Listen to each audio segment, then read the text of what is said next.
Kia ora everybody, welcome to Seddon Park here in Kirikiri, Hamilton. The 2022-23 Hec Holand plate final between State University and Marist Suburbs. Toss details, the Star have won the toss and elected to bat. Not surprised out of the last 6 occasions that these two teams have played in a one-day match, either the Spark combined competition or in the Hec Holand. Team batting first has won the last 5 of those 6 occasions. My name is Bevin Jenkinson of Bev's Broadcasting. Great to have you in for this one.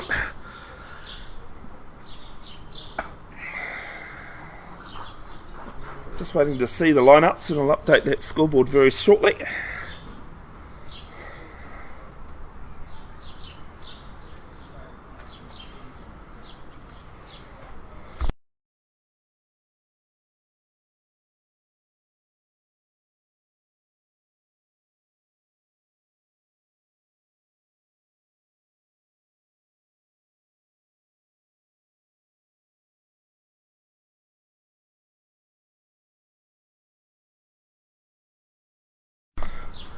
Conditions today, Sorry? it's Yeah, one of them should have heaps. pretty muggy.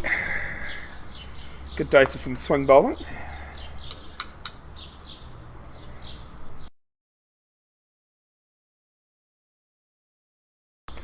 Looks as though Nick Farrell will be opening the bowling from the members' end or the broadcast end.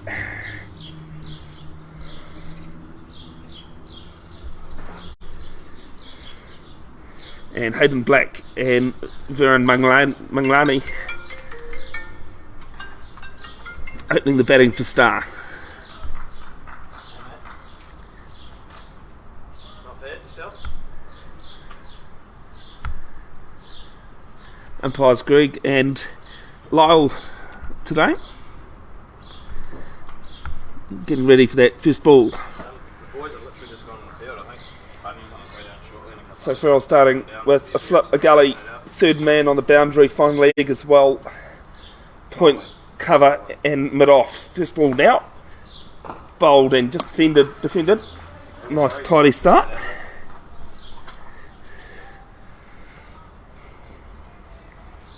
off the bat, we might just get the boys to sub over that for lunch and do that before and unwind. See if we can drive down this.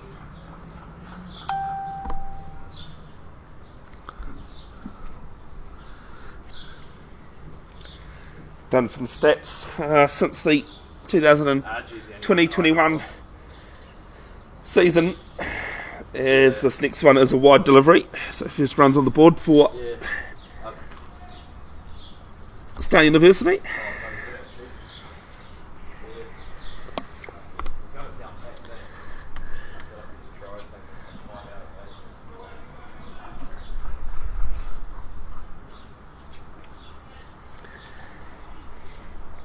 So Farrell will have to bowl the second delivery again. Right arm pace bowler. And this one direct into the pads, flicked off. Wide of mid on, and Rory Howell having to chase towards the boundaries. And they'll come back for 2.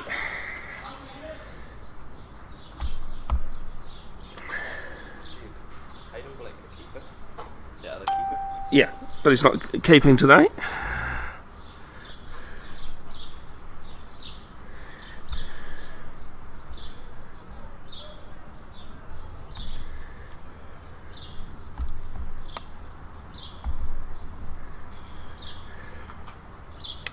The next delivery from Farrell, left alone. Outside the off stump.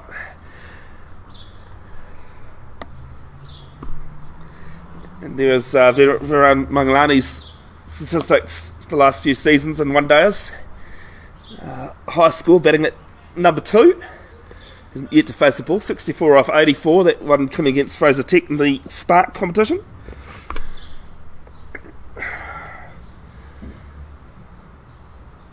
And this one wide, left alone again outside off stump, and looks as though Black just asking the umpire about the line, but nothing moved.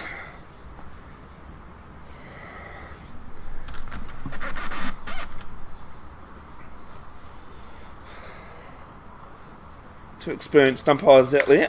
Test. There's this next one is left alone again. One ball to come in the first over.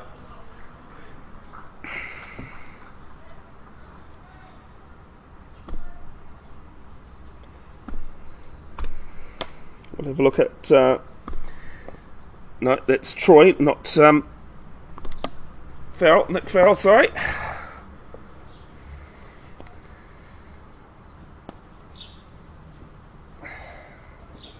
Troy Mitchell will be bowling from the other end. This one full and just clipped to Google Basu to end the first over. And Star, having won the toss, are through without loss.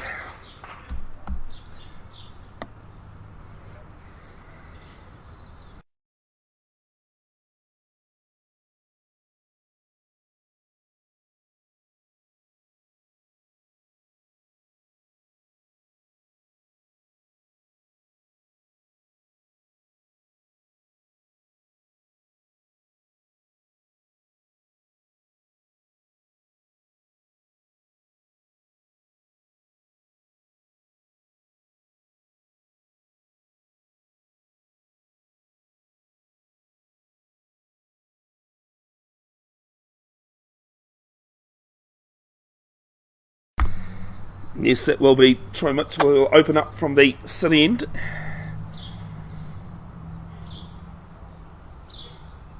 And a chance for Farhan Manglani to face his first ball.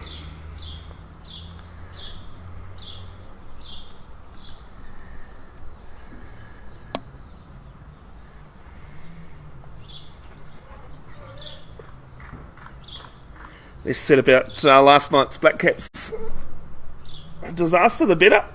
As Mitchell bowls the first ball. And there's Pelvicourt behind, and they're pretty confident he's gone. And Marist had their first wicket.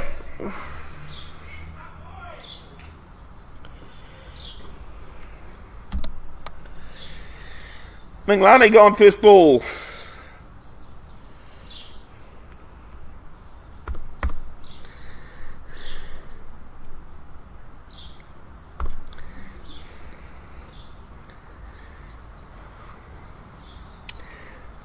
Peter Bocock bowled Mitchell, and Star 3 for 1.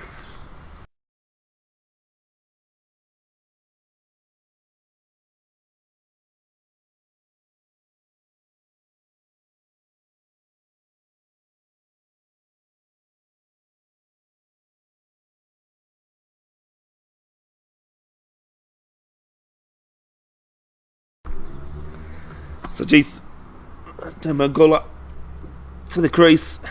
Pretty impressive statistics that he has.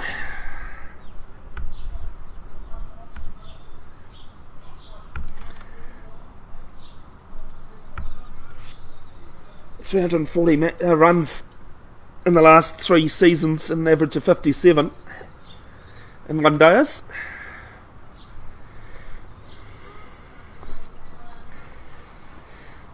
Those stats courtesy of Bev's cricket stats too. You can find that on Facebook as the first ball to Damagola. And the slip caught in for Hamilton. Marist pretty interested there. Nice little shape away from the right-hander.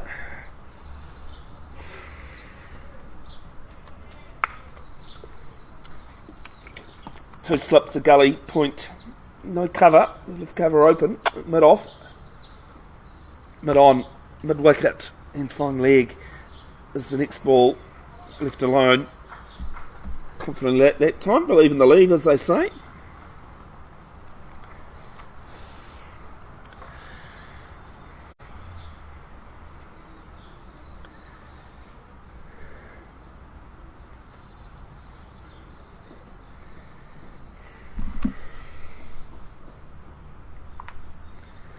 Fourth ball of Mitchell's second over, and just stands and defends that one. This pitch having been used earlier in the week, so I've been told. So yeah, third man as well for Mitchell. Looked pretty decent shape though, the wicket.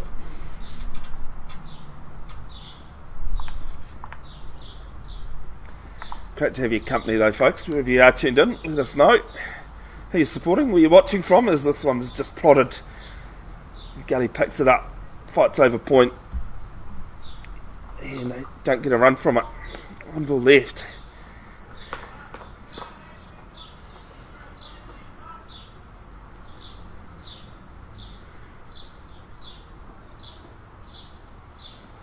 Seddon Park in Hamilton, of course, the HSBC Sevens New Zealand on at the moment, as this one's left alone outside off stump, and it's a wicket maiden to start for Troy Mitchell.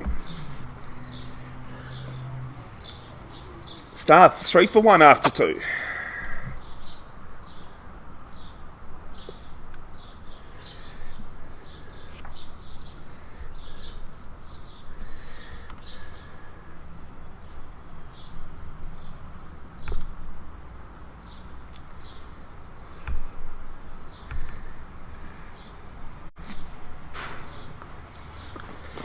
Hopefully you're enjoying the scoreboard graphics there. Something new that I've introduced is Nick Farrell to start his second over from this member's end.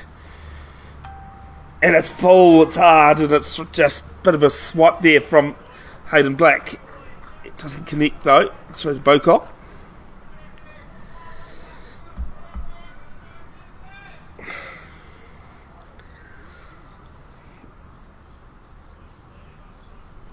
Bocock has been around the Northern Districts and Hamilton scene for a few years. Also kept in a test match at Wellington at the Basin Reserve a few seasons ago. He was called on. This one's left alone to come on as a substitute. Got the ride up to the top of the hill in the limo, which is a tradition that the Black Caps have done since the 90s.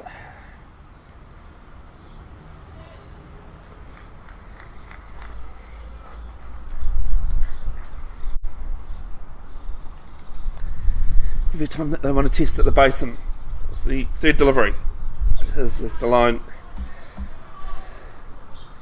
So nothing too attacking from the batsman. It's in one swipe from Hayden Black with the first ball of this over, but didn't connect. Congratulations to Team Cricket for taking out the 5th Black Clash on Friday night down at Hagley Oval against Team Rugby. It's quite a close affair because Nick Cummins, the Honey Badger, former Wallaby and bachelor in Australia, playing. I can't say I thought much of his bowling technique, but I got taken for 27 off 2 overs. There's a couple of changes in the field, 2 slips in the gully behind the wicket, as well as third man and fine leg. Next ball from Farrell. He's hitting a pitch pretty hard, but it's just defended on the crease from Black.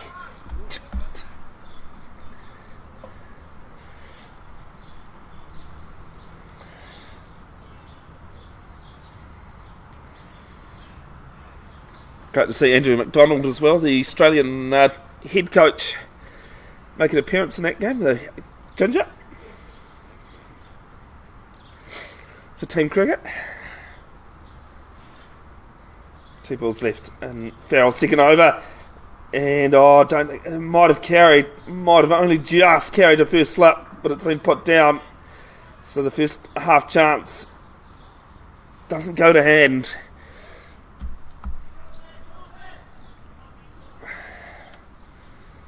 Marist Suburbs players getting in behind their teammate. 1 ball left in the 3rd over.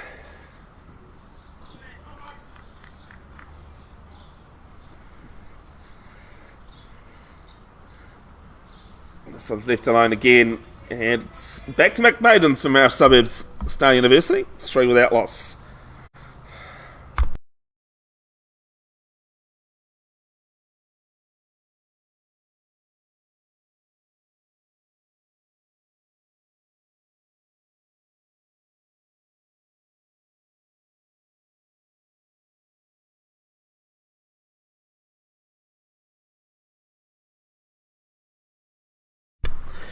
The most observant of you will have noticed that it's actually 3 for 1, as Baron Minglani was gone. First ball of Troy Mitchell's first over. So 3 for 1 after 3. Bit of a building phase here for Star University. Both sides, both clubs basically are not far from each other on the other side of Hamilton. Kitty right, as the first ball to Dambangola is just defended.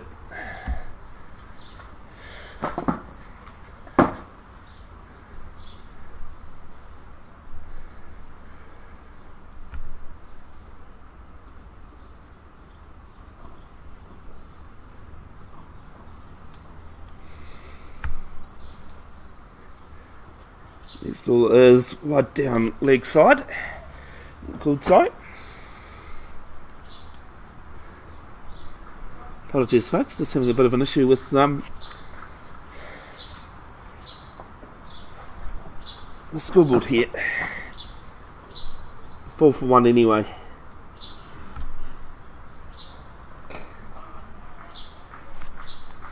And the next ball's just defended to cover.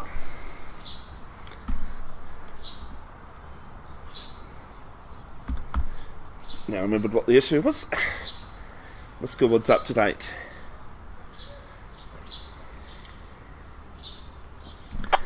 Hopefully enjoying the coverage wherever you are tuned in on a pretty sunny day here. As the next one is thrashed through cover. Some first runs here for Dambangola. It's a bit of a slower outfield, and he'll pick up 2 for his efforts. It's a good shot anyway.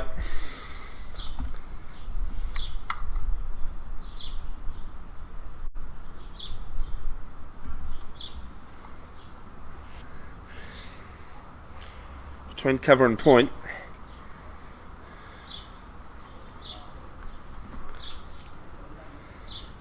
Let us know in the comments whoever you are supporting, where you're tuning in from.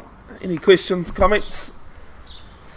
Flying a bit solo today, I think, as this one has just fended off the hip down to fine leg for a single.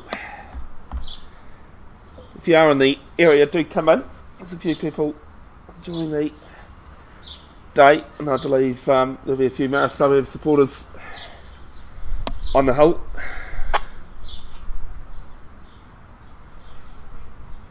As the day goes on. Free entry folks, no issue with coming in, other than parking obviously, because we're about a 10-minute walk from FMG Stadium Waikato, where the Sevens are on at the moment.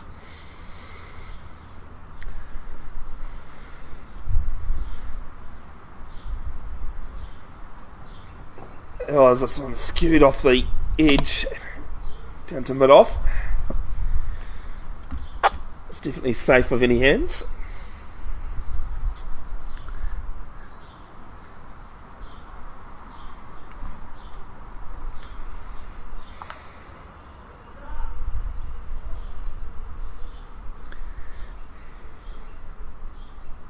Thanks for your comment about the stats there, Jenna. There's no square leg, and that's one squared it out behind and pick up a single, and ends the 4th over. Star 8 for 1 after electing to bat first.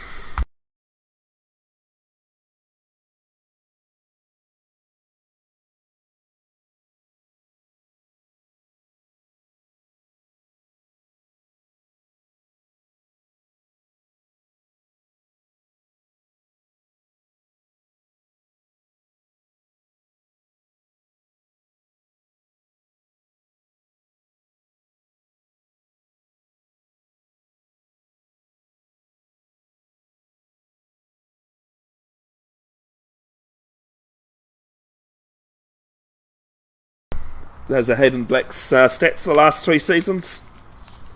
Average of 34 at a strike rate of under 50, sorry.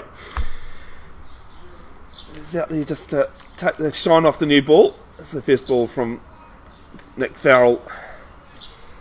Left alone.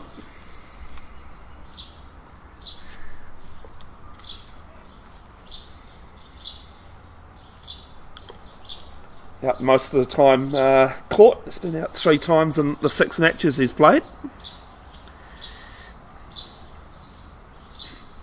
Run out twice and sits 4th on the list for that. And some nice carry through to Peter Bocock, the keeper.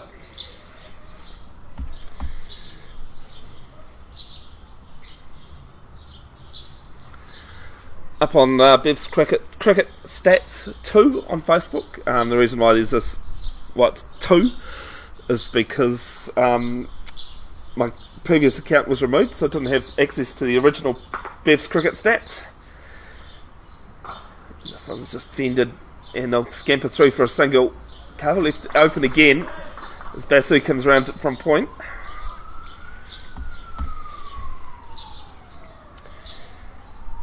Up on there is the stats and records from all T20 matches that can be found on Play HQ, which is a new scoring system being used this season in New Zealand Club Cricket, and Crick HQ from 2013-14 season.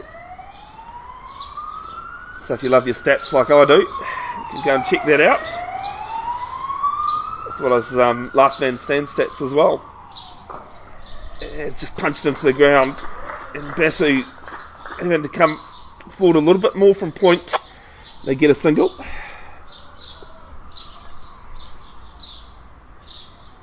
Both these batsmen on 4. Black faced 17 deliveries, and Magula faced 10. Now they've put some protection into cover. Second slips come out. Couple of easy singles that have been taken through that area. Still a gully though. This one pulled past between mid wicket and mid on, and it'll find the boundary. First shot boundary of the match. Nice attacking shot there from Black. And 14 for 1 now.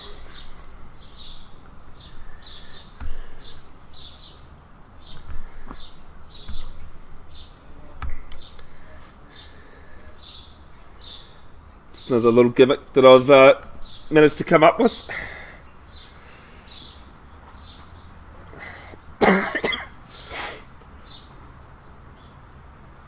Next ball left alone outside off stump. Better line there from Farrell, and it'll end the 5th over.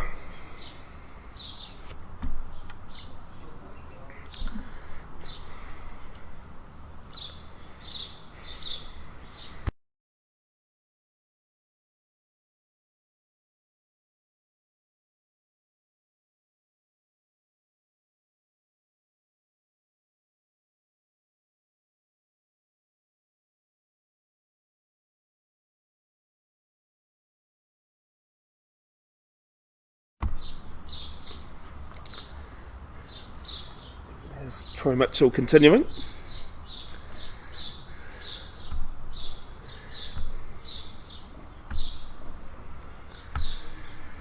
From the city end, bowling his 3rd. And this one's just fended from the crease with some nice soft hands.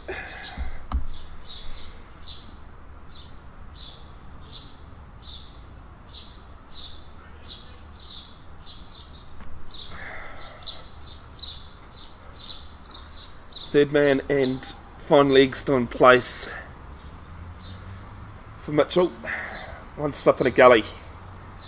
Is a bit of a half-hearted appeal down leg side, probably to try and tell the umpire it hit something. But he wasn't interested, and wide called.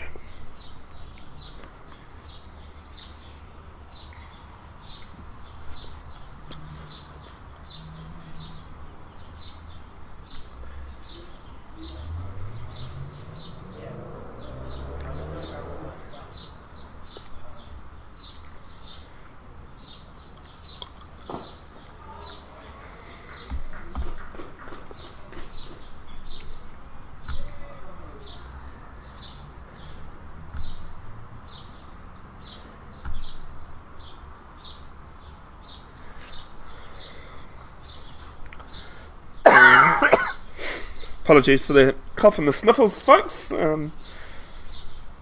It's okay, I'll get there. This one is between point and cover. And they'll pick up 2, maybe look at a 3rd. Yes, they will. As the throw comes in from the boundary. Some good running there.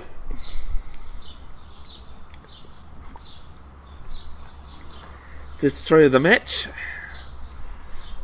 He's in the 4th, pretty much the, well, I was going to say the 4th pitch on the wicket block, but it's pretty much the middle one. As this one's fended, some good fielding there from Gully, and it's a dot ball.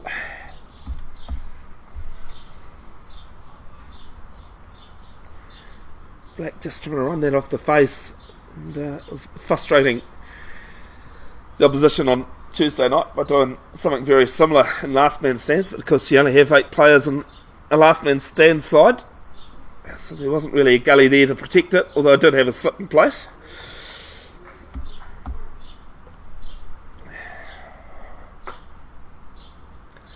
It's good to be back in what used to be my hometown, Hamilton.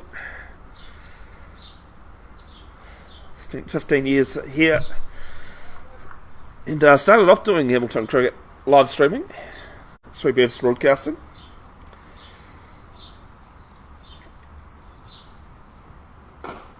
This one's just punched down to mid-off, and we'll complete the 6th over. Yes, it will. 18 for 1.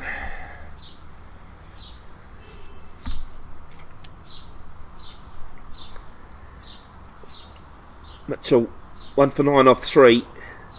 Black 8 off 22, and Mbagula 7 off 13. I spent pretty much most of last year in Tamaki Makaurau, Auckland, and after 3 years of being in Paeroa, looking for a new place. So if anyone out there has a sleep out or something, it'll give me a bit of space, please do get in touch anywhere closer to Hamilton.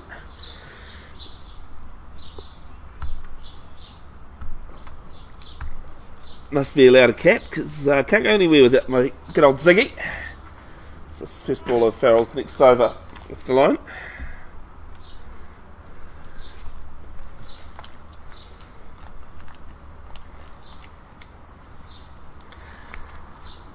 The biggest benefit with the live streaming, at least, if I do get back to Hamilton, is that, or towards Hamilton, not too choosy as long as it's not the hour that I've been travelling each way from Paeroa.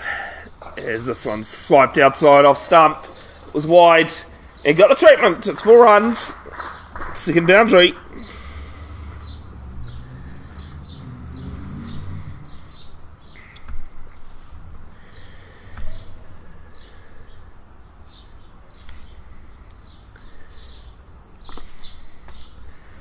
So at Waikato Club Rugby, I can still live stream in that. I was down to do club rugby in Auckland, but circumstances have changed. This next ball's just fended from leg stump.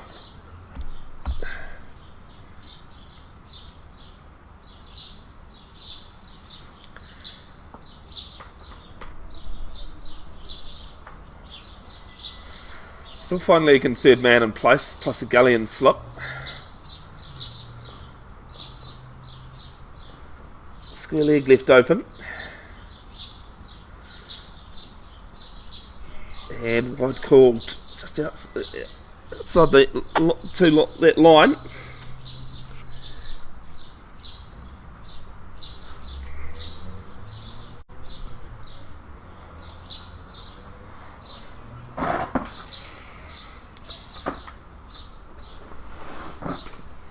The other big public service announcement I'll make today is, please look after your mental health. Any followers of this page, this broadcasting may have noticed when I put up a post last week, I think it was, about circumstances that I've been going through.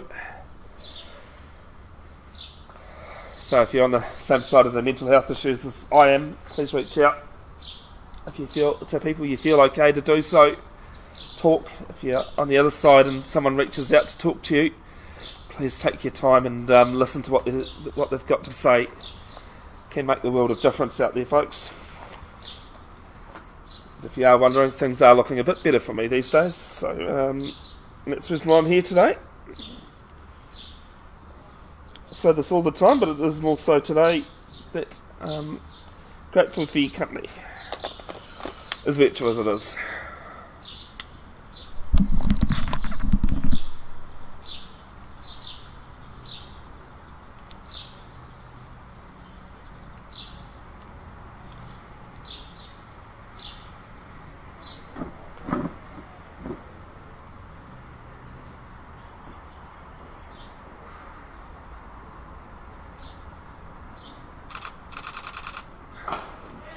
This one's punched down to mid-off, quick run, and the fielder at mid-off just doesn't pick up the ball, so it's an easy single in the end.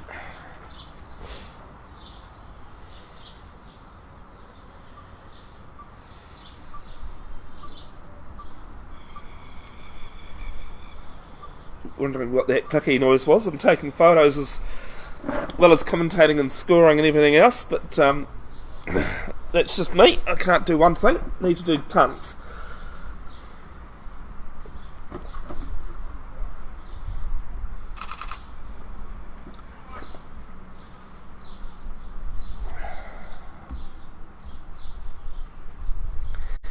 And a top ball to finish the 7th over. And 24 for 1.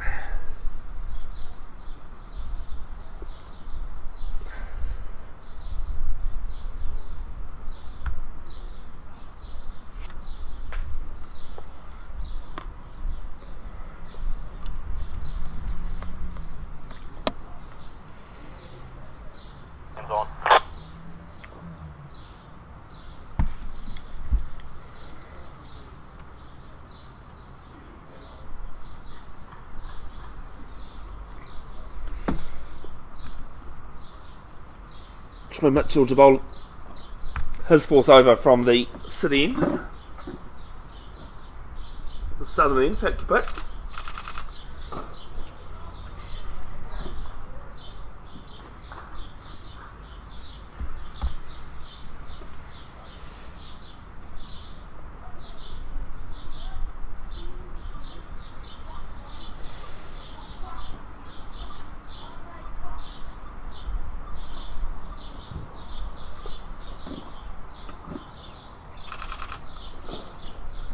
This one skirted out leg side, and I'll pick up a couple. And it's actually gone all the way. Decent shot there. Just a glance off the legs. Just a bit too straight. And another 4 to the total.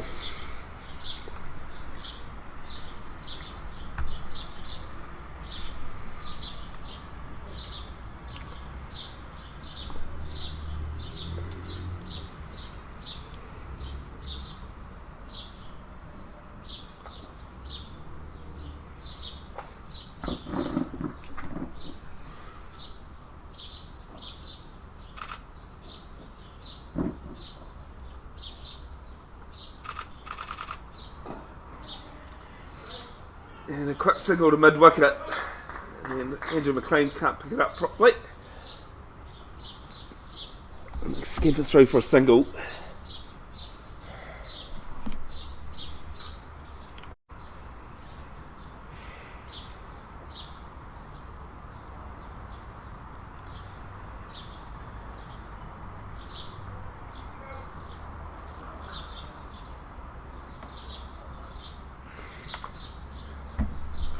As this is Scott over point. Going to get away with it. And I'll pick up a couple. Squirted from the outside edge.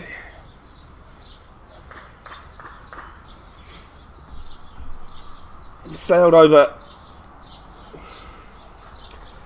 point's head. It's a bit risky there. From Black.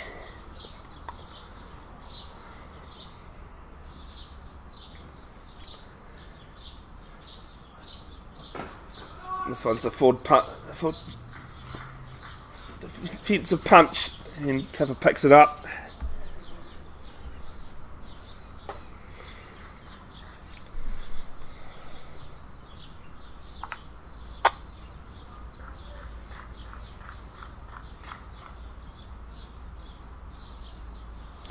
will be a highlights package of this match, posted in coming days. As behind point picks it up. It's the last ball of the 8th over in 31 for 1.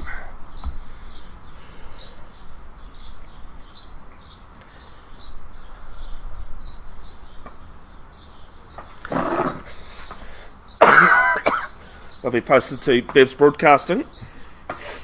Go and give me a follow if you like. If you've got anything that would be like to be live streamed or photographed, get hold of me. I'll see what I can do.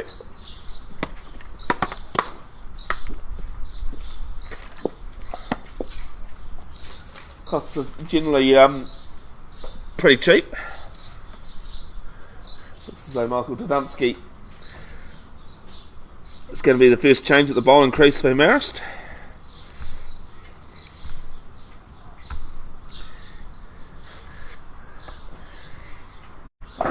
Get to his stats in a second.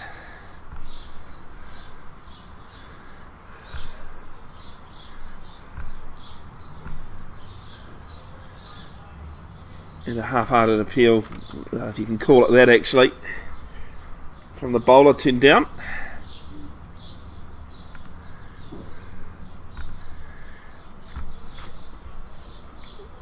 RPO 3.75 in the last 3 years, 13th most wickets. Pretty good for an all-rounder.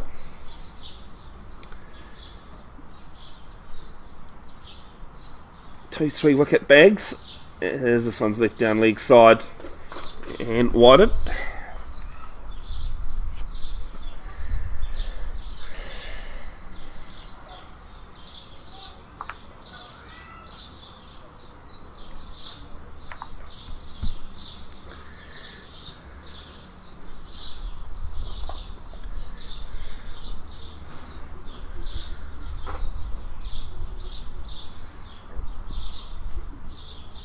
The next ball a little bit slower from Ski as he's known. The old Wiley campaigners still around in Hamilton cricket.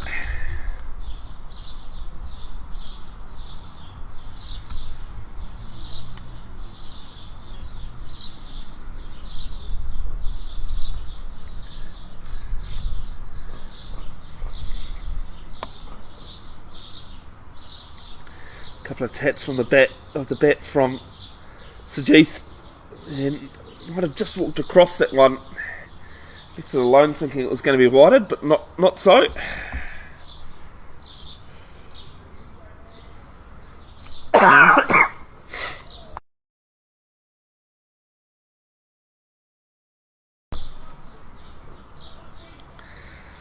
Decent start here from Star after they were 3 for 1 after 3 in this 50 over final, and an appeal as Dunsky's got a hand to it, but umpire's not interested.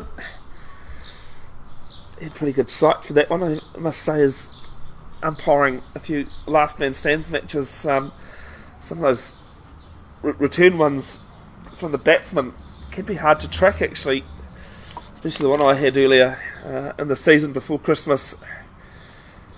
Thought the ball was actually going to rocket into my ankle that I've only just recovered from a break back in 21, sorry.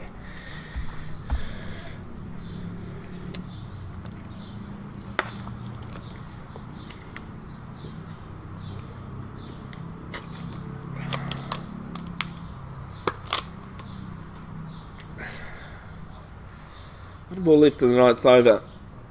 Just the wide coming off the over so far.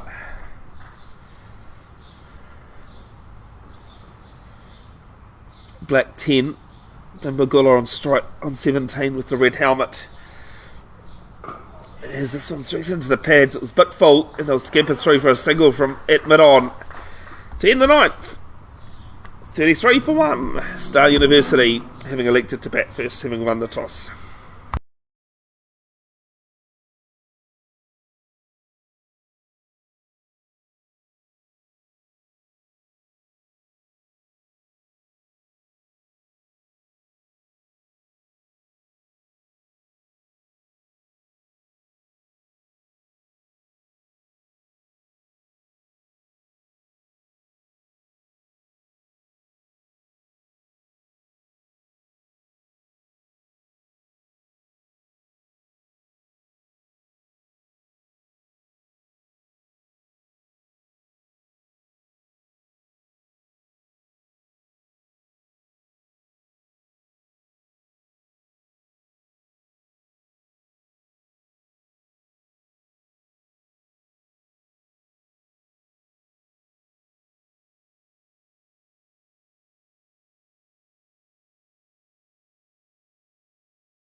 Andrew Titty into the attack from the city end, and just defends the first ball from him.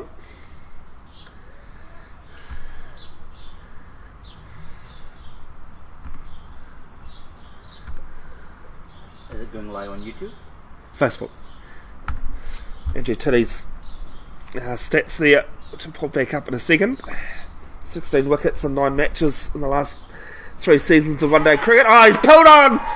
Dragged onto the stumps, tried the pull shot, and got a bottom edge. And the second wicket falls for Star University. Dimbagula gone, 18 off 29 deliveries.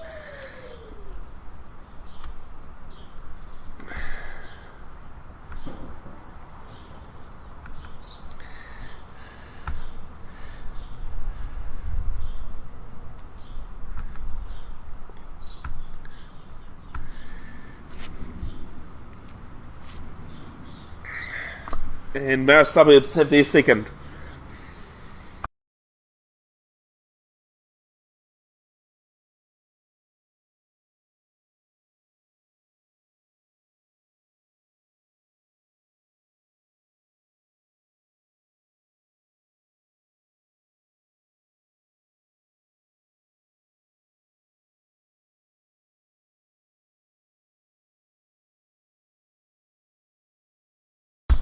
Kewan Price is the new batsman to the crease for Star University.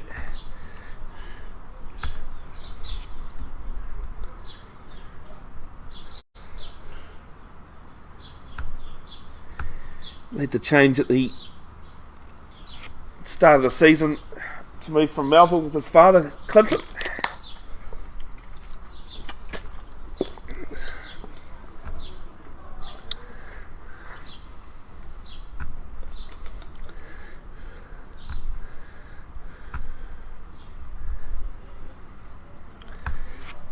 Four matches and an average of 9.33 is a better batsman than that. His highest score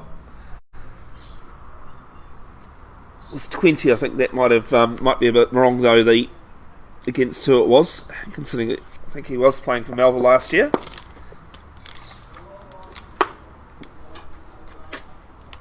Titty to bowl the first ball to the new batsman. Just jumps up on it and defends.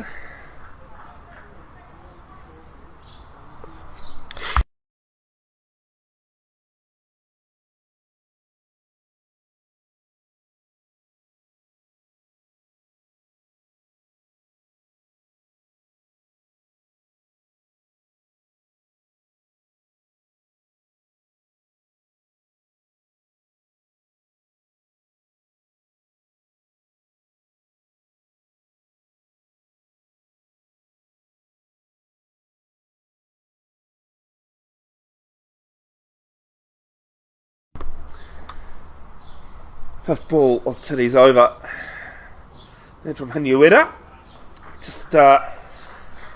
Just short of Mata, the turn off to Hobbiton. If you don't know where Hinueta is, on the way to Tauranga on the east coast.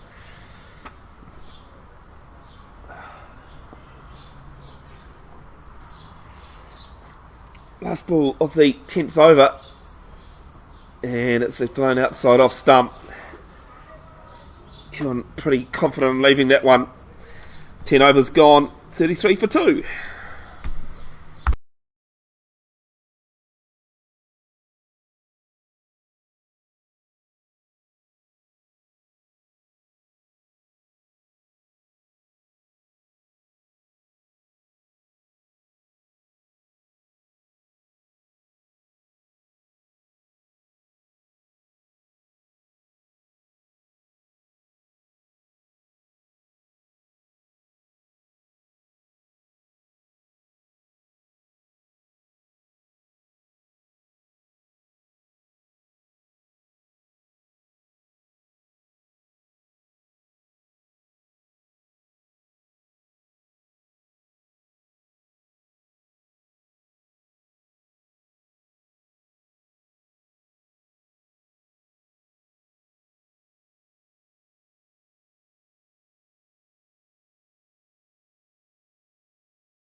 First ball of the 11th over. Dunsky back into the attack. Flicked off his pads. And they'll pick up 2. And it'll race out towards the boundary. They'll look at a third, but a confident no called. Good throw from the mid-wicket boundary.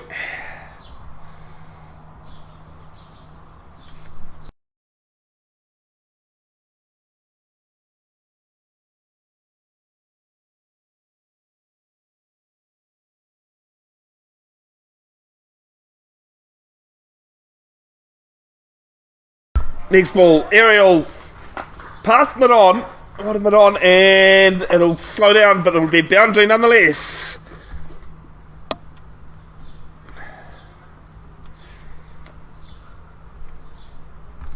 39 for 2, the score moves on to. Oh, that's the wrong graphic. Sorry, folks. Sorry, Star supporters. That one's a better looking graphic.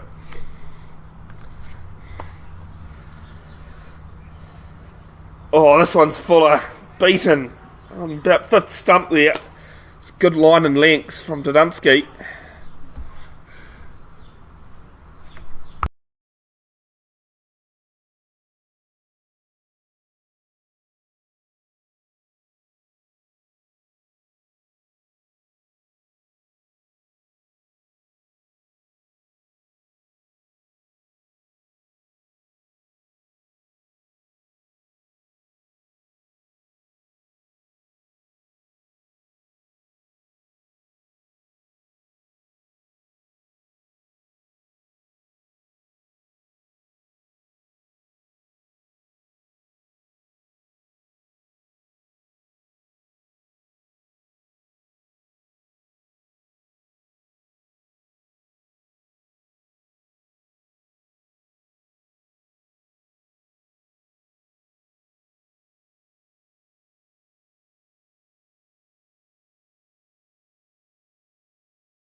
Oh, the next ball, straight back to Dunsky, and it's easy catch.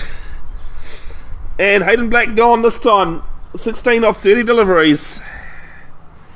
39 for 3, Star University.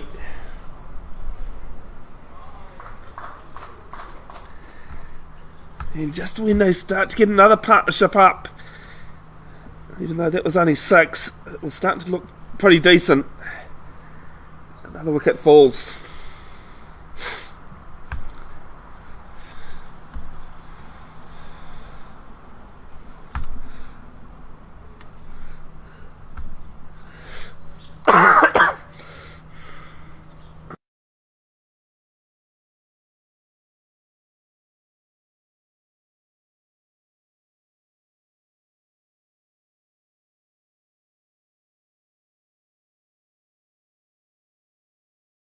Just going to shift the camera here, folks. Bear with me for the jittery.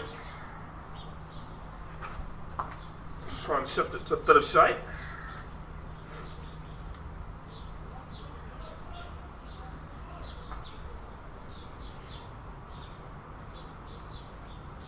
Just working by myself. And there's so much one man can do, I tell you.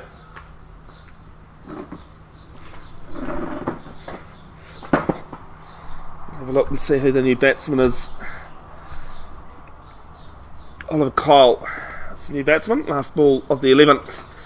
And just defends on the crease.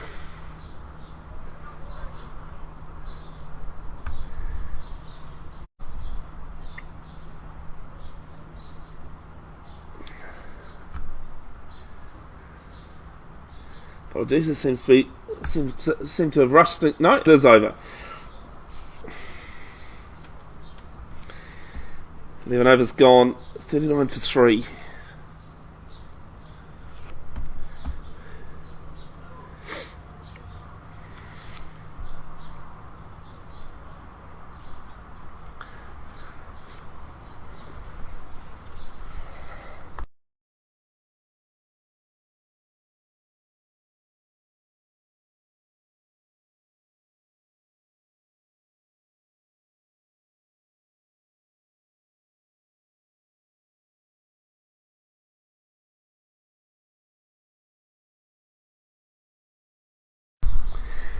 First ball, the 12th, is left alone.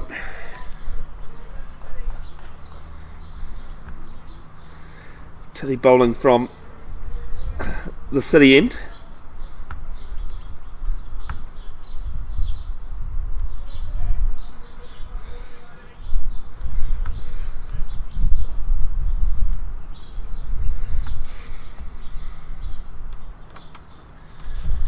And this one's down leg side, will be called wide.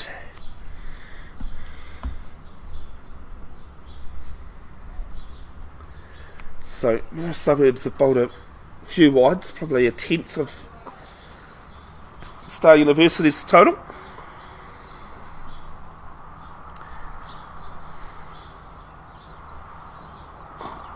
And this one's punched between cover and point.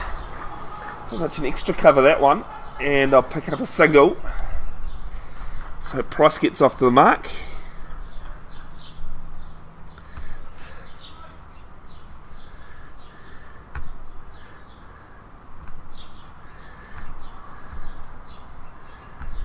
Over Kyle's stats, played two one-day games in the last 3 seasons for 20 runs, an average of 10. Been out caught both times. High score of 19 in the Hec Holand match this season against Hamilton Boys High School. His one leg was up, but he's now gone back. They've got deep square leg back. As this one goes through the same place, just wide of point, but this time it'll be 4 runs.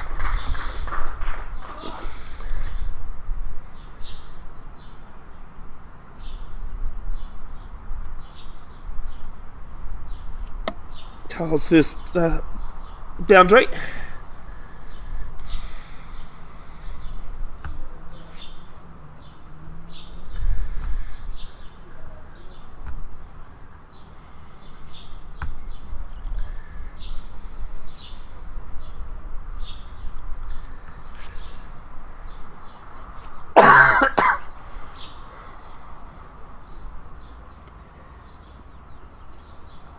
Just rechecking his stance there.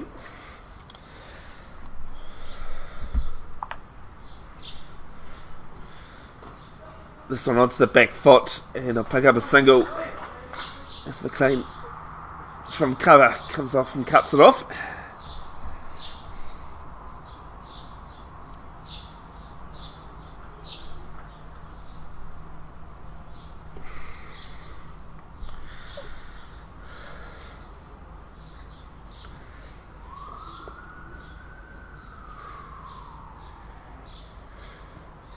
This one's full into the pads, whip to short mid on. One ball left in the 12th over.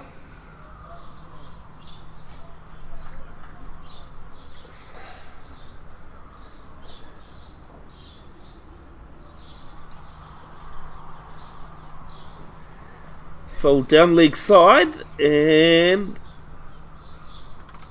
not called wide.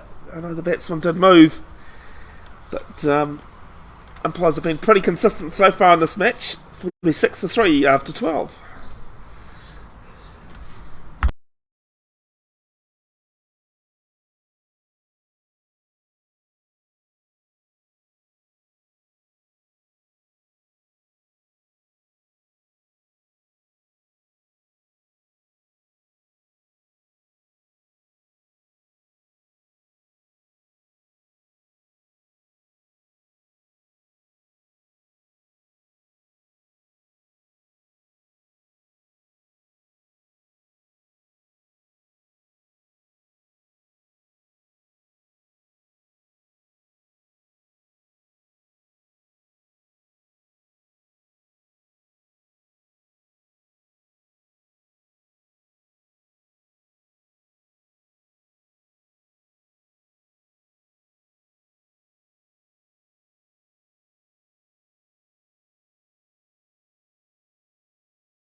Don't forget, if you are wanting something to do and you're in the area, there's free entry down here at Seddon Park. There's no security or anything like that, folks. Come down. There's plenty of room underneath the trees. There are about 6 people under the trees here at Seddon Park. This one's left alone. There's still 4 trees I can see on the embankment on the far side, at the city end, at the members end. So plenty of space. If you want to have a go at commentating, and you're being serious enough, you can't miss me under the blue gazebo. Oh, it goes back into the crease and just fends it. Very late. Oliver Kyle. It does the trick. Or if you want to just come say hello, you can. Can be a bit lonely commentating, talking to yourself all day. But nonetheless, done it before and I'll do it again, I'm sure. 4th ball of Dunsky's over, and between point and extra cover, they'll pick up 2. And they'll get through for a 3rd as well.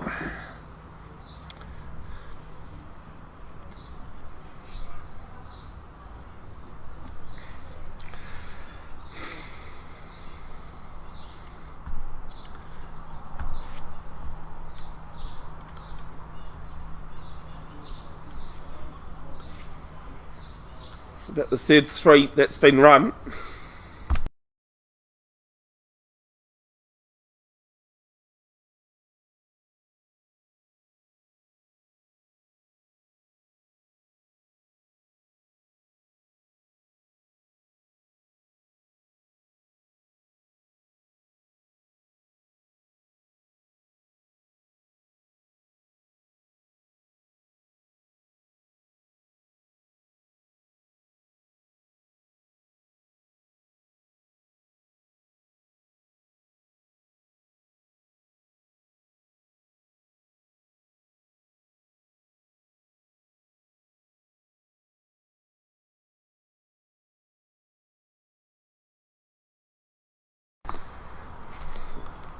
So, I know it might be a bit cliche, but at the moment, Star University just in the rebuilding phase, and as this one's clipped down to 3rd man for a single to end the 13th over. The 50 also comes up for Star University, 50 for 3.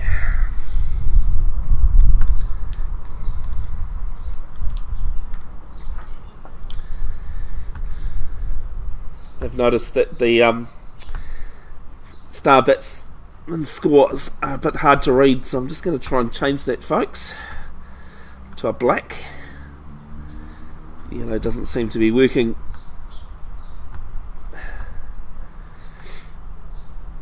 as well as I thought it would.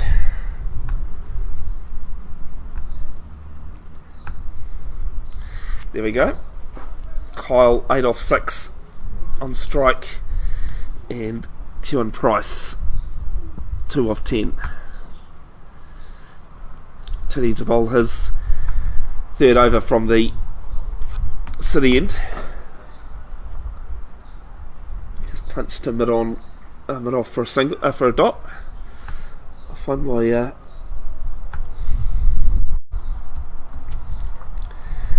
the right words at some point today.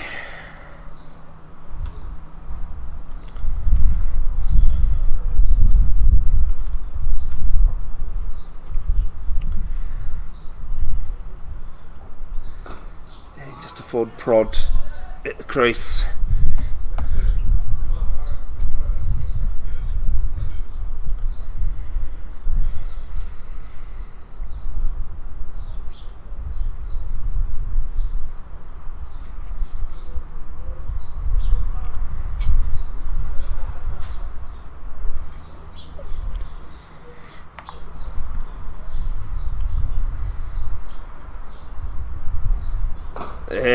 This is an attacking shot, back past the bowler.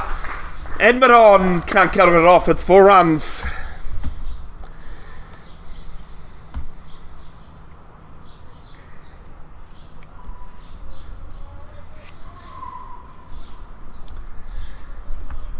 Kevin Price says I've had enough.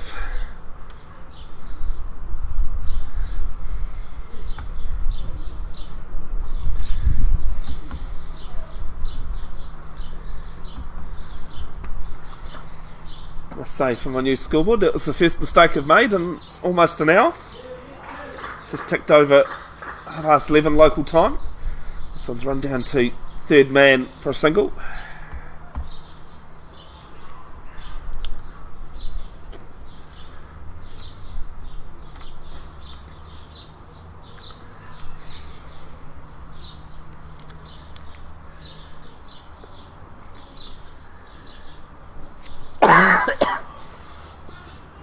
Cover coming around to stop the batsman getting a single this time. One ball left in the 14th.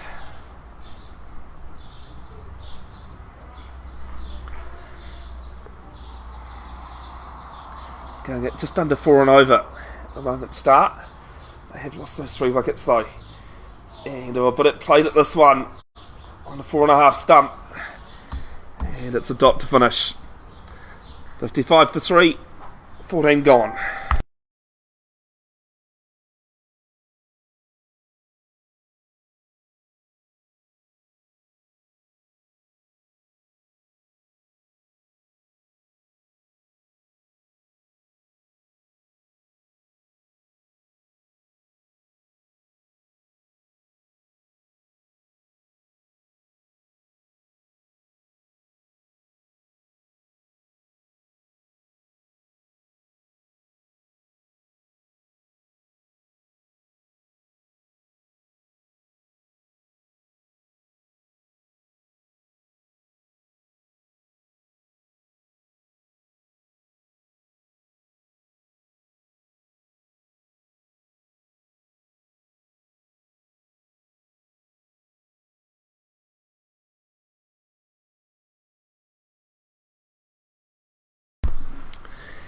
Change at the members' end here.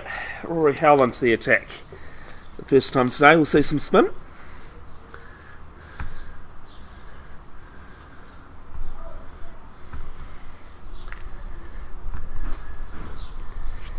"12 wickets in 7 matches at an average of 13.75. So that's in the last 3 seasons. Best bowling figures are 5 for 30 this season in the Spark competition. 1 3-wicket bag and 1 5-wicket bag. Loves getting batsmen out bowled. So this one is a full toss, but they've got deep cover there. They pick up a single.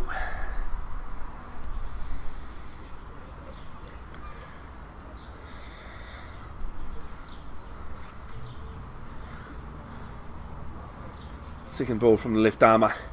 Gets down on the sweep. And fine leg is up.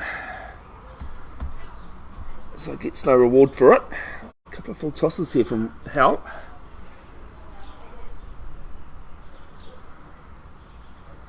To start.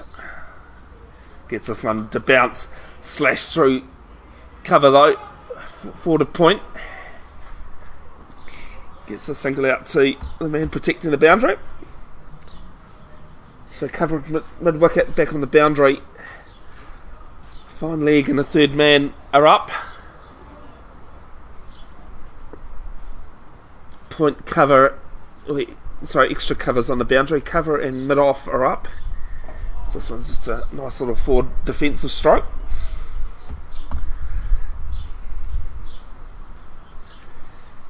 Mid-on as well as up. Mid-on and fine leg are the only players up on the leg side.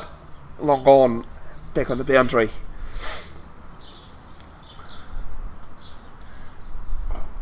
And goes back into his crease and just plays this one softly. This Price. the rising stars of Hamilton cricket. Played for Hamilton last weekend in their one-day victory over Northland with a couple of balls to spare, chasing 180, and ends the last ball of the over with a dot, 57 for 3 after 15. Good to see at the age of 44 Neil Parlane still playing cricket. Man, he's represented Northern Wellington, Northland, Northern Districts. An extensive career alongside his brother Michael Parlane as well.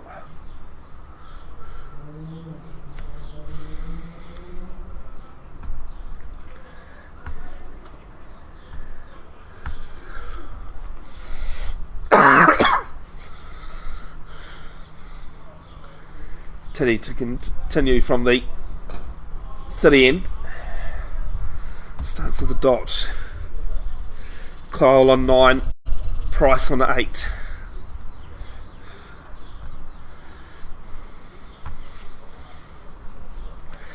Look at so far today. Hayden Black caught and bowled Dadunsky for 16. Minglani caught Bocott, bowled Mitchell on the first ball he faced in the first ball of the second over. Is a swipe outside off stump. No connection. And Sujesto Magula, 18 of 29, and he was dismissed by chopping onto his stumps.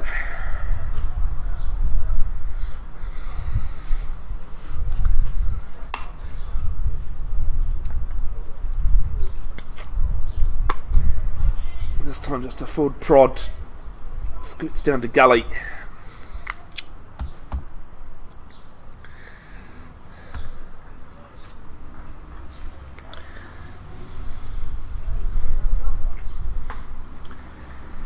Definitely in a building stage at the moment. Star University, 18 run partnership so far. This one's full, and just back to the bowler. Full dot balls for Titty's fourth over.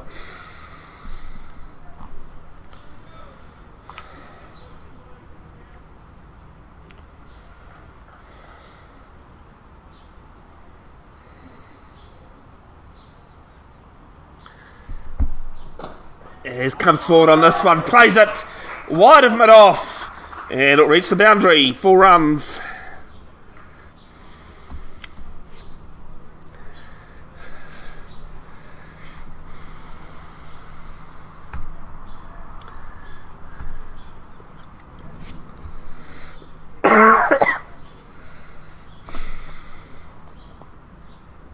It's on to 13 now of 15 deliveries.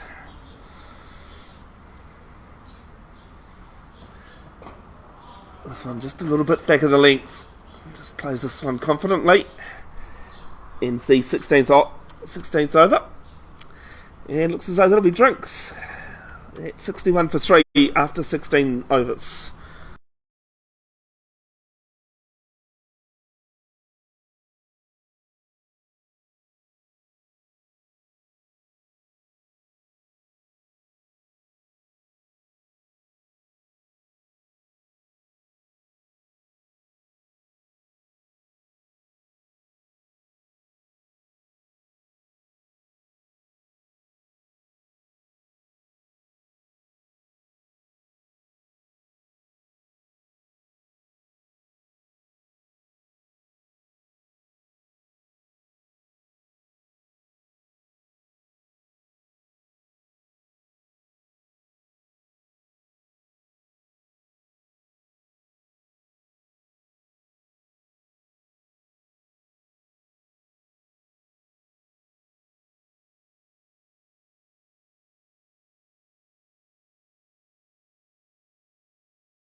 Less said about last night's Black Caps disaster, the better.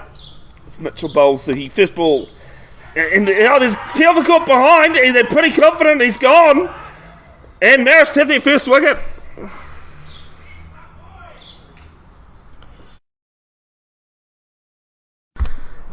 Just while the drinks breaks are on, folks, I'm just going to run through some highlights for you. Now, it's my first time doing this for cricket, so I'm trying to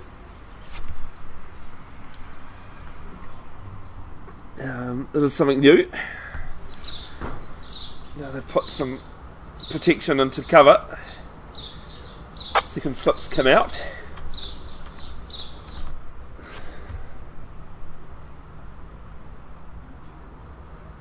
That one was a pretty good pull shot.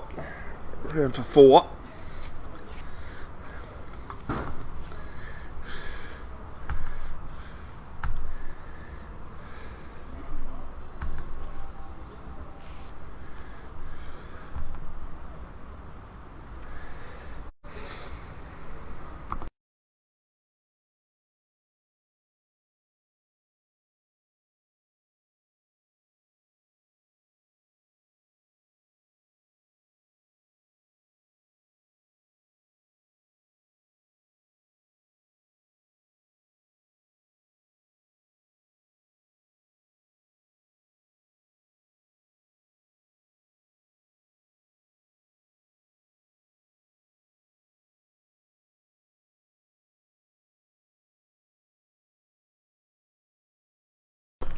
This, I believe, will be suggests wicket dismissal.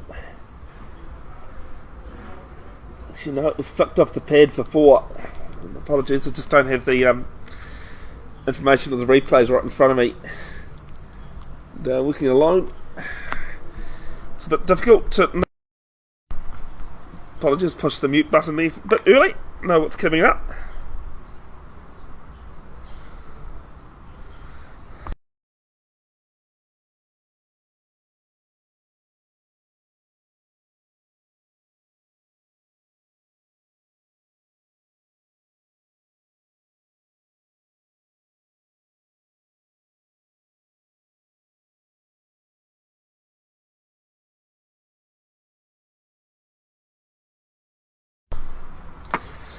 Looks as though the players are coming back onto the field after drinks.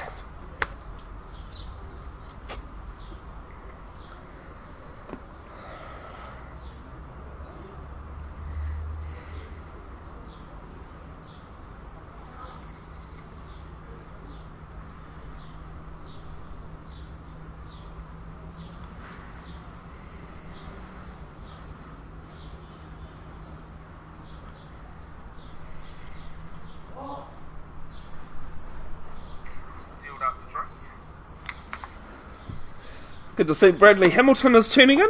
Hope you well, mate. Haven't seen you this season so far, but that's been mine doing. I'm sure your father's enjoying himself at the Sevens, like he usually does. It's Rory Hell to start the first over after drinks from the members' end, and Basu does the fielding at that point.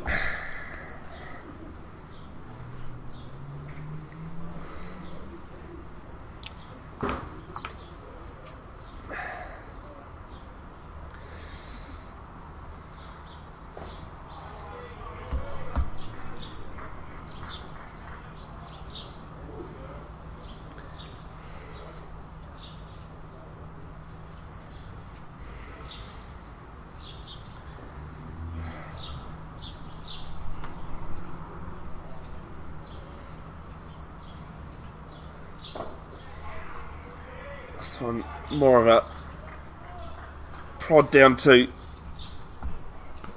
Alex Clear mid off.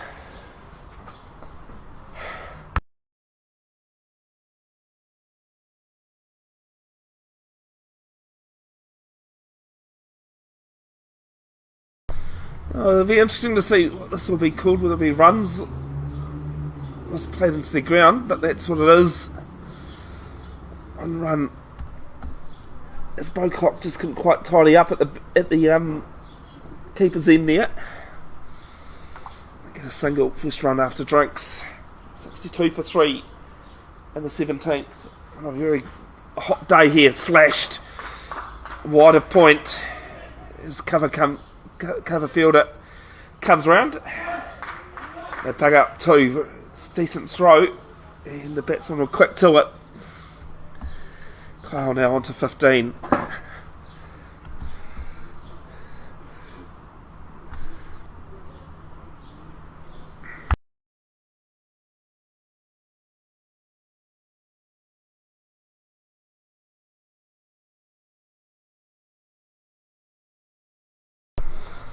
This one played to the same fielder but didn't really have to move very far, and they get a single. Ends the 17th over. 65 for 3 star.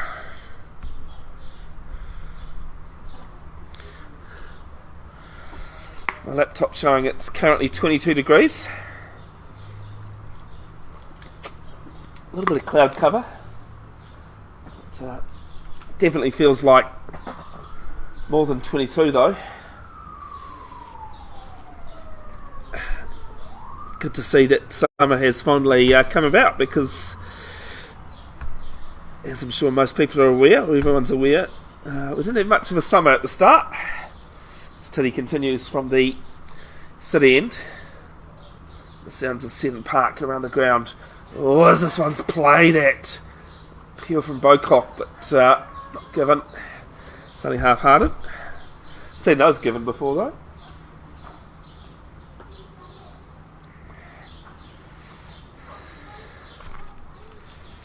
It's the sounds of Seddon Park being the sirens. We're not far away from a couple of the main roads.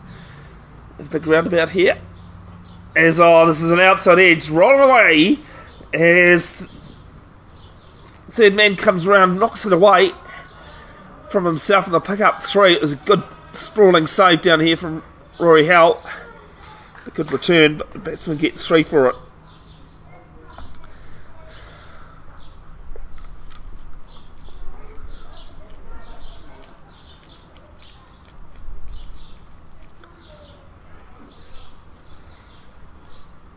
Both teams playing in the Eddie Maher Bowl.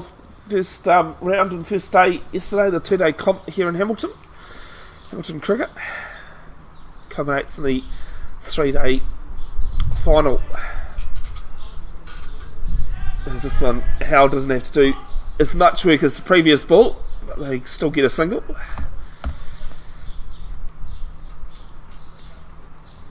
I'd have to look up to see how Star did, but Marist Suburbs bowled out for 250, and Melville 14 without loss after day 1. Day 2 carrying on next Saturday. There's this one, 3-point in cover. Boundary rider out there though for protection.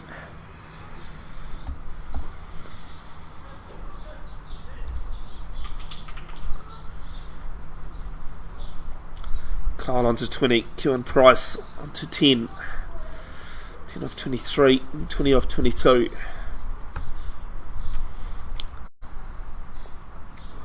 As this one is pulled round. Is that going to be the first maximum? It is! First big hit of the day off Andrew Titty's bowling goes to Q and Price.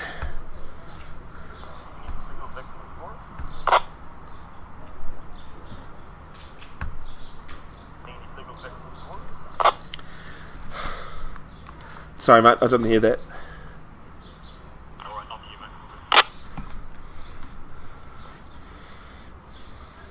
Sorry if you heard a bit of the talk there folks. Got the umpires walkie-talkie beside me. They were talking there to me. As this one's just to bat, good point for a single. And ends the 18th.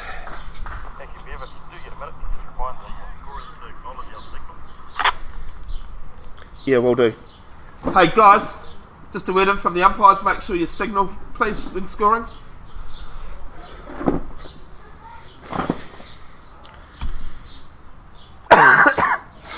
And I'll try and remember when I get the chance folks to turn the microphone off so you don't always hear what's going on. 76 for 3 after 18.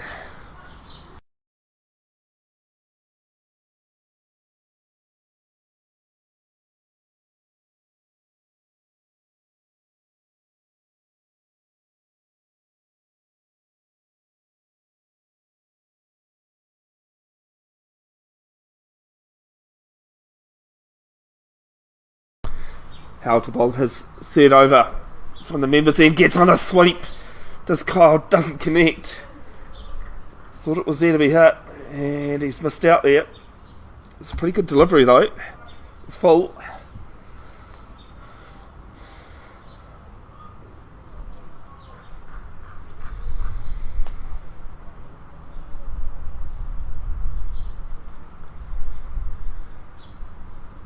Gets on the sweep there, and there's an appeal, but that one, a little bit skew if we're not straight behind the bowler.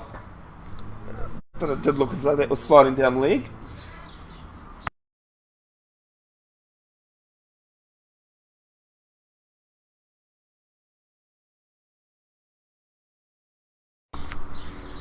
And there's more of a confident appeal, but that one a little bit closer, but still sliding. Especially with the left arm bowler going around the wicket.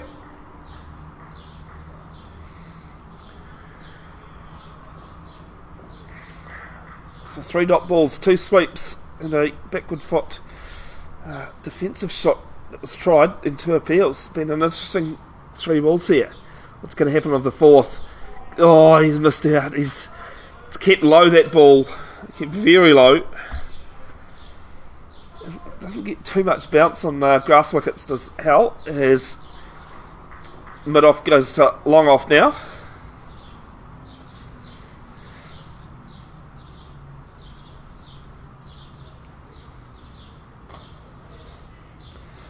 This one beats point, diving off to his left. They get a single. As the cover sweeper comes round.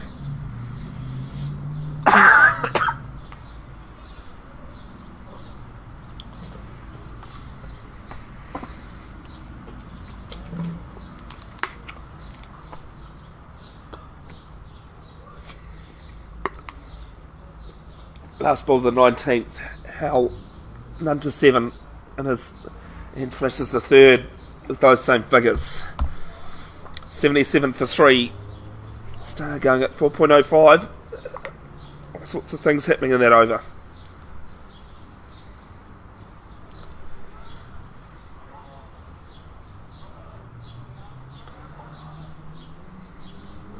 Good to see the Blackburn 7-sider progressed into the semi-finals. 10-minute walk from where we are to FMG Stadium Waikato, where the HSBC Sevens New Zealand circuit is happening. Of course, the last one, which is a bit of disappointment. There's Andrew McLean into the attack. Looks as though Andrew Tinney's just come off the field for a bit of a spell.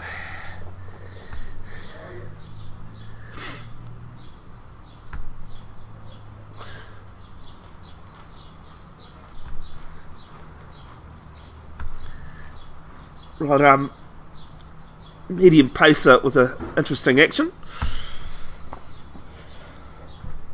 Nine matches in the last 3 seasons for 3 wickets, for 9 wickets. Sorry, strike rate of just under 23, and the best bowling figures of 3 for 50 against Hamilton Old Boys in 2020-21.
Right, first ball of Rory Howe's first overs at Ford Prod, and it's a pleasure to bring in today for the first time, not for the first time in his cricket commentary though, I can tell you that, Ryan Gilbranson. How are we going, RJ? Yeah, good afternoon, Bevin. Good. I can guarantee that the microphone is on this time rather than forgetting to do it this time, as the next ball's just prodded off the legs. Mid wicket coming around, picking up a single. So, you're quite clearly a Hamilton Marist supporter, both rugby and cricket. How could you tell that? I don't know. Something about the shirt and the hat, the bucket hat, tells me, RJ, as the third ball sweeps this time, does Kyle. He manages to get hold of that, but only be a single. Yep, proud Marist member, club member, and do a few bits and pieces. And a down sponsor there as well, mate. And you yeah, do a great job with Know Your Building. Yeah, I was going to say, and proud sponsor of this club, but big lover of cricket and all sports. So, looking forward to this game. Fourth ball, left alone outside. So I was a little bit late to the party, Bevin. I was entertaining a few Marist Suburbs boys last night, making sure that they were hydrated and fed. I didn't hear who did it, but I heard that they were well supplied last night. Yeah, Sean Mulcahy does a great job of supporting the club, really, doesn't Funny he? enough, that's the person I was talking to about it. He said he sent the boat out, or got on it last night, whichever term you want to. I mean, there's about 1,000 terms for that sort of thing, isn't there? There is. I was asked when my next dusty weekend would be, and I said, to be honest, don't have too many of them. The last ball, the 21st, is left alone outside off stump. Yeah, he didn't really need to play at that in the last ball of the over. Smart play there. You talked about partnerships. How are they looking at the moment, run-wise? They're 44 runs in this fourth wicket partnership, the highest by 11 runs. And that's important at this stage of the game with 3 wickets down and into the 22nd over, I think we are now. It's important that they continue this partnership, so no need to play at silly shots as we see Andrew McLean lining up.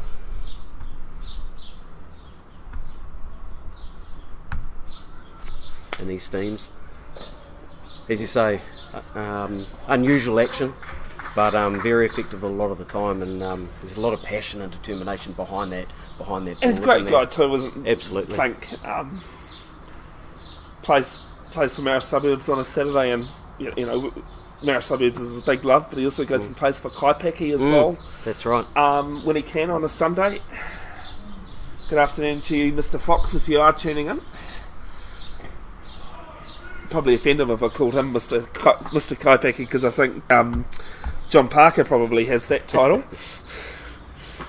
If you don't know who John Parker is, folks, his second to last, I don't know if you know this, RG, but his second to last one-day international match for New Zealand was on the 1st of February 1981.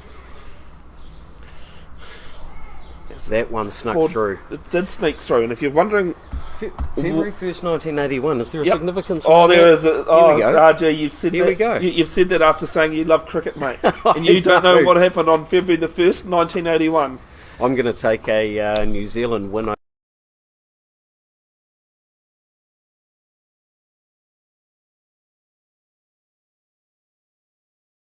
Yeah. Up in the air, over, down to Cow Corner. It'll be a couple of bounces for 4. No, 81.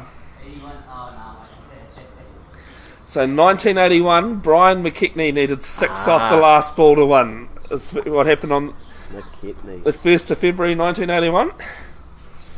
And of course the famous commentary from that, McKechnie. Another little bit of useless information, RG, is that he was actually involved a couple of years earlier in a infamous All Blacks test as well. Yes, yeah, that's right. Ask the Welsh about who Brian McKechnie and Andy Hayden are. As I swiped at this one. Yeah, I think that one had a little bit more pace on it after being carried over for a boundary. Andrew steamed that one in. Going to be an interesting little period of play here, a little battle between both teams. I think every cricket, like just these middle overs, it's not the greatest. Thanks for your timing on that one. Actually, I'll give you that, as this one's just guided down to third man for a single. Yeah, you know it's not, Bevin, but often it can be the most important. You Oh, know, definitely. Are you carrying that run rate? Is the run rate dropping, or are you slowly increasing it without the opposition actually knowing, and then sort of just going about their work and steaming in ball after ball? Well, if you can increase that run rate, by the time you start sitting around the 35 to 40 overs, you know, you turn around and look at the scoreboard and go, "Ooh, how did they get there?" And now we have to tighten it up. Whereas if you tighten it up during those quieter or darker periods, you can often get, I guess, on the front foot leading into those late overs. I hate cliches, but it's one of those things where in the middle overs, 9 times out of 10, you're not going to win a game in the middle overs, but you definitely can lose it. Yeah, great call. I'd like to say that New Zealand lost the game last night in the middle overs, but I don't think they got that far in their innings. First ball of the 23rd over, 89 for 3, and a forward defensive shot. Fielded there at point for a dot. Did you watch the Black Clash on Friday night? I watched parts of it. I'll be honest, I watched parts of it. I managed to stick all the way through the game. Yep. Actually, I did quite well. I mean, I quite enjoy watching those games. Yeah, good bit of fun. And Peter Bocock with a vigorous appeal by himself.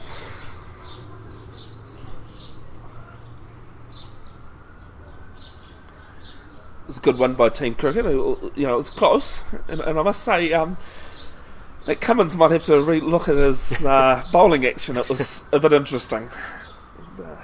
For those of you, there's not too many these days, Ryan, that have seen me bowl, but I don't get to play that much. But I'm definitely not one to criticise about someone's bowling action. Everyone says that my arms and legs go all over the place, but the ball gets down there. I remind myself that I picked up a wicket on Tuesday. I just forget that I conveniently forget that this one's swept behind square, and it's going to beat the fielder for 4 runs. yeah, Ross chasing that hard, but it was well hit, swept around the corner, and as you said, Bevin headed over the rope, and another good boundary. So that's the second boundary in the last, sort of 2 overs where they're getting a boundary. Umpire indicating a 4 there. I like that. Yeah, well, they were asking me, they're telling me at the start there to get a good shot of them, get their best side, and I said, no, it's all right, I've already got a better picture of both of you. Loaded up. Here's this one swept down leg side, and it's actually Kewan Price that's on strike this time, missing out, but it is wide. Here's another interesting fact I found over the course of the week, Ryan. United States and Canada were the first two countries who played the first official international match. Wow. So, well, Put that under a bottle cap. How many people are going to get stumped on that one? A few people have actually answered it. Wow.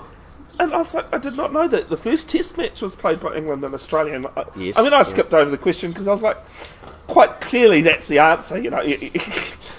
Everyone knows that England and Australia played the first match. I didn't look into it properly as there's a single tip long off to end the 23rd, 95 for 3. Yeah, I didn't look into it too prophetically, but I was just like, it must have been a version of a one-day game, and it was back in 1844, so Noah was still sailing down. It must have been about a year after Noah sailed down with his ark. Got to give time for the grounds to dry out. Yes, yeah. Especially after such a flood. Don't worry, folks, I'll just put in here. Might be a Marist supporter, might have gone to a Marist school, not religious. So.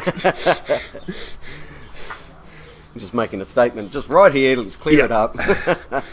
Definitive is Google Basu into the attack from the members from the city end. Beautiful day here at Seddon Park, Bevin. Bit of cloud around, definitely cloud, but you wouldn't think so for the amount of sweat that's dropping off me at the moment, mate. Oh, mate. very warm weather we're having at the moment. Hey, that's what you get for complaining about the wet weather we had. That's you it. know. That's it.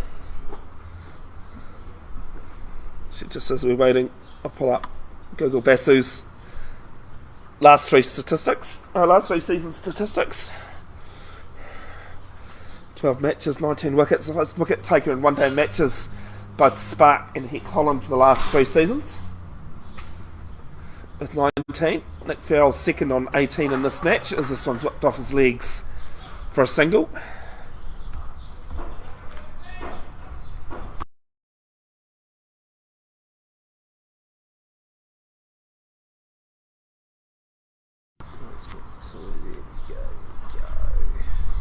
Hugh and Price now on 29, Oliver Kyle on 26. That's the second ball, a little bit straighter this one, and Paddy Carsons does the fielding at short middle wicket. Paddy was captaining the Hamilton cricket side last Sunday in their victory over Northland. Yeah, I was saying earlier, as this one's guided down to third man, there's Really no one nice. back there. McLean coming round from backward point and picks it up, and they'll scamper 3 for 2. How good is it to see someone like Neil Parlane at the age of 44, the young age of 44, still playing? And to be honest, that game was truly well and dusted if they'd got Neil Parlane early. Yep. Not often would I say that I'd like Rory Christopherson missing out, but he helped. Christopherson, sorry folks. Sorry Rory. Fellow Marist man.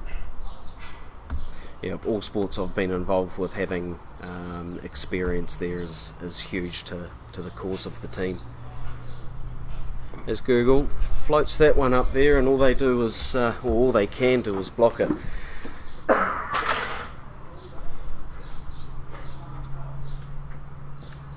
Yeah, you mix a bit of experience with youth and enthusiasm, and it can have a magnificent outcome for a team's culture.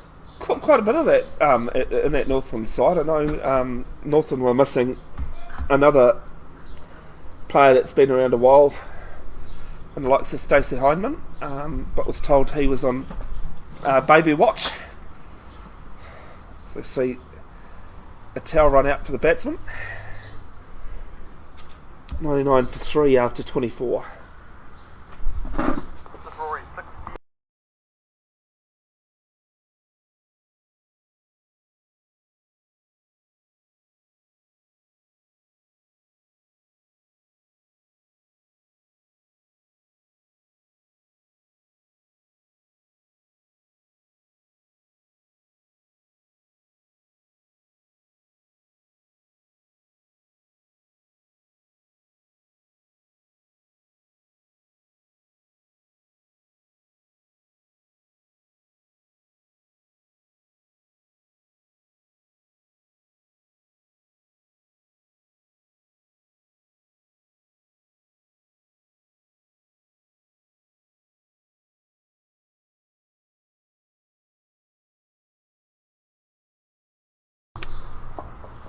Is held to bowl his continue from the members' end.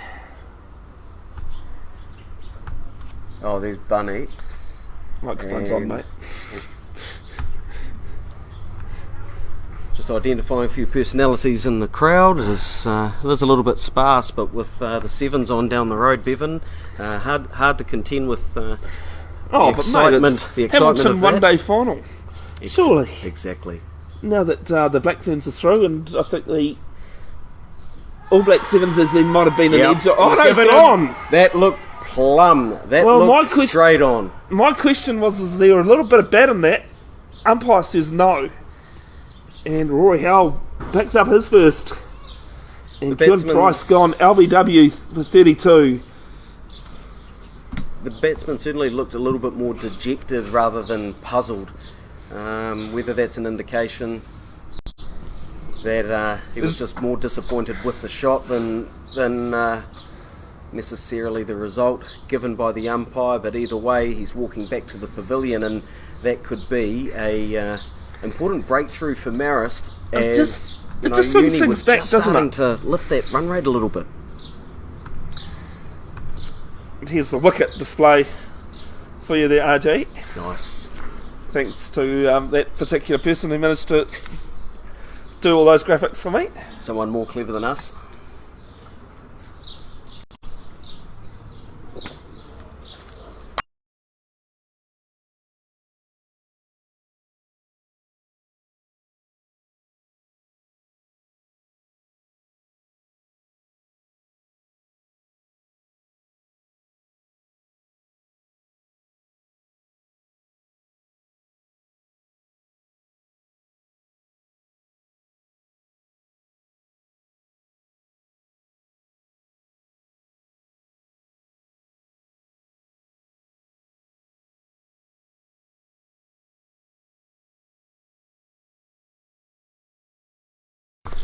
Apologies, folks. It was Oliver Kyle that was out, not Kieran Price.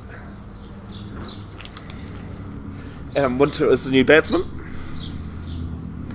As Ryan was just saying, that could be a bit of a turning point in the game. We saw the first 3 wickets to fall before the score was 40. Sorry.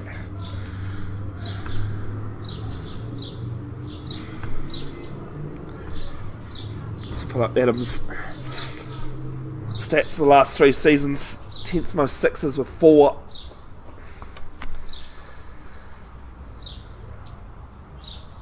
There's a bit of a quicker delivery here from the left armour.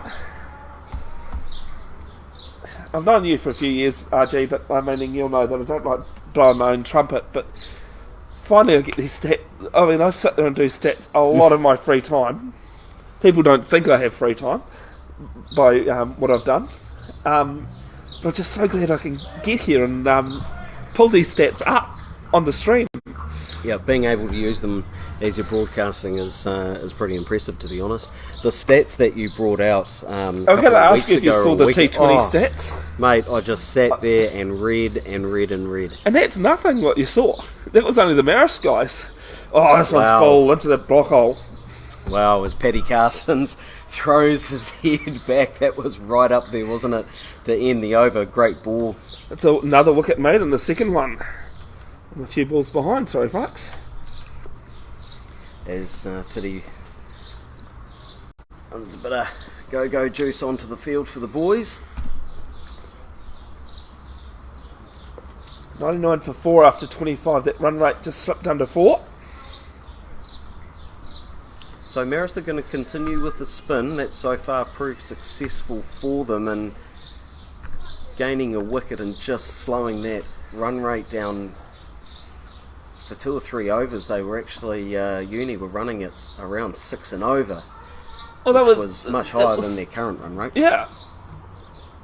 It's a beauty of spin though, isn't it? And we all thought, well, most of us thought, as this one squirted out to the leg side, and great sprawling save there.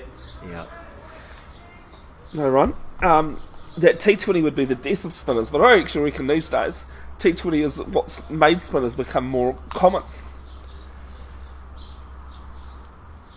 That one floats up, gets the treatment despite the effort in the field. Well struck, and that'll just take a little bit of pressure off, or a little bit of a sense of relief. Just releases it again, doesn't it? It does. It just, and says to the bowler, you've got to put it in that right spot, otherwise you're going to be punished. And that was a low full toss from Google. I was about to mention on the back of your comment around spin, Bevin, that it takes the pace off the ball, which can make it harder to get boundaries. And then, well, I remember. I'm glad I didn't say that. I remember playing a last man stands game at Innis Common, and I got asked if I wanted. This is batting at 8 o'clock at night, so the light wasn't too great. As this one's pushed down to mid off. Well covered. Scamper through for a single. It's clear down the fielding down there. And that's generally when you bring spin on, but and they asked me, did you want spin? And I said, no, I can't see the spin. I can't see the ball with it spin. I'd rather the pace. Close the eyes and swing away with it. It just goes back into its crease and Bocock defends liked away. that one, didn't he? Alex Clare last weekend, bringing up 100 games for his club, which was a fantastic achievement. This is 102nd game. Great achievement for a quiet man. Oh, that one went through! He got him! He got him! Bocock, elated. Yeah, and Adam Winter's gone. None for 7. And you'll like this graphic here. And apologies, Adam. But you like this one, RG. That there takes me back to 1980s coverage and seeing it walking along the bottom of the screen. I said to the person who found all these for me, I said, look, everyone will love this graphic. Cricket fans of all ages will know where the idea of that graphics come from. Is 7-ball duck for Adam Winter. Good Jackson. amount of chat going on at the moment out there in the middle with the Suburbs boys. It looks like Dunsky's having a really good yarn to the boys, and you know what impressed me, Bevin, going back to the stats that you so graciously compiled, was how many times he appears. Dunsky's name, not just appeared, mate, but at the top. Dominates. Strike rate average, batting average, very impressive. I would say a quiet player in the sense that he quietly goes about his work. Yeah, and he's definitely a character. He is. I mean, for the and for the character that he is, just as I say, quietly goes about his batting, gets into it, finds his groove, and enjoys playing. But here, for the character that he is, there's no missing him. I mean, I've tried taking photos of him, and he's felt his middle finger to be a little bit sore, so he's stretched it. Like every time he's seen me take a photo of him, that's the reply I get. As the first ball to Jackson Kate, fended off his legs. Of course, Star playing with 3 wicket keepers today. Finn Kay is down as the keeper for them. And 104 for 5 at the end of 26. And this is what we were saying. That partnership was actually pretty much over 50 between Black and Kewen. And 1 wicket brought about 3 in the end. Goose just going over and slapping Google a high 5 on a good little spell of bowling there. And now we see a change. Yeah, Troy Mitchell back into the attack. On the northern end of Seddon Park, where all finals should be played, Bevin. I think they should be. All northern districts, What a great venue. Unless, of course, it's in Tauranga and you get to go to a little bit better venue that what is Bay Oval, and that's because it's a newer ground, and the amount of money and effort that's been put into that ground is brilliant. Troy Mitchell, 1 for 16 off 4. His first ball of the match was a dismissal. And kia ora to Clinton Price, who you'll see shared around the video. Hope you're well, Clint. Your son's still out there with Kewen. 37 off 50 deliveries.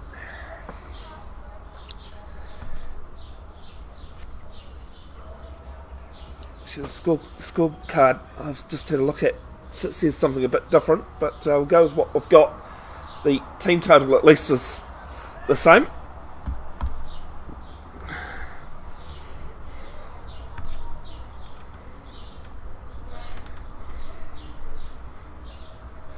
At 104 for 5.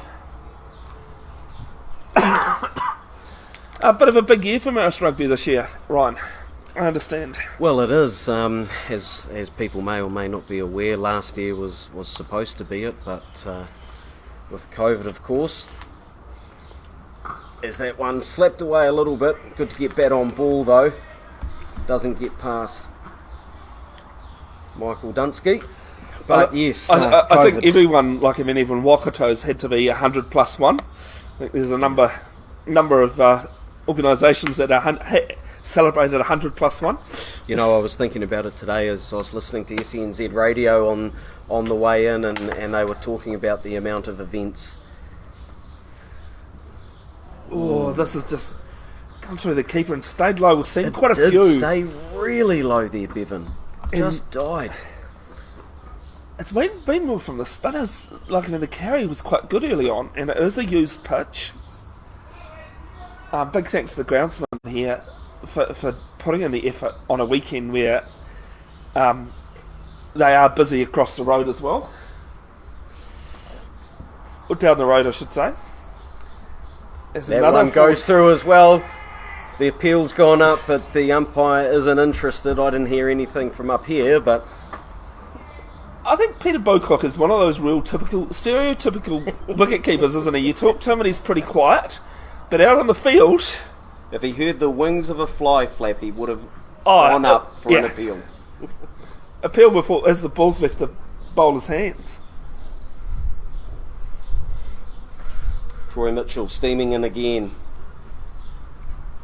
This one, bat on ball, Dunsky stops it. So this is what I would call a pressure over. Well, 5 dot balls. And another cliche. Apologies to everyone who just doesn't like cliches. You've got to close this over out now.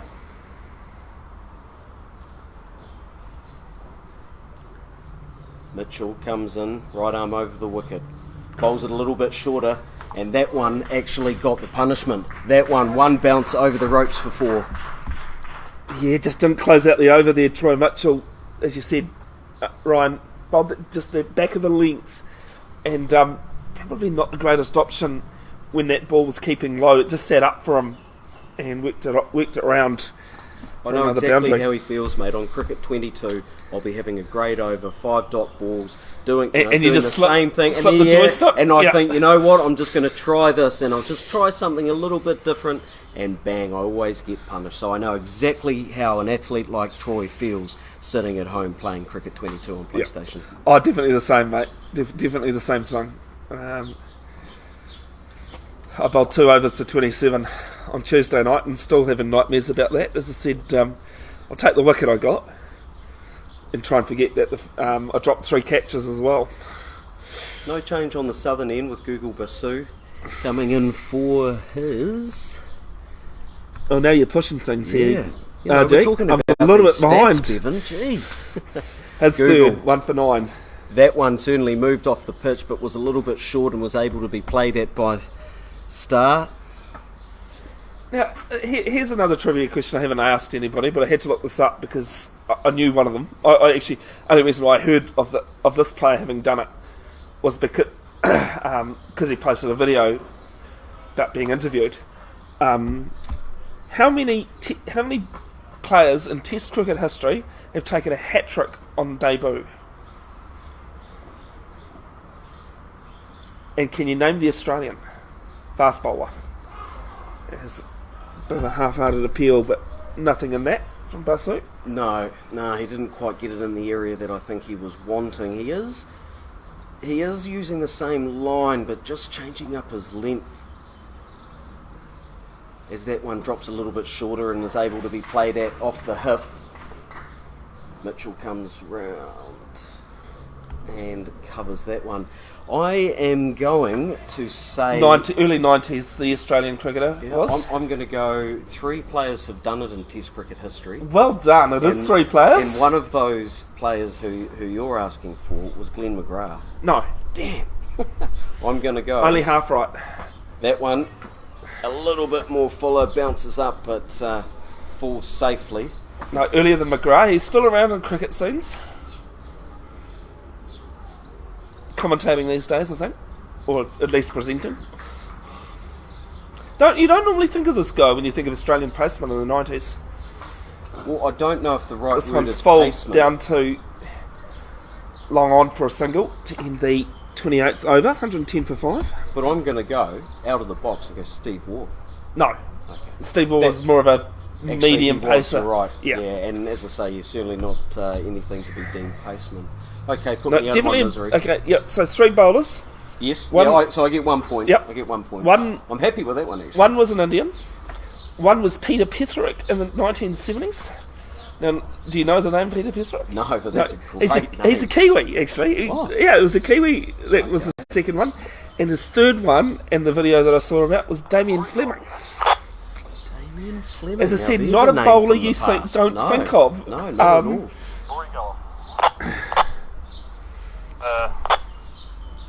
I've got, now you mentioned earlier when I arrived, certainly not a biased, but certainly a vested interest in the team.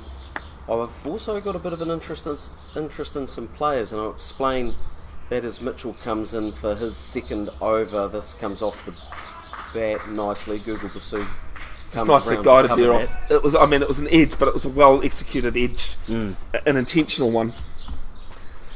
As I look around the ground, You're looking for that player you were trying to find before that you might have sponsored? well, in their beautiful Know Your Building shirts, of course, there's Troy Mitchell, my number 7 for the Marist Bulldogs under 85s. Paddy Carsons has been recruited for the 2023 season. Oh, that's great. As has Goose. Sorry, Goose is Angus? Yep. I just Yep. had Sorry, to my stop and think apologies. Yes. who Goose was. As this one's left alone outside off. Yeah, well left too. You know, now is not the time to be trying anything too much. It's about settling into the position now and getting the runs while they're on offer. Well, they've got to get through these next 10 overs to get to the over 40 mark. Yeah. And reassess. You know, we talk cliches, and I'm a little bit like you. Yeah, they can be overused, but how many times are they actually? And especially in cricket, they're so applicable at times, and they're there for a reason, a cliche. Oh, He's always that played one at that. snuck through. There's a half-hearted attempt by both wicket-keeper and bowler. I tell you what, I reckon that ball was wider than the previous one, and he's had a good fiddle at that. Yeah. He's played inside it at least. Okay, because I just love my trivia, RG, and this one's an interesting one. Okay, now it's a recently retired player. As Mitchell's next one is down leg and flicked off his pads. That was really well played. Covered by... Is that Andrew McLean out there? I think it might looks his build. Looks like Andrew. Well covered, but yeah, very nicely played off the hip. He just walked across it, didn't he? Just flicked it. Yeah. So, who, having played 100 tests or more, has the best bowling average? Well-known player. Tim Southey. No, recently retired. Oh, recently retired, sorry. Okay. Bolt. No, Well, you know, recently Spinner. retired from international cricket. spinner. Dan Vittori. No, No, recently he's not retired. recently. Yeah. I love how you're thinking New Zealand, though. Not telling you Sorry, whether you're right. I thought it was New Zealand. Sorry. I'm not telling you if you're right. You might be. Yeah, well, true. You might be. I'll give you a bigger clue. He's not actually. He was a batsman. He was a batsman, not a bowler. He does have the best bowling average, though, having played 100 tests or more. Well defended there by Kate. Yeah, As we end the over. No, you're going to have to pull me out of my misery on this one as well, I think, mate. Well, I mean, if you think you know, folks, have a look online. I'll tell you in a couple of overs. Yeah. Let's get some answers up there. Would love to see if someone out there can solve that one. Yeah.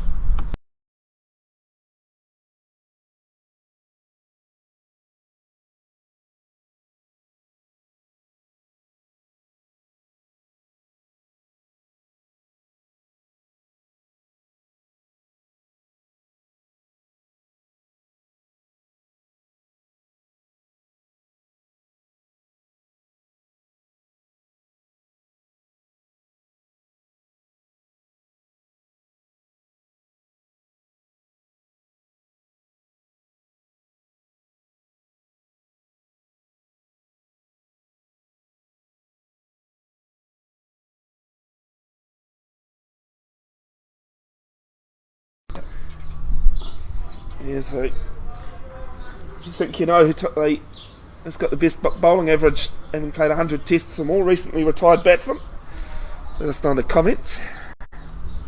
Let you know at the end of the 30th over, which is what we're in now. Google Basu drops that one. Nice little ramp shot, falls short of Tiddy. Yeah, fine. It was a short, fine leg there. It was quite a good placement for him. And I think Keown probably was a bit lucky he didn't get more off on that. Definitely down there for that lap ramp.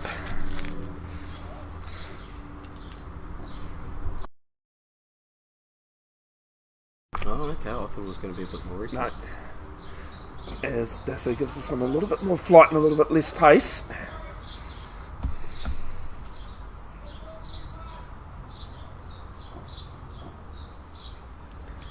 Good to have your company wherever you are tuned in. Bev's Broadcasting, Bevin, Jenkinson and Ryan Galbraithson in this.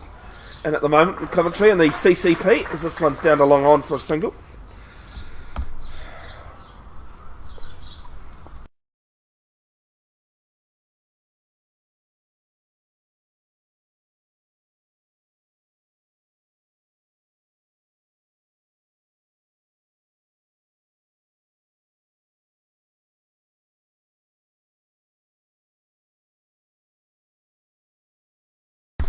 This one's clipped off its pads for a single.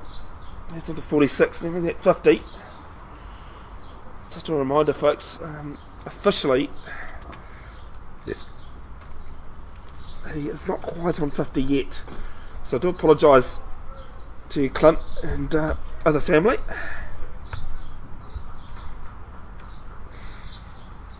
Scorecard has him on 43, so we've ended the 30th at 116 for 5. And I did tell Ryan off air who this person is, but the person having played 100 tests or more with the best bowling average, having recently retired, Ross Taylor. Picked up 3 wickets in his test career.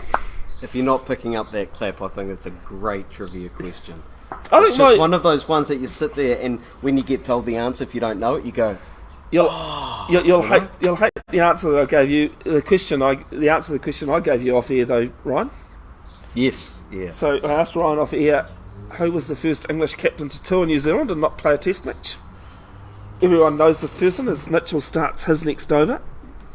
That one's clipped. picked up. Yeah. A similar shot to a couple of hours ago. That one ramped up 3 bounces this time though, and over the boundary, which will again give confidence to a star side looking to get into the back end of their innings. So the answer to that one is, and Michael Dudansky is playing in this one. I can't actually remember who the person was that got it right the first time, but Ski thought he had the answer and he said Abel Tasman. I knew he had it right, he just said the wrong name. Captain James Cook. As I said, Yeah, you'll so hate you do that have one. to go. So you do have to go way back. Yeah. Read that one on Facebook one day. The Legend of Mighty Banks page put up a post about your most obscure cricket trivia, or sports trivia questions. It's the next one from Mitchell. Slapped over mid-on, 1 bounce, 4 runs, and that is his 50 as well. Yeah, he should be proud of that 50 as well, but obviously his work not over.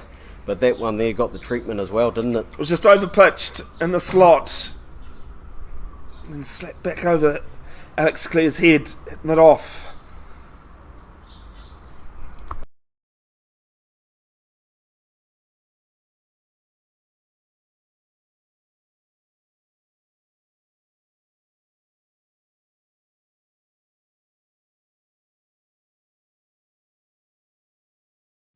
Apologies, it's Nick Farrell bowling. I should know that. We should know that as a Marist people.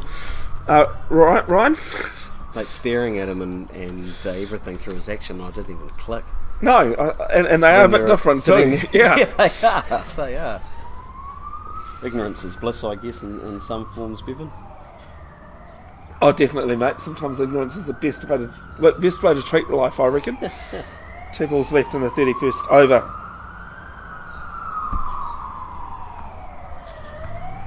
Yeah, It's a wide. Yeah, he thought better of that. He actually went to load and then thought, no, that's a bonus. So let's just let that one carry through to the keeper. Dropped a little bit, obviously wide, but sat down. 125 for 5, halfway through the 31st over.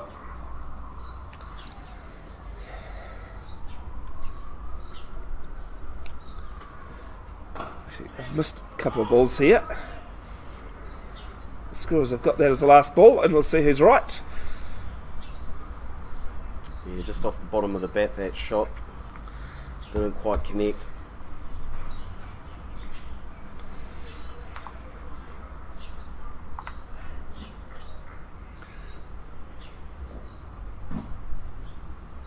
Farrell in from the northern end at Seddon Park. That one a little bit wider. He has a swing, but all he does is miss. Carries through to the keeper. That'll end the over. Yeah, 125 for 5 after 31, 19 to go. And if they keep going at 4s at the moment, that is 76, so they'll take their total to just 200, 201. What are your thoughts on a total like that, Bevin, with I think a looked after but a used pitch? Yeah, I think 200 would be good. Now, here's a stat for you that I came up with last night because I was suffering from insomnia, much to my joy. I'm surprised we weren't suffering from much more watching the cricket. No, I wasn't watching the cricket, mate. That's why you only had insomnia. Yeah. No, I got a text message from a mate as I tried to go to sleep saying, don't bother. And that time we were 9 for 3, not the 15 for 5 that we were at some point. Google Basu to continue from the city end or the southern end. I've lost my train of thought there. Go, Ryan? Your insomnia, as you were up last night. Oh, yes. And as Google floats that one up, he probably didn't expect it to float as much, but it was covered anyway. Now, both in the Spark competition and Hec Holand in the last 6 matches, Marist have won the last 2.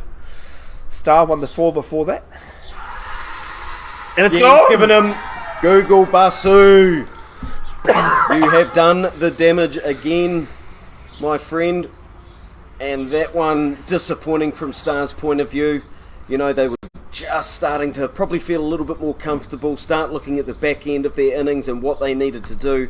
And one thing they didn't want was to lose a wicket. But it goes down. Yeah, so Jackson Kate gone.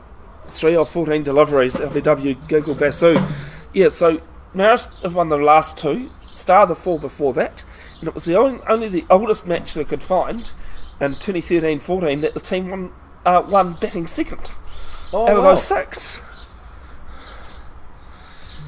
Of course, Star did win the toss and elected to bat, which is not a bad decision on a used pitch, as Finn Kay walks to the crease. Yeah, Price just taking the opportunity to dry himself off, have a bit of H2O and recharge that battery. He's now the key. He is the absolute key to Star's end of the innings and how they finish it. If he can stay in and if he can take most of the strike and probably most of the runs, then Star will look towards that 200. But without him it might be a bit tougher. So this might be what Dunsky and Basu are talking about on the southern end. Or Dunsky's just trying to tell a bowler how to bowl. He'd be telling Bowie how to keep too, I'm sure, if he could. Good afternoon to Sam Sinclair. Hope you're well, Sam. Fraser Tech not quite being able to do the goods on a shortened Hec Holand season this season. Sam Sinclair, the keeper. Yeah, definitely hard luck with Fraser Tech. I enjoy watching them play. You know, they always play with a lot of heart and passion. They love their but club, like the rugby they love team. their cricket. Yeah, absolutely, mate. Never an easy game. Never. You always look forward to those ones as Basu floats that one up a little bit more, but it's really well played off the knee, follows through. McLean chases it down. Now, believe it or not, Ryan, it's taken me this long since you first talked about McLean, because I actually believe it's McLean. Ooh. But it's the first time. But I've now been able to figure out who the most famous McLean is, like his first name, John McLean from Die Hard. And of course, what do they say about Die Hard? There's 2 types of people. One that thinks Die Hard's a Christmas movie, and the others are wrong. Yes, yeah. I love that. So the next ball from Basu. Just a nice another forward prod there. Yeah, and I mean that's what he has to do. Put those good balls not away, but look after them. Treat them with respect. Well, they've got 109 deliveries left in their innings, with only 4 wickets in hand, so they need to keep those. As this one's down leg side, just sprayed down and wided. Yeah, that one was heading towards countdown. Thinking you're meaning the old one actually, and I thought you're in the wrong direction there, Ryan. But no, there was a countdown not far behind us. And was it Big Fresh? Yeah, Big Fresh used to, wasn't it? You've been living in Hamilton far more than I have, mate. But yes, I do remember Big Fresh not being far behind us here. We're just not just to the side of the camera here, folks. Ends the 32nd over. It is 128 for 6.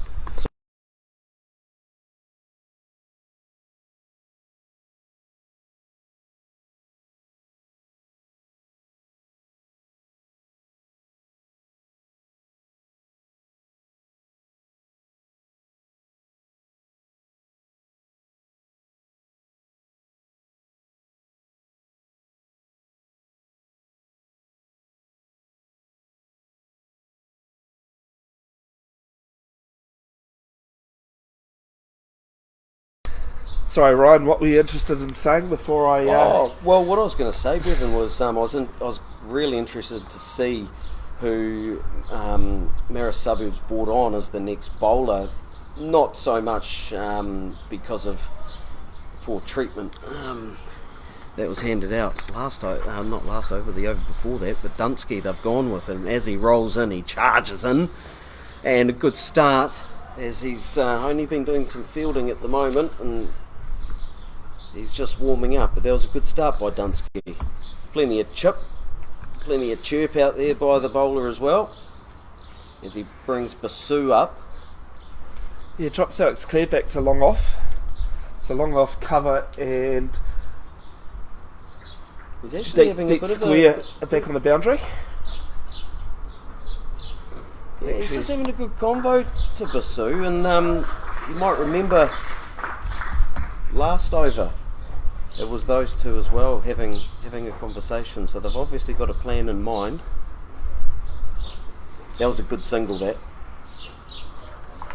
Yeah, it was well appreciated by the teammates just in front of us, down the lawn here at Seddon Park. Glorious January day. Thanks for tuning in, folks. Do let us know who you're supporting. Any questions or comments, we'll try and get round to them. The live stream courtesy of Bev's Broadcasting. Pleasure to have you company. Kay facing Dunsky, just pushes that away, looks for a single, but thinks better of it. Kay becomes, I talked it up about Price, but you know what, Kay now becomes an important player as well, doesn't he, Bevin? There's almost, because I've been away from the Hamilton club season for the last couple of years, I'm not too sure of the star team these days, but I think he might be the last recognised batsman for them. Here's the keeper today. Oh, he's down as the keeper. I know Reg Prasad has done alright in last man stands, very different format and level. Shouldn't be knocking last man stands though, because that's generally where you get cricket from these days. It's the edge down past the keeper for 4, and it's a cheeky single, cheeky boundary issue acknowledging there, RJ. Yeah, I was just laughing. I see Kay. He sort of knew that he got away with one. I mean, there was no fielder there, so there was no danger, there was no slip. Oh, it was deliberately played, I'm sure. Yeah, his head went up as he was coming through for what he thought was a single, but then when he saw it go over the boundary, he sort of, the sigh of, ooh, got away with that one, as he turns to face Dunsky. That one up around the ankles. Yeah, Well put away. Toenail, toenail clip of that one. Yeah.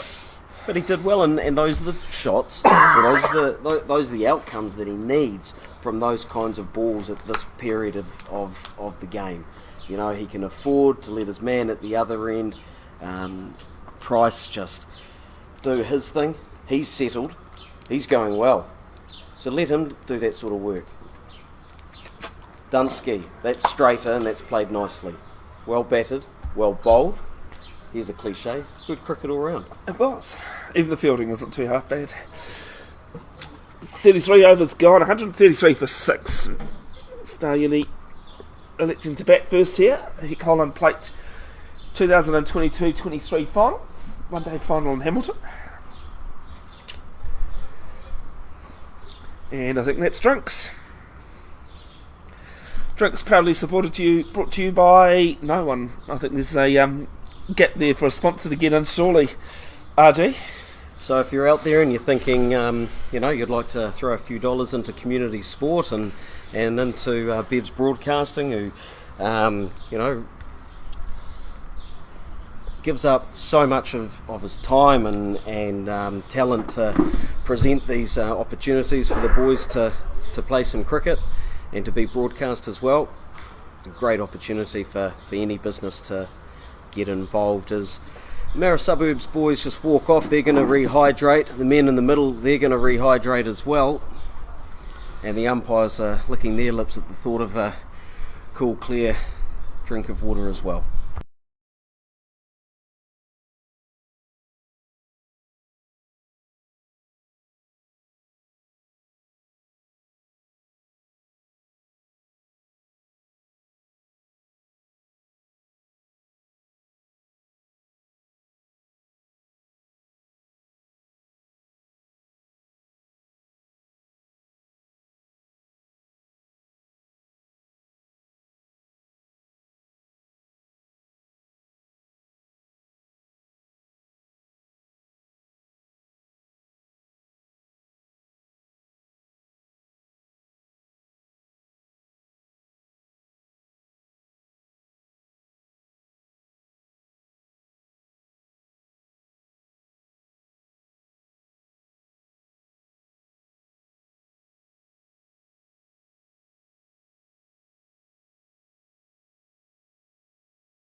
So first over after drinks, and the second ball is a dot as well to follow up the first one. Those clouds have started to grey over a little bit, Ryan. There's not so much blue anymore. The third ball is full, and just back to Basu. Yeah, a little breeze picking up, Bevin, and yeah, that. I don't think anyone's going to complain about a bit of breeze. Not at all. Not at all. As long as the gazebo stays put. Yep. Yep. That one floated up, given the treatment, but There's it's a man up out in the there. air. Oh no, he's parried it over. He's parried it over as 6 runs. Kieran Price couldn't have picked him out any better.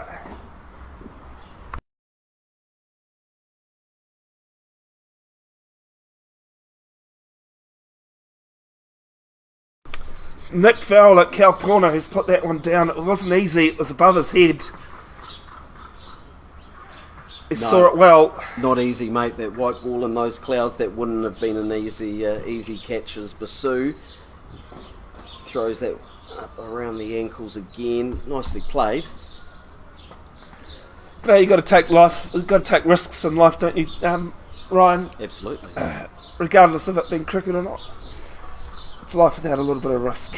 Last ball of Basu's 6 over, and a huge appeal from Peter Bocock. Basu looks around at the umpire and probably says, "I don't think it was out, but what do you think?" I think Bowie was appealing as he screamed off to square leg and was more worrying about appealing than getting the ball. Ed's 34, overs gone, 16 to go, 139 for 6, the 2023 Hec Holand Plate final.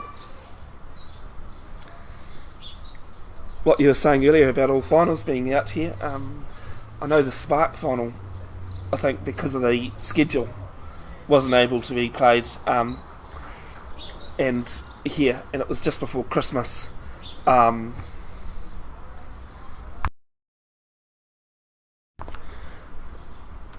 it was rained off as Michael Dudunsky continues. And there's a big mix-up. This one there needs to go. Angus throws it into the bowler Dunsky, who takes the bails off, and that wicket there. The only positive thing about that, Ryan, is that it's Funkay that's out, not Kewen. Yep. It's Kewen that called him through, and honestly, I don't think there was a run there, regardless of the mix-up. And rightly so, Kewen. Not Kewen, sorry. Finn's not very happy about it.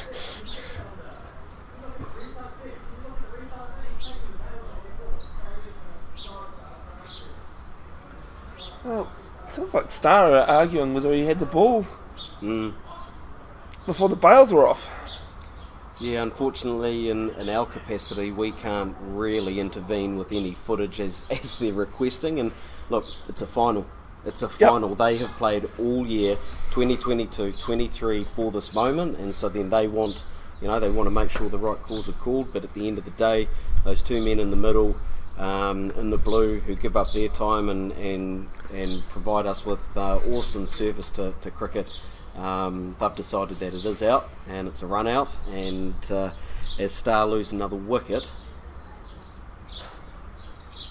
Suburbs just get a little bit of ascendancy, I guess, near the end of this innings. They still have to bat, and there's one thing, Bevin, if that's what these guys, Star, are facing as batsmen, well, Suburbs have to face it as well. So. Oh, definitely. And you can only tell what a pitch is like when the other team bats on it. Absolutely, mate. It's Matt Butcher, the new batsman at the crease.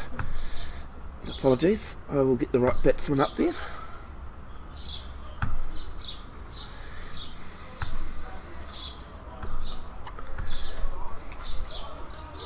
But I mean, they really do need now to bat those 95 balls. Yes. And the batsmen have got to give Kewen, or Q as he's known, as much strike as possible. That's a slower ball floated up by Dunsky. Well kept out. Yep, every run is an absolute bonus and is crucial now for Stars' total that they are going to set Suburbs. That botches a bit of a tail ender, 16 runs in 7 matches in the last 3 seasons at an average of 4. Oh, this one is brilliantly Nice. played off the pads. And it's going to be a couple of bounces and reach the boundary. Embarrassingly, I haven't seen a lot of him over the years, but that's 3 times now he's played it so well off his legs into the gap and been rewarded with the ball heading over the ropes. In all fairness, though, Ryan, to you, is that he used to play for St Paul's, so he's been playing for the Wakatu Valley side. Shifted to Star this season from Melville. Followed his father Clinton over. So Price is sitting on 65 now, and this has become a very important innings for Star. If they can, Well, he's get the almost scored chocolates. half the runs. Yeah, well, that's right, actually. When you look at it, Bevin, yeah, well identified. You know, if they can get the chocolates today, the first box needs to go to this guy, doesn't it? Paddy Carson's is going down to the cow corner boundary, cow corner long on and long off, and cover back as this one's through. Well, it might just take away one of the main weapons in his arsenal, but he certainly looks like an accomplished batsman who has He's more than about one shot 20, up his 21 off the top of my head. Apologies if I've got that wrong as well. But I know he's not that far. He's definitely not our age range. He's a little bit longer off the needing a Zimmer frame than we are, RG. You think we could give him our second-hand one once we're done Yeah, with our first one? once we're finished. Well, I've got a couple of crutches in the car, that could help. One more to come in the 35th over. 4 and a run out. 4 and a run out. Apologies, folks, about my voice going. Oh, is this one fall into the pads and I'll pick up an easily single. Probably a little bit of an error there from Marist, Ryan, because I've given him the single off the last ball of the over, and Kewan maintains the strike. Yeah. Next over. Yep, he'll be happy with that one as Dunsky finishes the over, 2 for 22 off his 5 overs, which is a good little spell from Michael.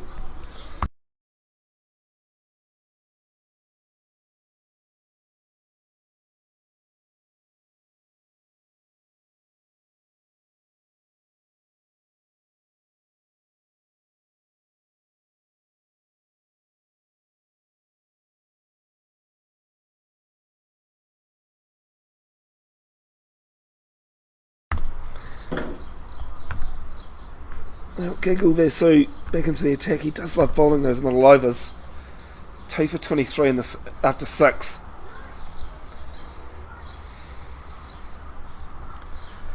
Go through the wicket takers in a second as this one has turned into a full toss.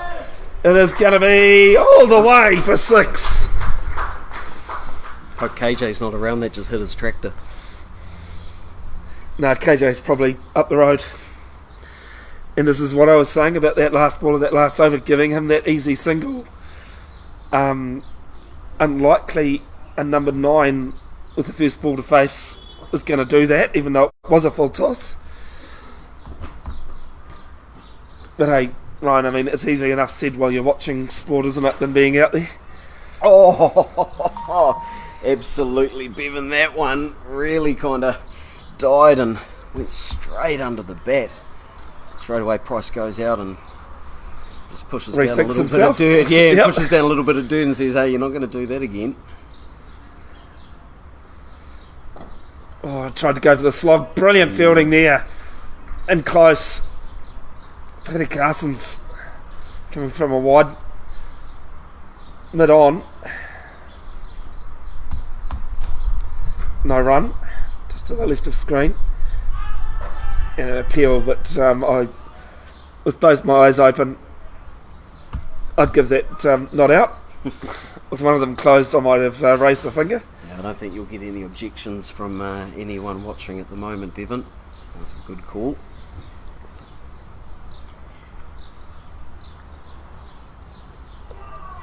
There's another one that's Those just ones, sneaked eh? through away. Those ones. You know, your heart just flutters when you're a batsman, and it almost does it as well when you're a bowler. It's that so close, so close. Can I get him again? It's the last ball. And they're going to sneak Charges. a single.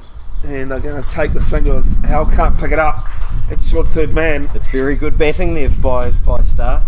It is, and 7 off that, a 6 and 4 dots as well as that last single.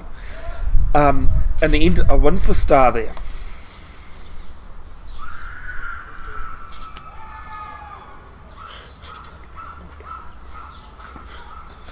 See one of the characters from someone heading to the sevens. I hope, right? It was an interesting get up that he had there, wasn't it? Yeah. Didn't leave too much to the imagination, unfortunately. 151 for 7 after 36. Yeah, sorry, mate. I was hitting you for a good reason there. Usually it's when I've made a faux pas, not to see those sorts of sights, Bevin. Yeah. Angus Lynch coming off Ross Laidlaw.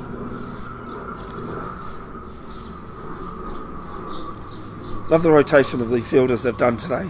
Angus Lynch is down as the 12th man. I've obviously watched a little bit of Suburbs cricket this season, the 2022-23 season, and Ross has really played well, in my opinion. He's a fast bowler turned opening batsman. Yeah, and did you see his innings against Fraser Tech? No, I saw parts of it, Yeah. and then yesterday I managed to catch the start as well on what I thought was a really tricky pitch at Galloway, as that one sneaks through for a single, probably a little bit earlier on in the session in this over than they would have liked, but still. Got to take those runs though. Yeah, every run, as I said earlier, was a bonus, isn't it? But no, yeah, a testing pitch at Galloway, and yeah, his head was down another 60 run innings, I believe, and no, Ross has been a really. Well, actually, I can tell you what. Been in good form. His one day stats up. I won't pull them up. Just have a look at the screen. He's got 154 runs in 8 matches in the last 3 seasons.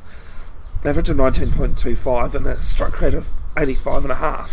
So, I mean, you'd want the average to be a bit higher, but does the job. And that highest score of 56 was against Fraser Tech last Saturday. Now, I don't want to offend you as that one goes wide and the umpire signals as such. I don't want to offend you, but how up to date are your stats, mate? And please, I'm not trying to cast aspersions here. I'm surprised it's taken someone so long to question it. So these are one-day stats. Yes. So Hec Holand and Smart competition. Yes. Over the last 3 seasons, so since the start of 2020-21. According to what Play HQ and Crick HQ have. I will hold myself responsible, as we just see a dot to cover. I will hold myself responsible to any faux pas I've made, but I can't hold myself responsible for what the scoring systems have. I do love the photo though, mate. That's Ross. Yeah. Happy man. Done by Bruce Lim. Man who plays for the Marist Suburbs sees, but also spends his time shooting people at sport. He started to walk away from that, and no offence to Dunsky, but a better ball might have had him in a little bit more trouble. He covered it. Just a bit too straight, wasn't it? Yeah. But in hindsight, it was only too straight, not delivery, you know. I did have someone question my stats, and I found out I was wrong, so I did go back and change them for him.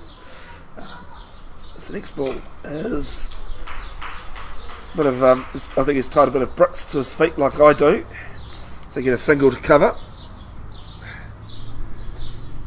As the field goes back, last ball of the over, 154 for 7.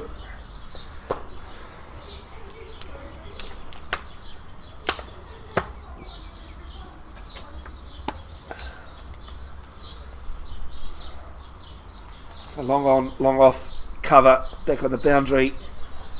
You get a short third man, point, a good point. Mid off, sorry. square leg as I pick up a single down to long on, and to finish that that fielding, it was a short phone leg as well. Another good cricket moment there. It wasn't the worst ball, but it was played nicely. Just leant on it and pushed it. He knew he only needed one to get the strike back. Bevin, I think your friend identified you giving him a bit of a look, and so he snuck around the corner to come and see you. Oh, he has. Oh, sorry. I don't believe that's the usual standard issue police uniform. No, I don't think it is either. I don't know if it's a summer uniform specifically for the beach. Yeah, it's not one that you tend to see or tend to favour. But hey, if you're game enough to wear something like that, that's right. I mean, I was Batman for one sevens and Elvis for another. Thank you very much.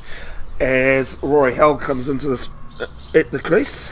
We're going to have a change in commentary as well, with me shooting off for a bit, but Bevin and Bev's Broadcasting, thank you very much for the opportunity today and presenting this final. Thank you so much for your help, RG, as my voice is. I'll try and find it in the innings break, but you do a lot for Marist Rugby and cricket as well through Know Your Building, and it's a pleasure to have you in commentary, mate. Thank you for that, mate.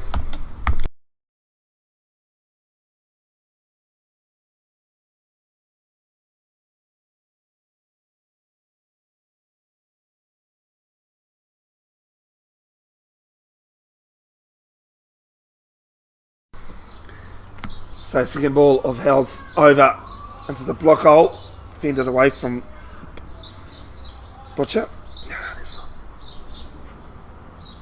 Apologies, that is not Butcher on strike. The Price.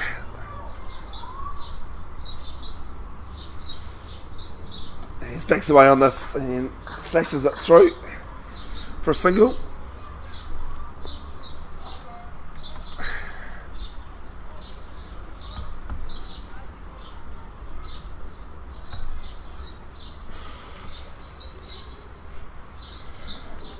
It's on to 76 with 94 deliveries.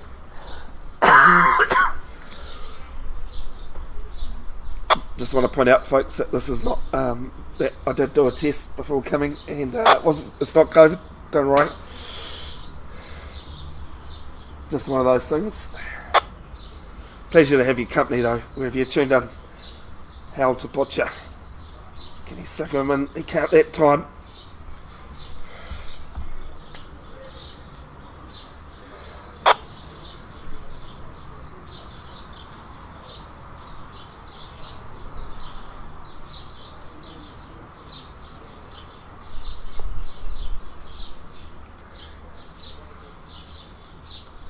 So I'm giving it a little bit more air just to forward prod.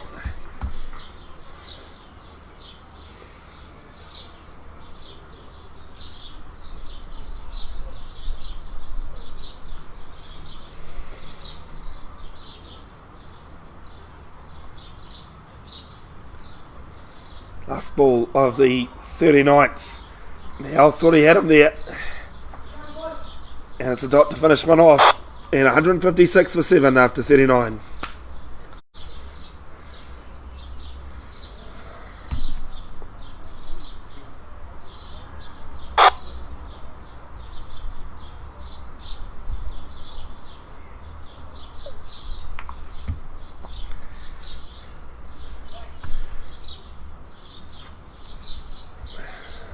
So 4 wickets today for Star Uni. At 3, 33, 39, 99, so it was a 60 run partnership there. Oliver Kyle and Kieran Price put on 104, 125, 139 was the last one at the fall of the 7th.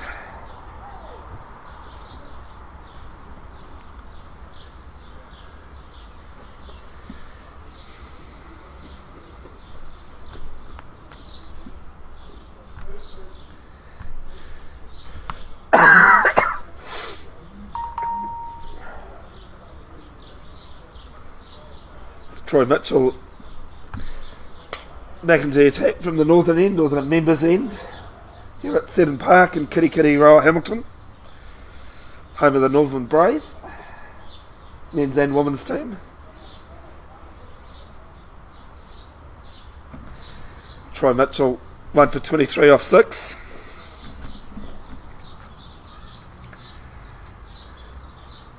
And Keon Price goes for a slash, a wide one. Doesn't connect. So long on, cow corner. And cover on the boundary. It's got his third man. Backward point. Extra cover, mid off. Short fine leg. And square leg. Inside the circle. Comes down the punch. Again, that ball's kept low. It's something that the Marist batsmen are going to have to be wary of.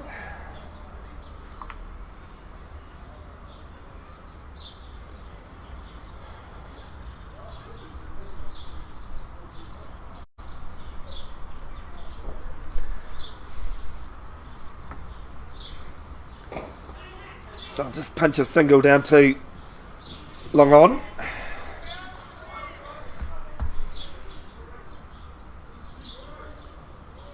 Been a few third ball runs being taken.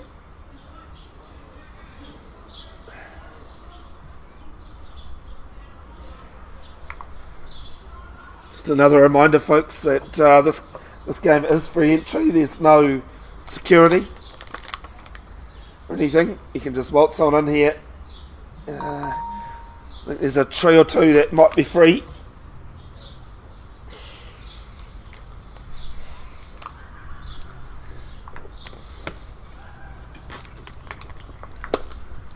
As he goes for a big shot, loses the track of the ball.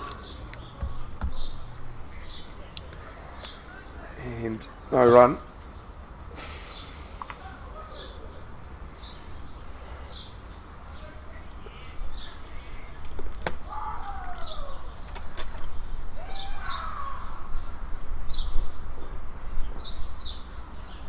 Penultimate ball of Mitchell's Mitchell's 7th. And not much what you can do with that as a tail ender.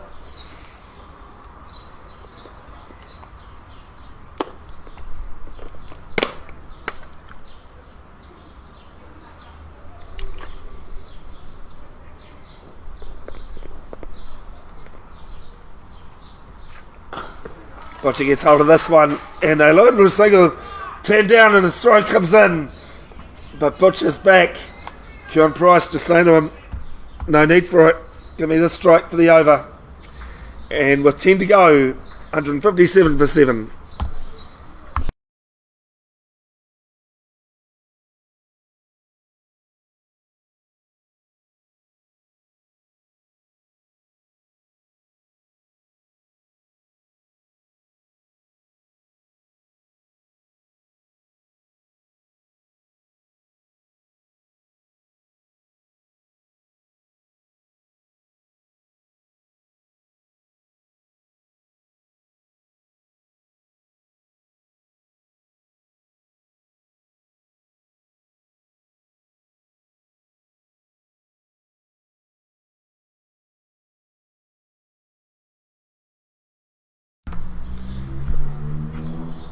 Well, they're still on target if they can keep enough wickets in hand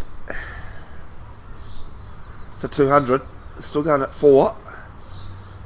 Just a bit under, but 4 from here would get you 197 exactly.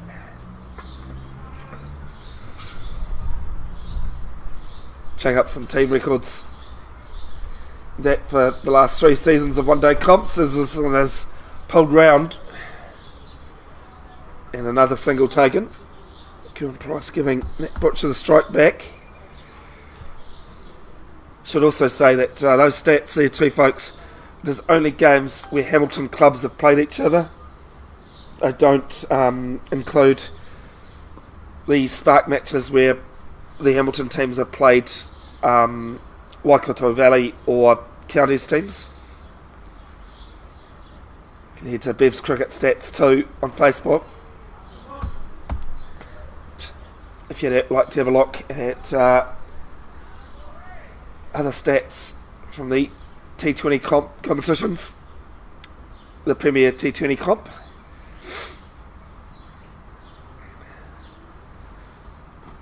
His backs away on this, out to cover. For single on the boundary.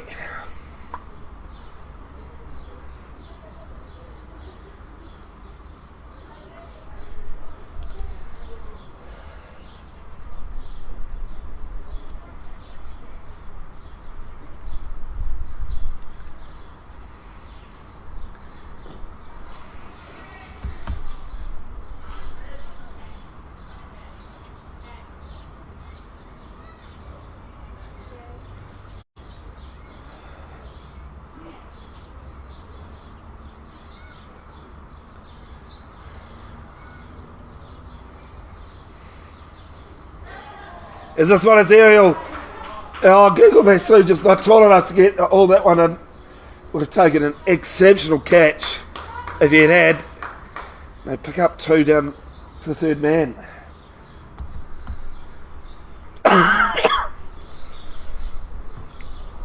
Pure now, 80 off 100 deliveries.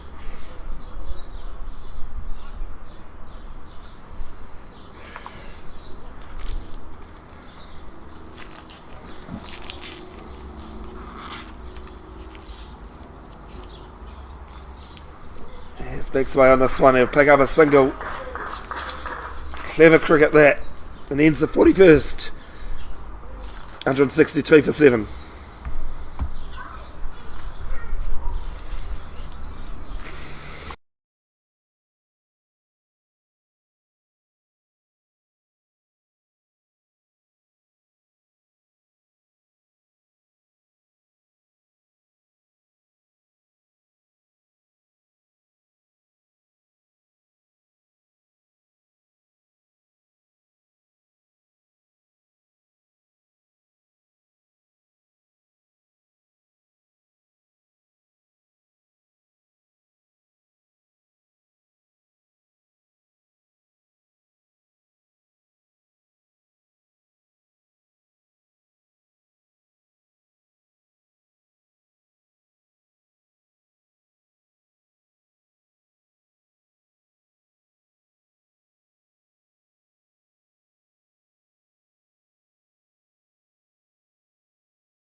Troy Mitchell to carry on from the southern end, from the northern end, sorry, with the members end.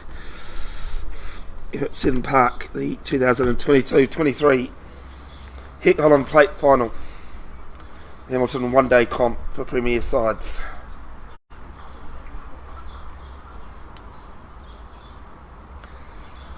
He's got 3 overs up his sleeve. Nick Farrell's got a few. I think he's got 6 off the top of my head.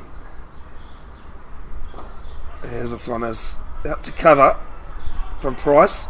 They're looking at 2, but nope, he slipped over. They just settled for the single.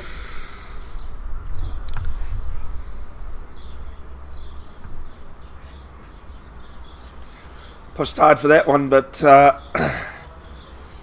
just lost his footing.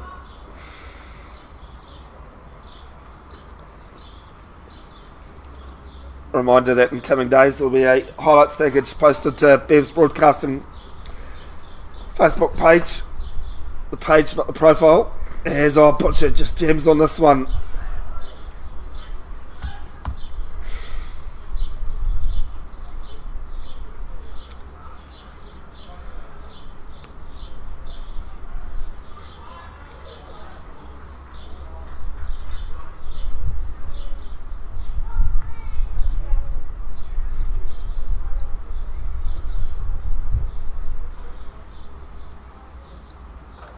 Oh, this one's lucky. He's tried to attack it, but he's got a little inside edge, and it'll be 4.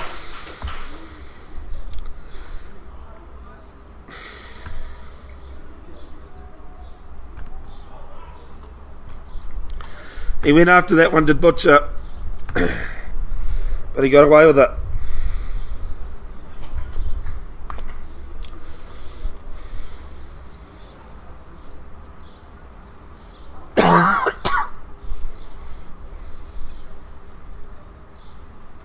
Next one from Mitchell. Follow, there's a appeal from behind. Not given.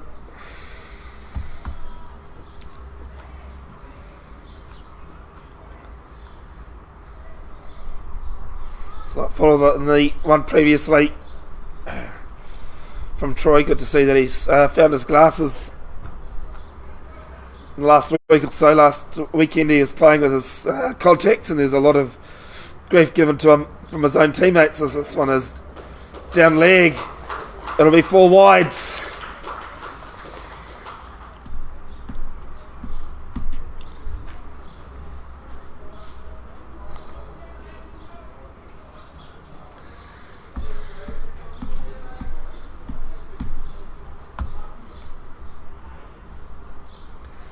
Score on to 172 for 7. 10 off this over so far.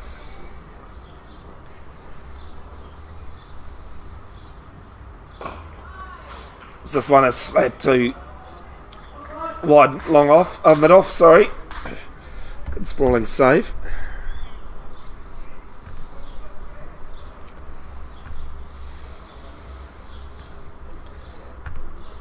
One ball left in the 42nd.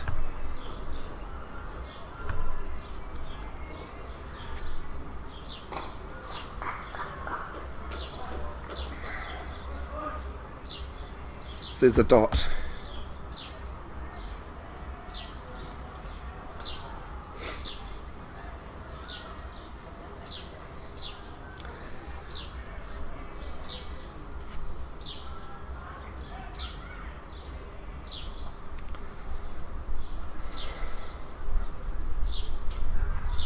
It's actually, apologies folks, it's 41 goal, not 42. I must have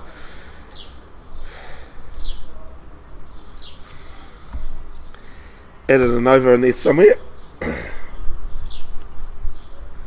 It's my first time using this system.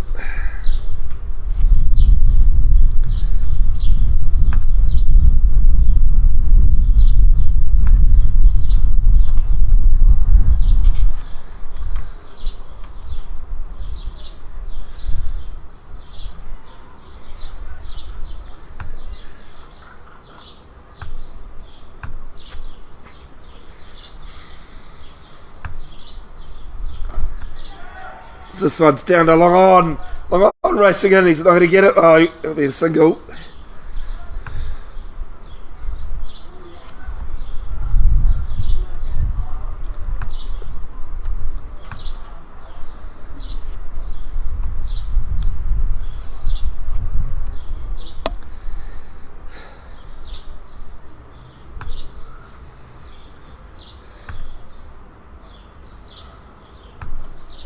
This one's just a forward prod, cool through for it. John Price cooling him through. They get a single, 2 singles to start the over.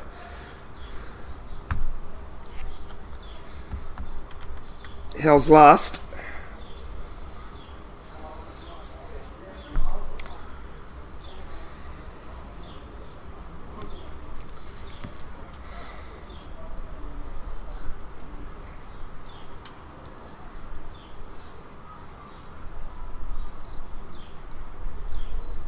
This one's fired in, swept, past, short fine leg,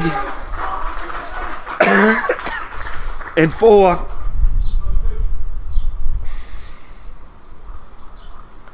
178 for 7.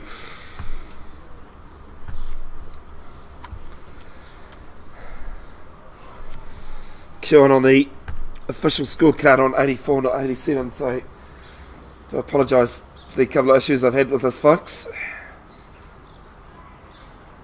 And the overcount is 1 more than it should be. It's a single down to long off.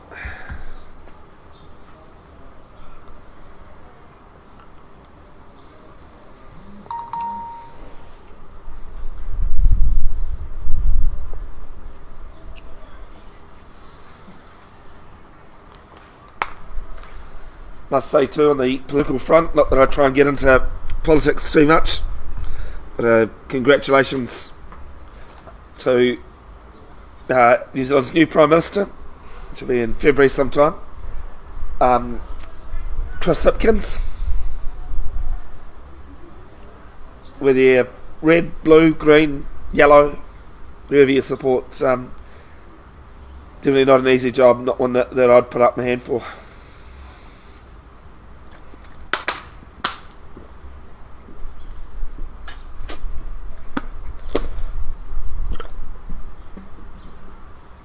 As this one's into the toes, squared it out down to long off.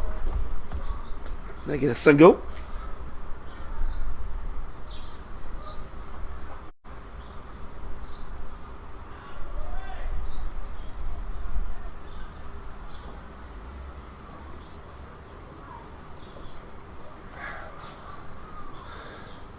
This one on a good length, and I'll get another single.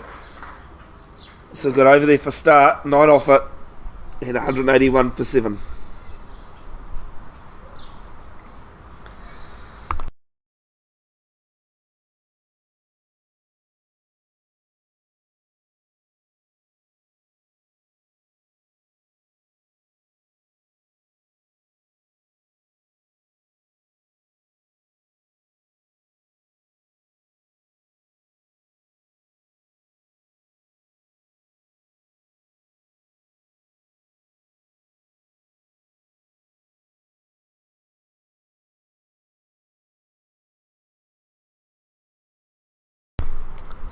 So I know it does say that Rory's bowled 10 overs there, folks, but just had it corrected by the scorers as Michael Dudansky back into the attack.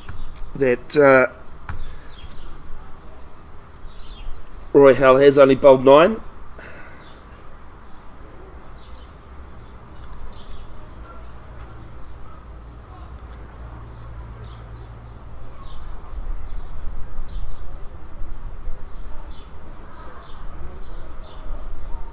Dunsky 2 for 26 off 6 overs.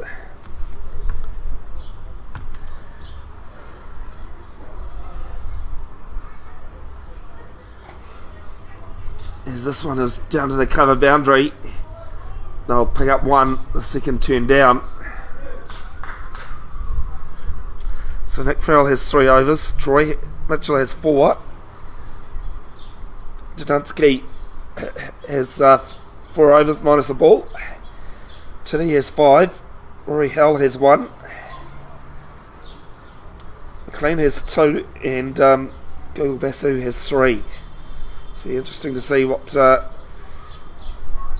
they decide to finish off with. Mitchell has 1 wicket. Dudansky has 1. I'm just going to ignore that, sorry folks, because I have butchered the scorecard a little bit here.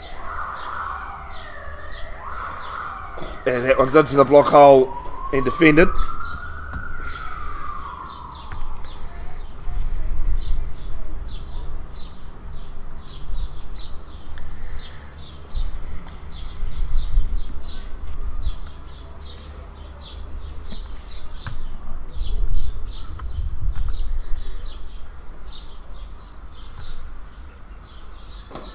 Next one down to the mid on, as you can see, racing in there, cutting it off before a run can be taken.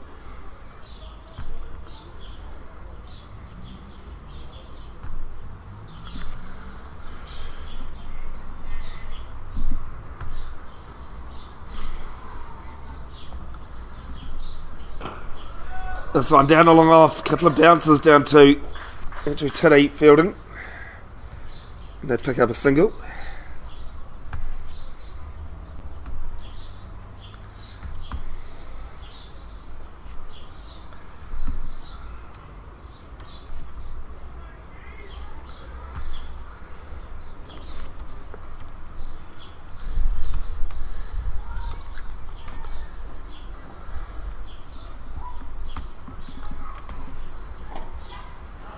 And this time just a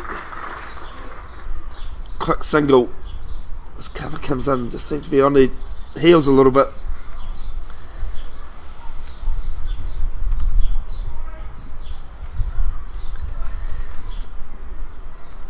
coming up to try and cut down the singles. I'll update the scorecard very shortly, folks. Just having to put in my old one that I used to go by, as it'll be a dot ball to finish, and 184 for 7 after 43 overs.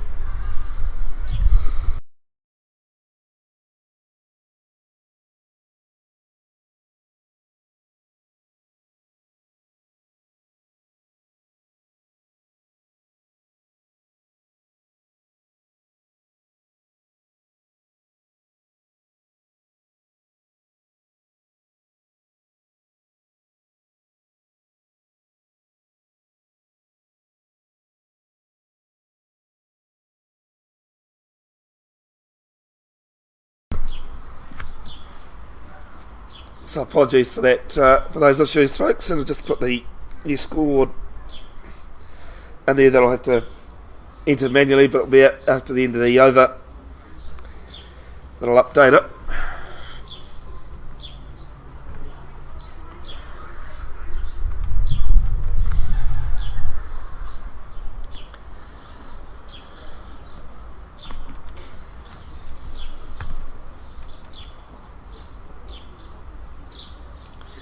Current price 88 off 106. Pete Butcher 9 off 23.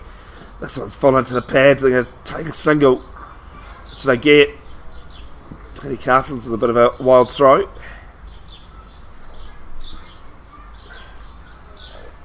$185 for 7 now.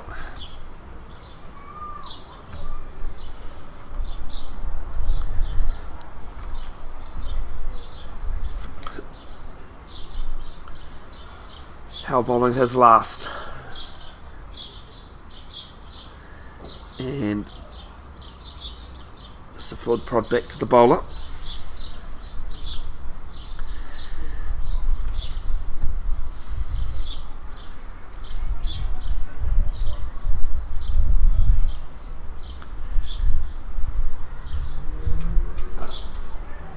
As this one is down to long on. Oh, it's been dropped. The second one of the match has been dropped down at long on. I think he saw that late.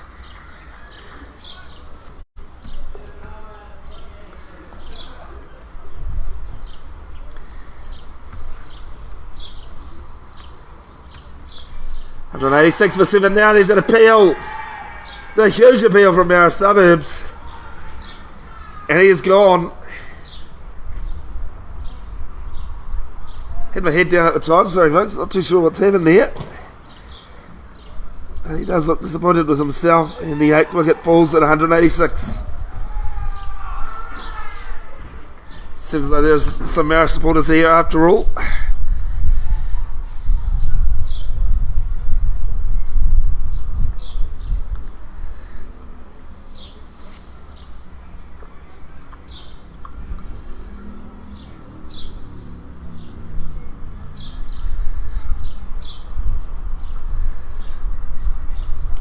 And it was Kieran Price that's gone to getting a well-deserved clap on the field. 89 of 108 deliveries. It's caught Bocock, so behind the wicket, bowled Howell. 9 fours and 3 sixes in what's been a pretty good innings.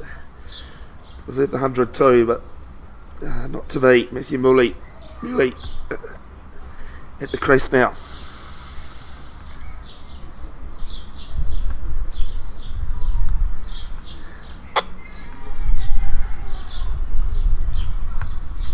So he's played 2 one-day matches between Hamilton sides in the last 3 seasons. Hasn't scored a run. Been out both times caught and stumped.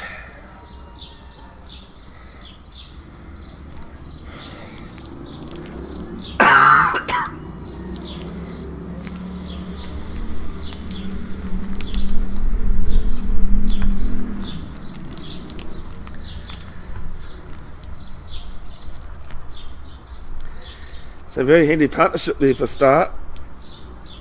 47.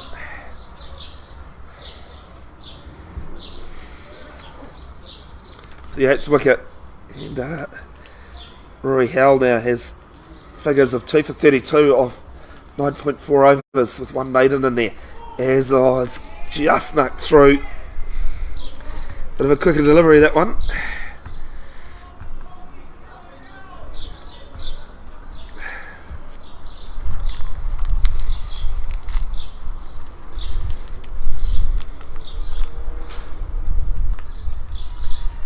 And the next one, cut away down to gully. And for no run, into the 44th. It is 186 for 8.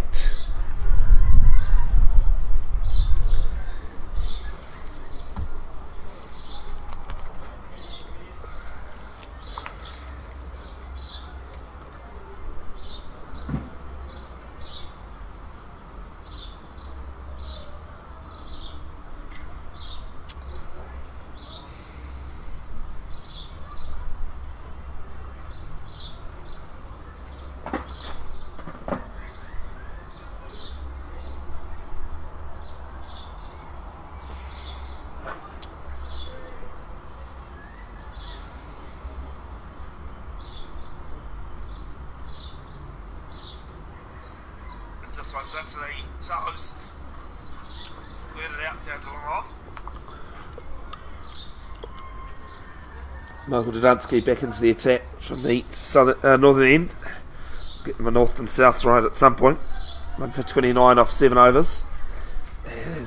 Squared it and called for a single. Probably was there in the end, but turned down, and Bocock's given a bit of a wiggle, bit of a dance.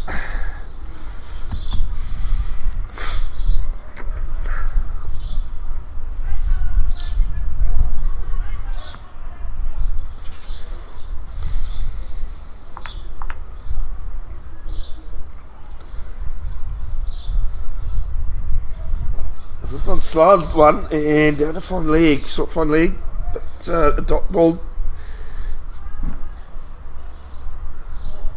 So these 6 overs are going to be quite important.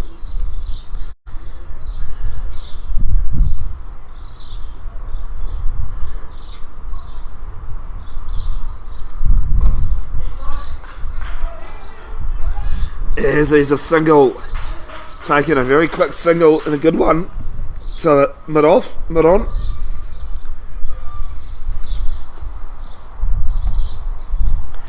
It's on to 187 after 8. Good to see that both the All Black 7s and Blackmen 7s are through to the semi-finals. As a neutral, like my second team basically. Fiji have been knocked out and fought by Argentina. They're, of course, being 10-minute walk down the road here, immediately behind us. UMG Stadium, Waikato. So this is into the block hole.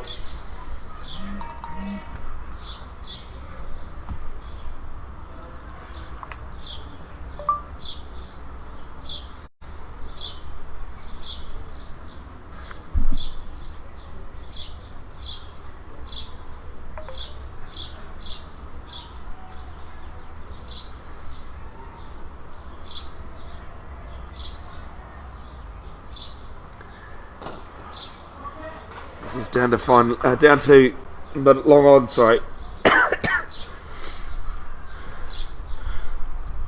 For another single, these runs imperative. The Star Uni, who decide to bat first on a pitch that's fused, it's worn. And we've seen a few balls kept low, both pace and spin.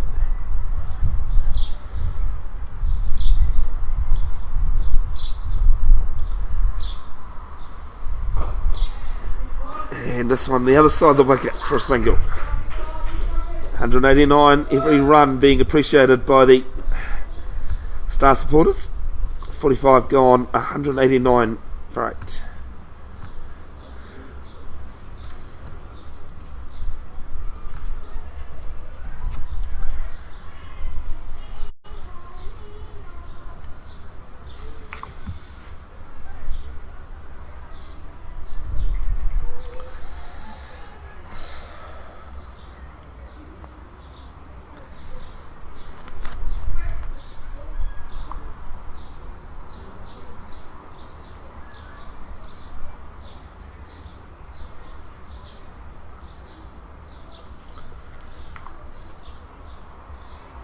Seems as though both the Black Ferns and All Black Sevens managed to beat Ireland in the quarterfinals. Actually, no, sorry, the Black Ferns was against Japan, but both sides surviving a yellow card as we see Nick Farrell into the attack from the southern end, or the city end.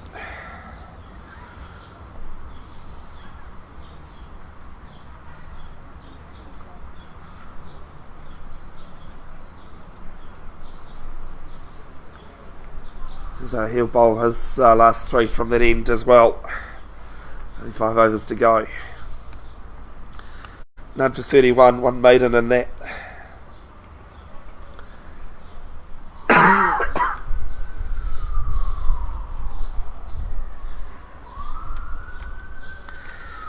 Matt Butcher 12 off 29 and Matthew Muley 1 off 4. Bit of a hold up in proceedings. Maxwell's not happy with something. Third man cover, long on, long off, and mid wicket on the boundary. Now things are set and pushes this to extra cover.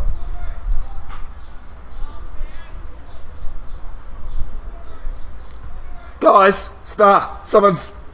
I think they're asking for the scoreboard to be done, please.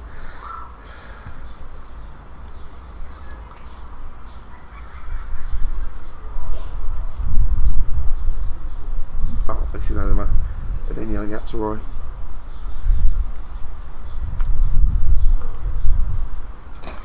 Second ball of Farrell's over the 46th of the innings.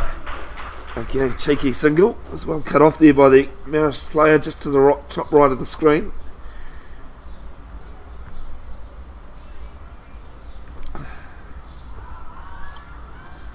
A 90 for 8.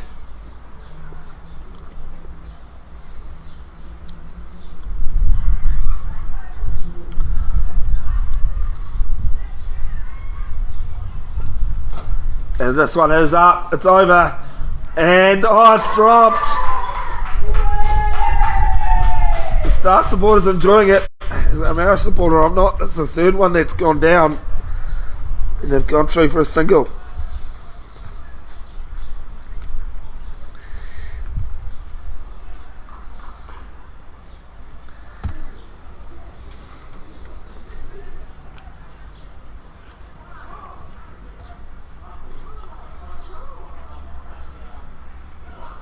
I've said in commentary though, I am not one to talk about drop catches. Dropped 3 of them playing in Auckland last man stands on Tuesday night, as this one is wide. Probably a bit of frustration that just sprayed that on the offside.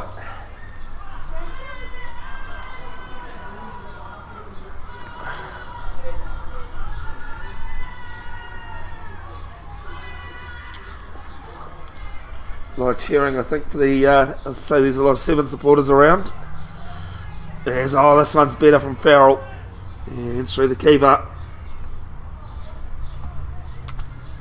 Still a bit of life in this pitch, though.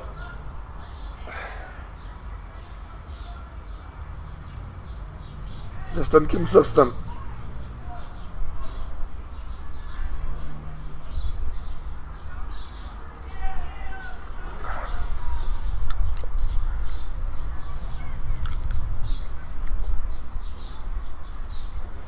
Bit of a swipe again.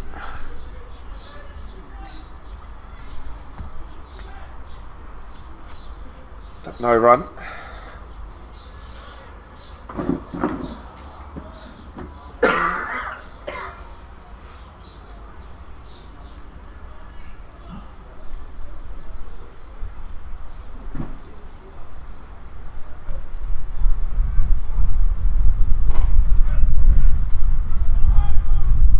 Last ball of the 46, and sees the ball in just short of extra cover, and a shot at the stumps at the non-striker's end. Unsuccessful. 193 for 8 after 46.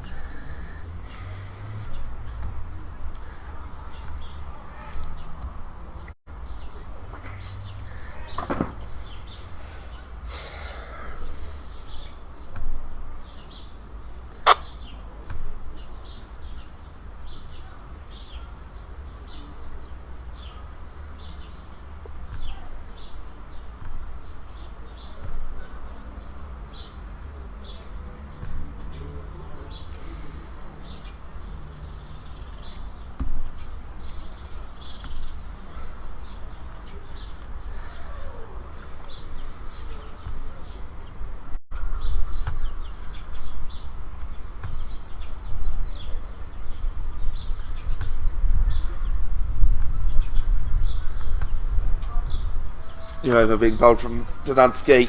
Just backs away. It's just a dot ball.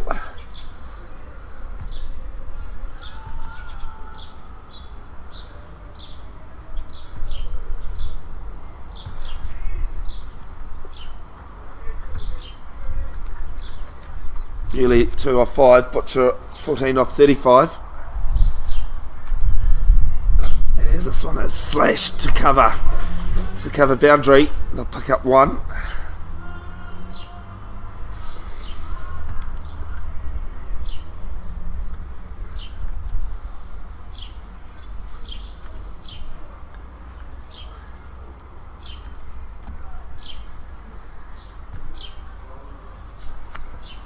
Nearly on strike now.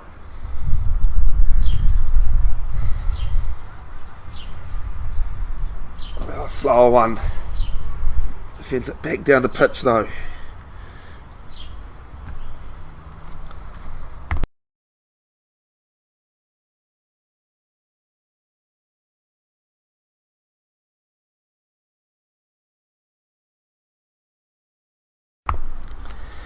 I reckon 200 was going to be a good score, and they're definitely looking towards that.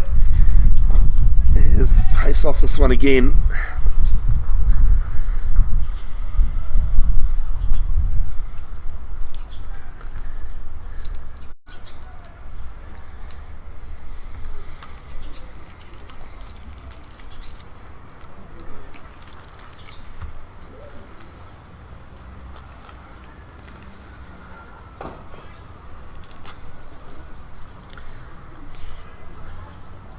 He does love his little change-ups there, does Mike Dunsky.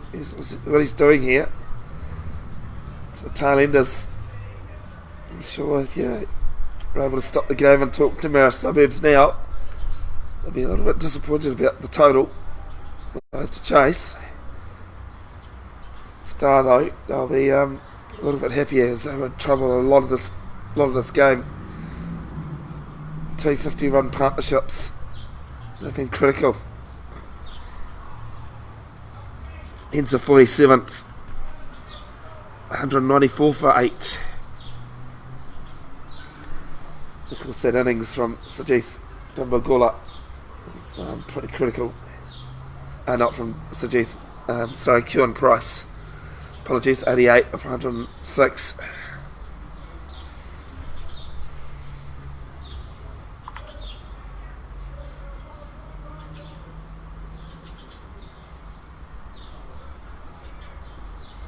Single.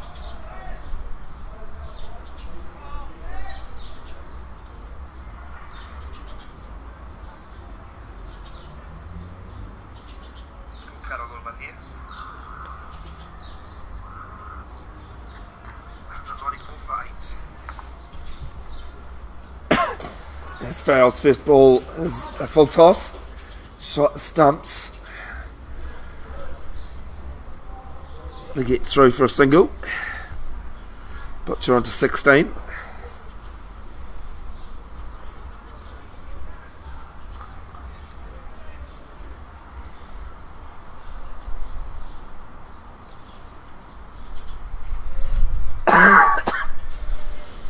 And this one's full, it's skied and long on, nowhere near it.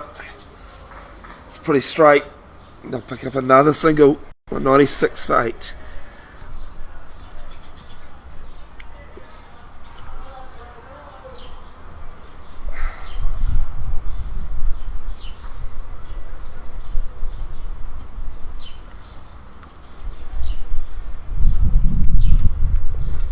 This one fired into the pitch, and they are still going to get the single though.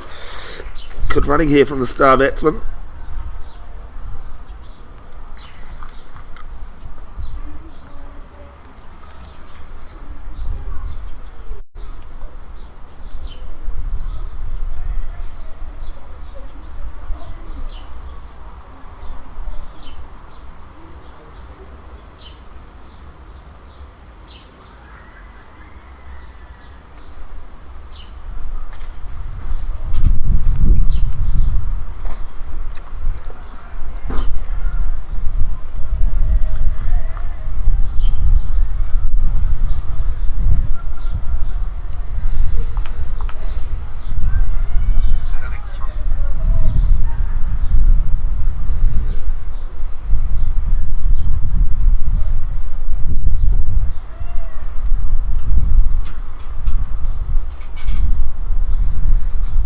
this one's funneled at.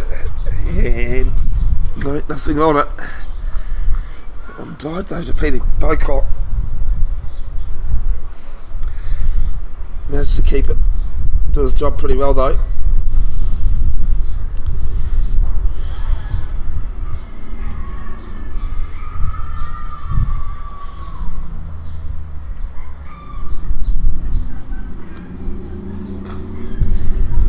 And this one's up in the air, easily taken this time, and the 9th wicket will fall. The end of 48. It's 197 for 9.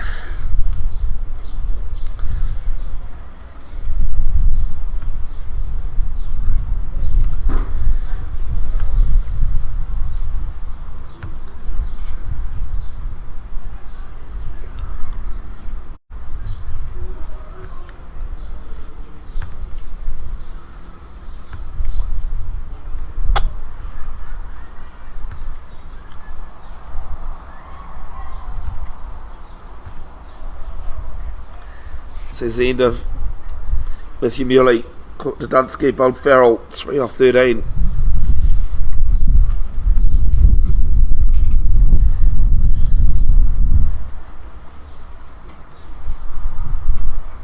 Here's Rich Prasad as the new batsman, or the last batsman. 7 matches in the last 3 seasons now against Hamilton sides, 47 runs and an average of 9.4. Best of 23, which was last season against Hamilton Old Boys in the Smart competition.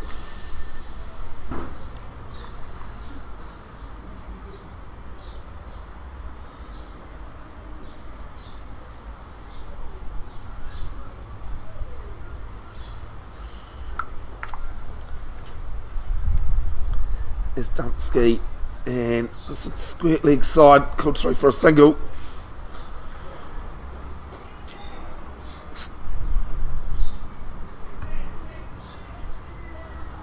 To start the new over.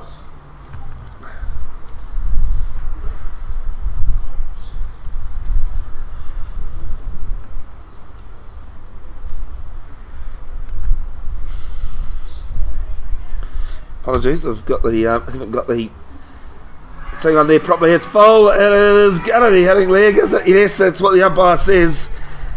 And Star University have been dismissed for 198. They won the toss and elected to bat first. And they've just fallen short of 200. And before I leave you for the innings break, the live stream will stay up. As I said, we'll put up some team records from the last 3 seasons between Hamilton sides only in the Spark competition and the Hec Holand Cup.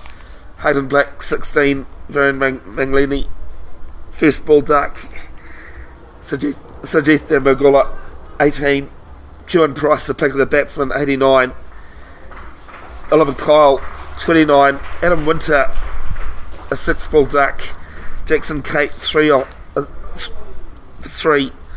Finn Case a 6, Matthew Muley 3, and sorry, that was actually 2-1. Wichitong that was being dismissed on his first ball the last wicket, while Matt Butcher not out on 18.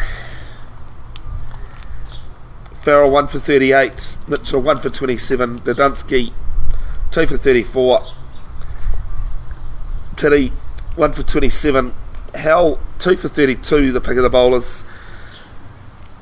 Well, one of the picks, McLean none for 10, and Google Basu probably the better figures, 2 for 30. Anyway, we will join you back at about 40 minutes, 2:40. We'll have the Marist Suburbs innings. You can either stay on, have a look at these stats that I've done during the week, or you can go away, come back. The live stream hopefully won't go anywhere. If it does, folks, just go back onto Bev's broadcasting and I'll bring it up at the start of just before the start of the Marist chase. requiring 199 to win the 2022-23 Hec Holand Plate final.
Alright folks, welcome back.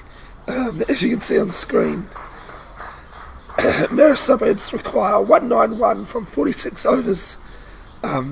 Apologies, but as you can probably tell, I've got no voice, so there won't be any commentary. There'll be score and the stats as usual though. Sit back and relax and enjoy some good cricket.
No.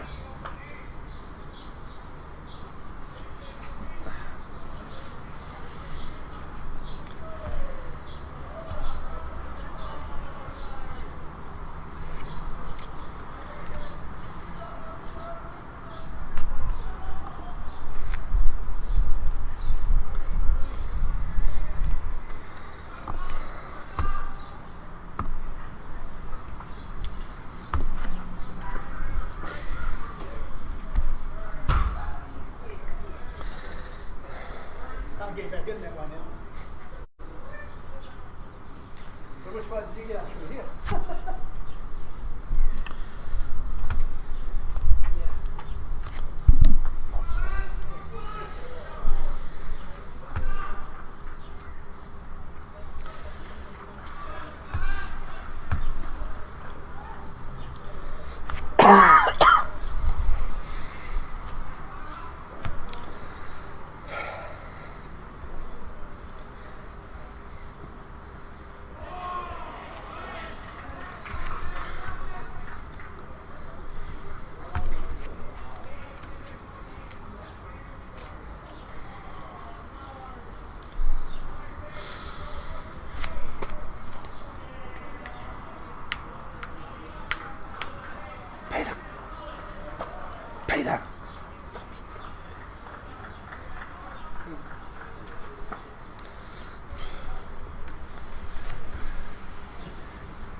Apologies, folks, the school will be working in a second.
Sounds sweet.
It's okay.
Is that what it is?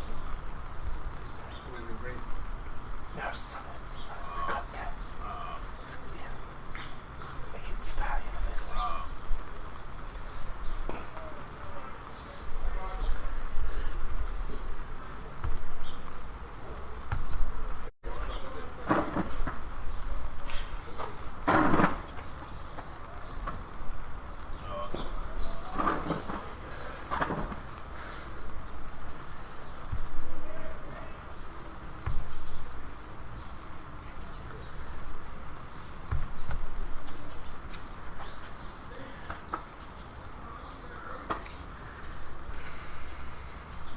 Those in yellow and black.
It's just what I said things. If I missed that.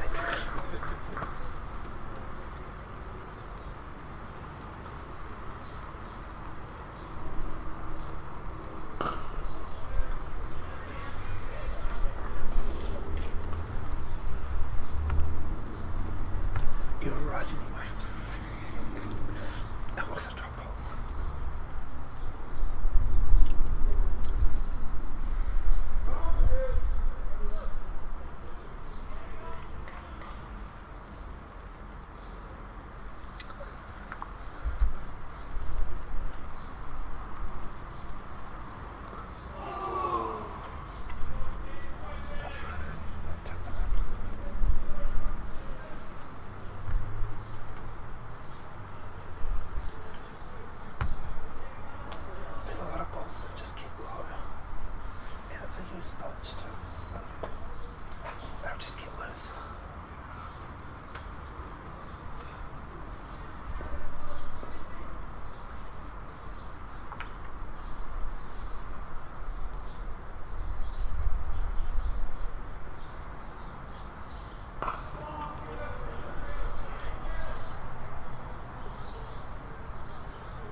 supposed to use your bat.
Microphone's back on.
Funny enough,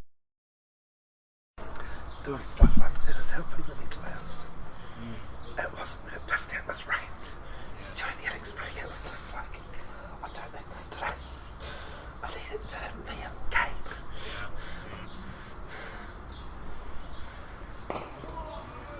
Especially when I wasn't sure I'd be able to do it because I needed the Wi-Fi and power. So I was coming over to at least take photos of anything. But I can't take photos if it's pissing down with rain. Oh, damn.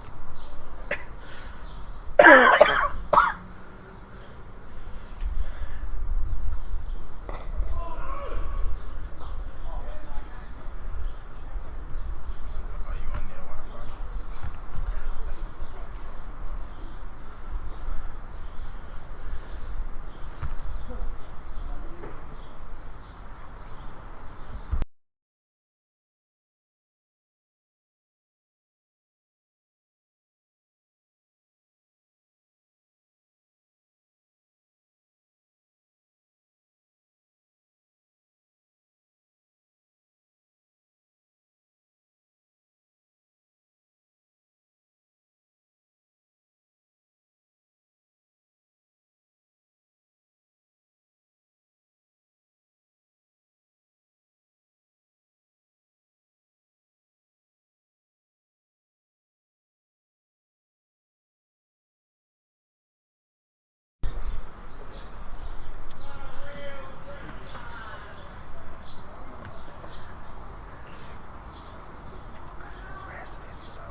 good to start with.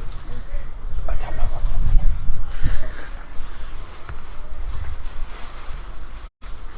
Alright. Cheers, mate.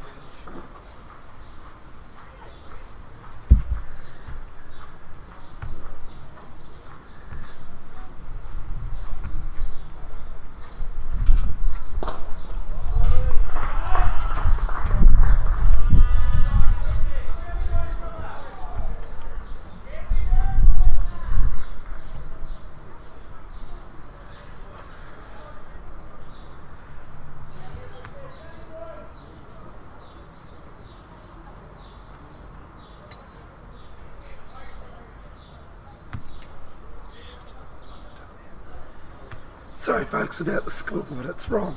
I have to go back to the one I was using before.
Cokes.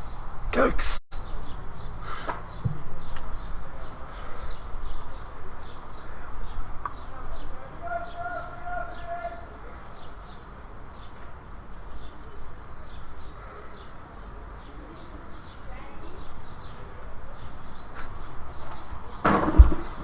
Try.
Drop catch, hit mid wicket, folks. Hard chance.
Missed the field for single.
4 LBs in 9 matches. Big front forward.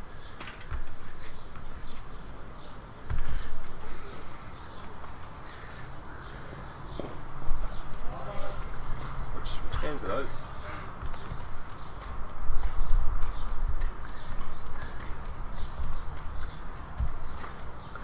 Only Hamilton one-day matches, so it includes Spark, but not counties or valley teams. From none of from 3 seasons. From last year, yeah. I might have time on my hands, but I don't have that much time. Well, we got 100 games to the club. A few more than 10. Still on the commentary, or they're giving it up? I have to listen, so just I can't. Mike was going to come and say a few words if you I need someone to get back on there. okay.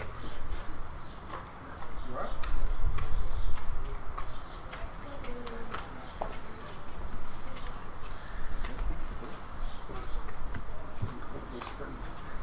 Recording the game.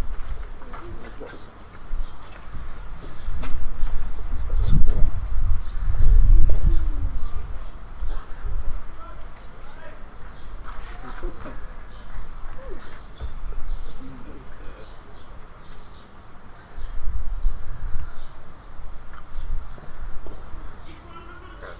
2 commentators up here reckon that the chance they went down at Cal Corner was a toughie. It was a 50-50 or something. That's what Dad reckoned on the commentary. So, he's got the pocket tough one now. It's taken me a while to realise that was going.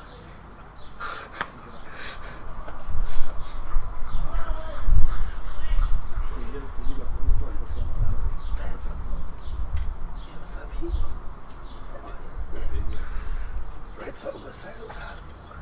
It's me and Archie. Lovely, Mike. It's cool though, like he's recording it, so he does the score as well. Are you running? It's pretty close at the moment. I've usually got a bit easier way to do the score, but I've stuffed it up, so I had to do it manually. Cool. You alright?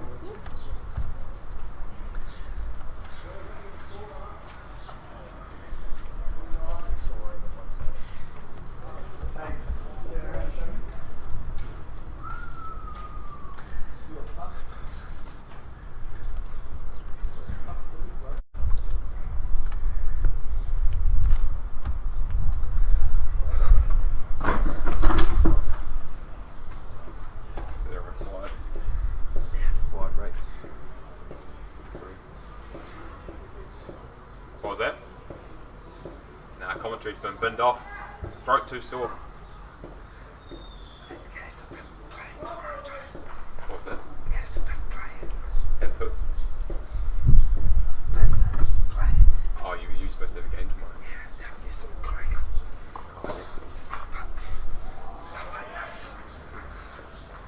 Oh, surely you don't need your voice to play cricket, do you? Who said that? It's going to have to just be me and you. Bev can't even say boo. The best triceratops asking for a bottle of water.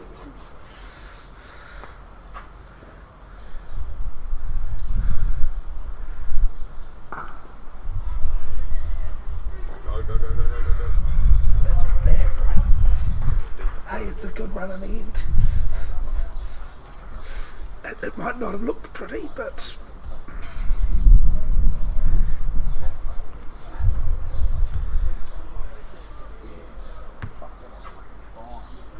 I'm thinking just get on the fucking bike, mate.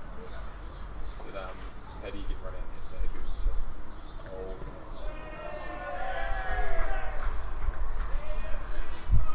I might come up for a stint soon, Bev, if you can. yeah, no. Come do some of the fucking experience.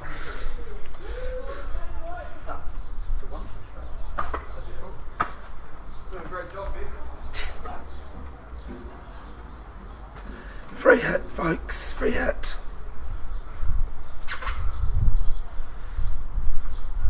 The mic's still on there, is it? Just trying to tell us.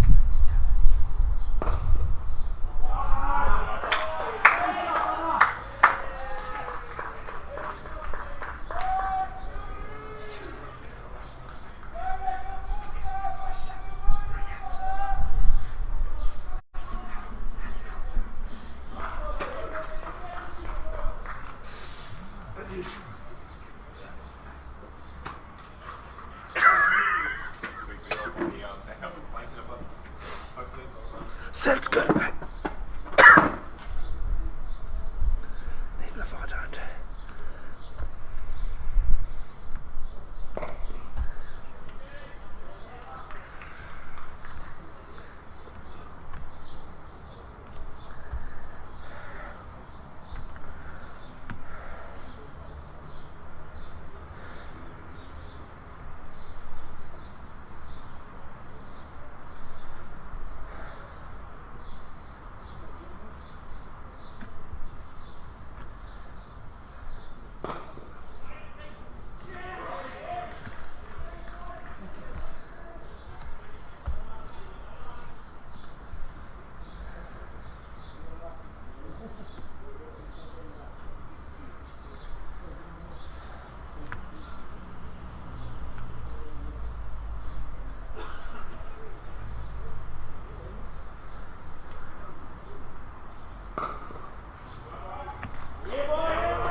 Wonderful shot by Alex Clare over long on. Marist 79 for 1 after 91.3.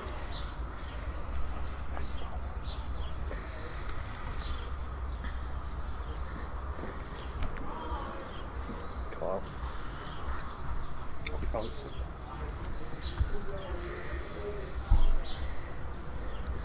Tell them who you are. Who's talking? Yeah. I'm Callum Hill, taking over for Bev, host of the Off the Tips podcast, available on Spotify and Apple Music. If you're keen on hearing these dulcet tones again, Kyle comes into Claire, who tries to sweep and is bowled. A big moment for Star Varsity and a big moment for the match. They've worked away quite well here, Star Varsity, and they've finally got some reward. Just for clarification, folks, he's talking about his dulcet tones, not mine.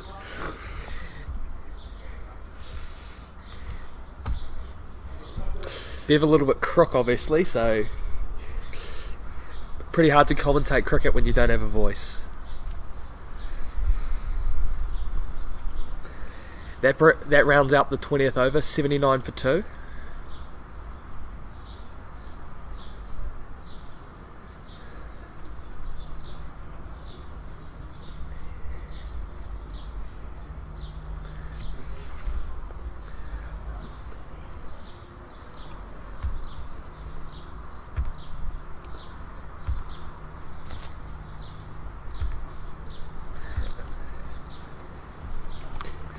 Out to bat is from Marist Suburbs is Paddy Carsons, the current Hamilton white ball skipper. So far, 10 matches in this comp. Last 3 seasons, he's had 10 matches, 167 runs at an average of 18.6. But he's a better cricketer than that, and they'll be looking for something from their co-captain here to get them over the line. I think this is going to be a big partnership with Dudansky and Carsons. The experience that these two have will be paramount to the success, and if they can build a platform, it leaves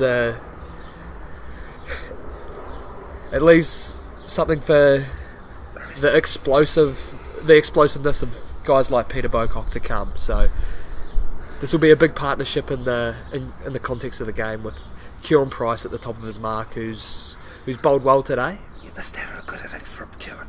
Okay. 88. Deserved 100. Deserved the 100 today, made 88 before he was caught behind, so he's already proved a point with a bat, so it's about time for him to prove a point with the ball, I think, and he's running in now to Dudansky. Are they be able to hear you? Me, probably not.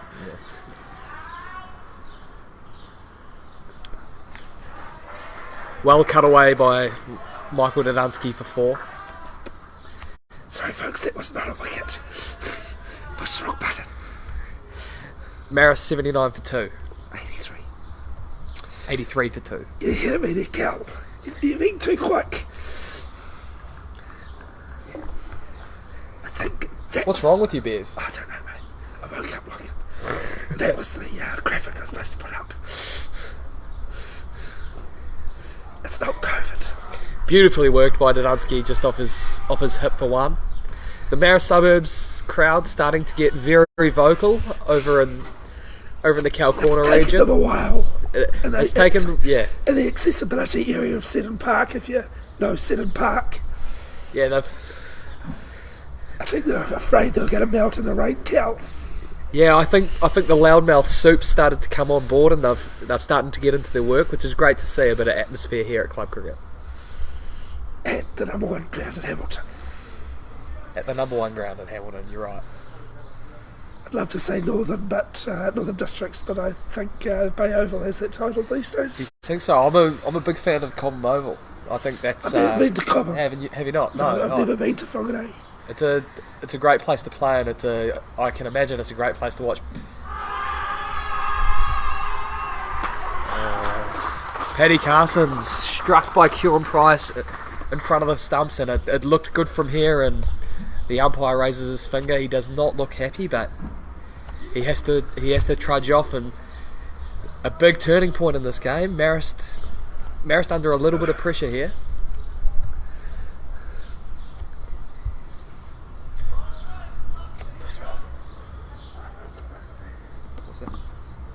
First ball. And Callum, I'm sure you'll like this. Yeah. Paddy won't, but Unfortunately, Paddy Carstens needs to make his way back without scoring a golden duck for him, but making his way out, and this is a great thing to see for Marist Suburbs fans. Peter Bocock, the Northern District superstar, making his way out, and they're going to need him to really build a foundation for them, and because he's more than capable and he's an exciting player to watch. I think it's only natural things are going to start to happen quite quickly with Peter Bocock at the crease.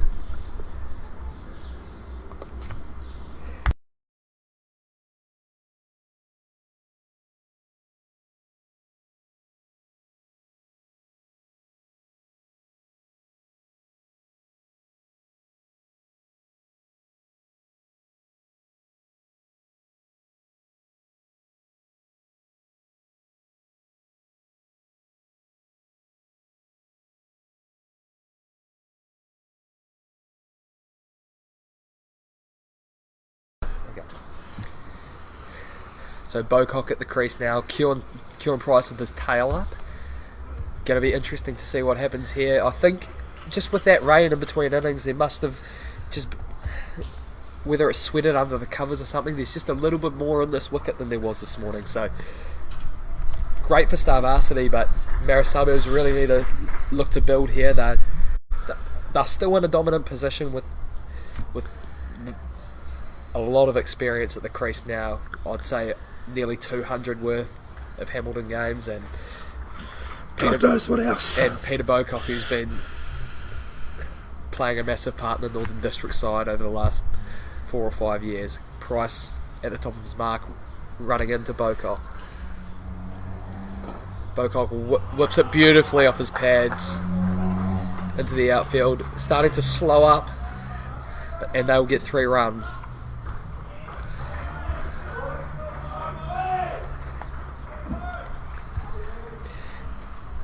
Marist 87 for 3.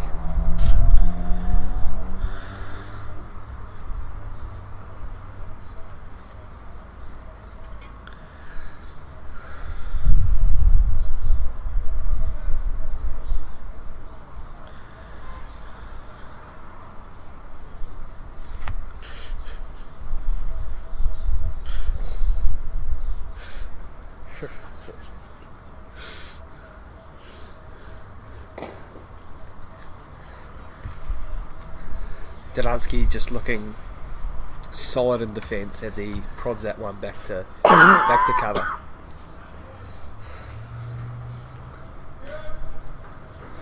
Probably should have been caught wide. Because he's just benched for so far. They split his legs like that. Oh yeah. And I was just like, I've got to take a photo because it's pure Paddy. He's just a bit walked out in front. Price into Delansky, who's again defending a very good over here from Kewan Price, who's proved his worth massively after the unfortunate injury to Adam Winter in his first over, which is disappointing for Star Varsity, as he's a great bowler and their biggest threat. So Kewan Price really picking up the workload and doing a beautiful job. Marist 87 for 3 after 21. With Kyle back on to bowl from the centre place end.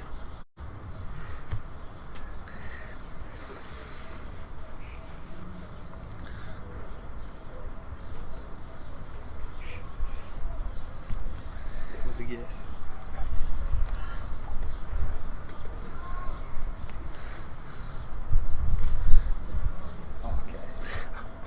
Just whatever.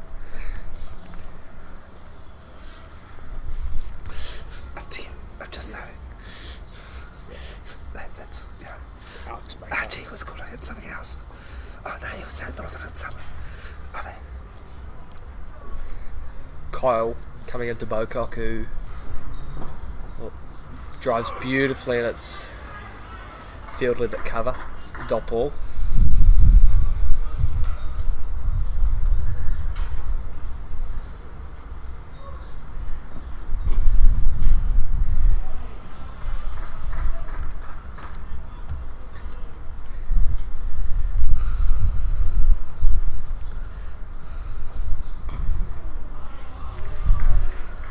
Bowling really stump to stump here, Kyle, and it's proving to be difficult to handle with Bocock on strike.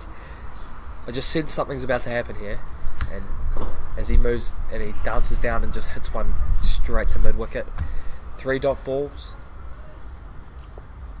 4 dot balls.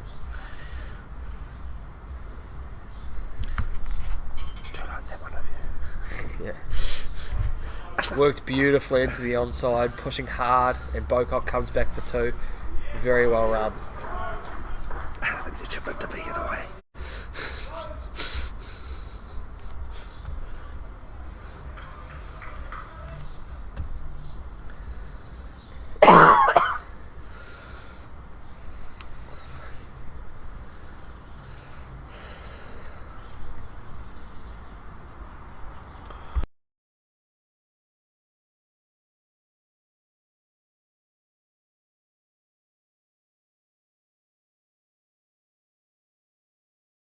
It is now. Over bowled.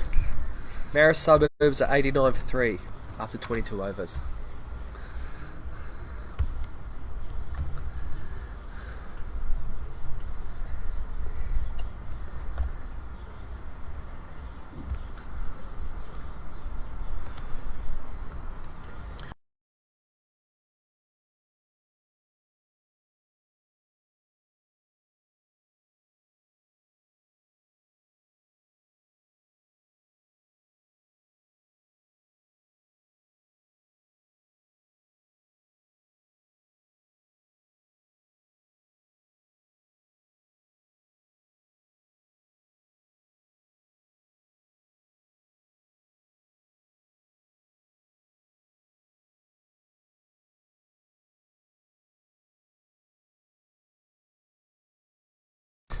Kieran Price at the top of his mark, coming into Dudunsky, who plays beautifully late with the misfield at point, and it finds its way to the boundary for 4. Dudunsky really getting into his work here and starting to look ultra threatening, and I think just with Peter Bocock coming in, and that'll just loosen him up even more, because as I said before, Two things, very seasoned campaigners. two very experienced guys that and yeah, things are just going to start to happen really quickly, so it's going to make for an exciting finish to this game. Dudunsky defends beautifully, just looking really solid, Michael. He's making every shot count, isn't he? He's just, those blocks are hitting the bat quite hard. he's a fantastic player, and his batting's always been so underrated. I was He's just saying in such a great the player. first innings that every time I go to take a photo, though, his middle finger seems to be sore and needs to stretch it. Every time he sees me taking a photo of him. Price to Dudunsky, who defends to point. Kieran Price really doing a great job for Star Varsity here after a great innings with the bat, and he's just really digging deep with the ball.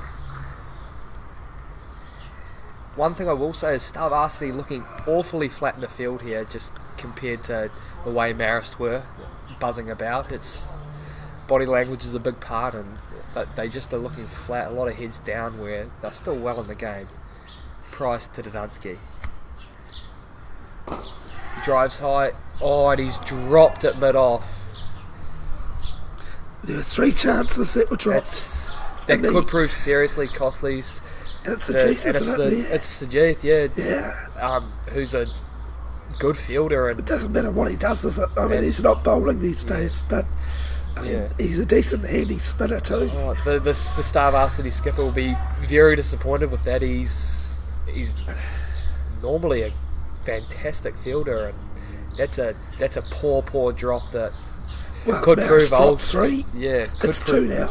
Could prove ultra costly. I dropped 3 on Tuesday. Gunsy defends, just trying to get quite cute down to third man, which from the outside looking in looks like a very hard option on this slow Seddon Park wicket. I think he's looked really good when he's looked to go straight and more through cover and mid wicket. It's when he's looked to start looking behind the wicket where he started to get himself in trouble. Such a strong player straight, Michael Dadansky, as Callum Price comes in. Defended again by Dadansky. That's the end of the over. Marist 93 for 3 after 23. Let's go to the toilet.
Kyle Dadansky, who just prods one to mid wicket. Dadansky has a habit of getting up for finals. Back when he was playing for Melville, got awfully close to a. How long ago was that? That was a long time ago. Got close to a double hundred in a Howden Cup final, and he works his one off his pads down to deep mid wicket for one to go to 44. Actually, 13-14 I think was the last time. I did see he played a couple of games for you guys. Oh no, he played No, but I mean the last time he played for Melville. he would have played for Melville in 2018. Oh, yeah. Yeah, he's So it's an working important side. really well together here, these two. And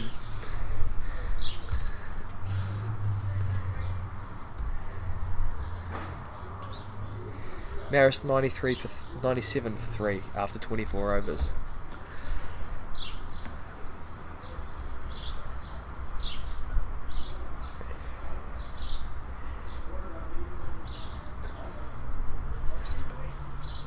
Muted.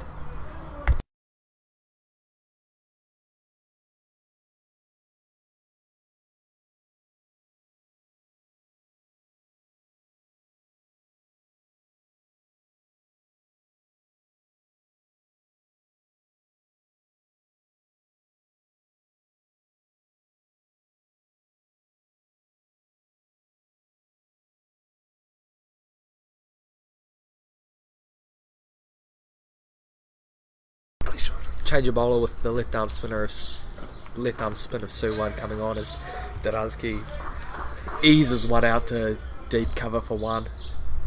Just everything's coming really easy to Michael at the moment, and it's important that he really digs deep here. He's changed ends. Yeah. Suwan now bowling from the members end, where he started off from the city end. So it's really excited to see what happens here with Peter Bocock on strike. The majority of the field up has Suwan bowls, and Bocock eases one out to the same fielder at deep extra cover. Just Marist just trucking along nicely here at 98 for 3, 99 for 3. Looking really promising, but things can happen really quickly here, and it's important that these two just keep building. As Suwan bowls to Dansky, it's short, he's hit it straight to Sajith at cover.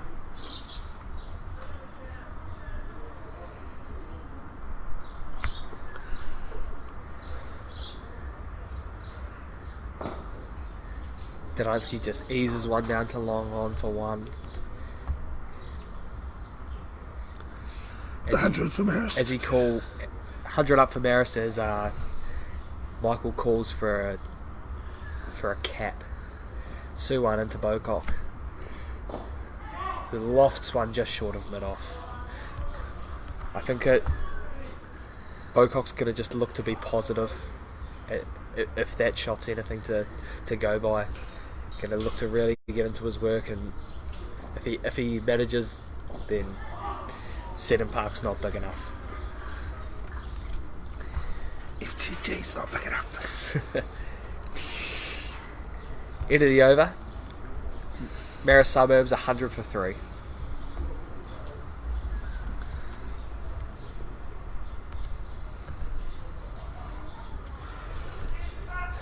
Did you mate find it?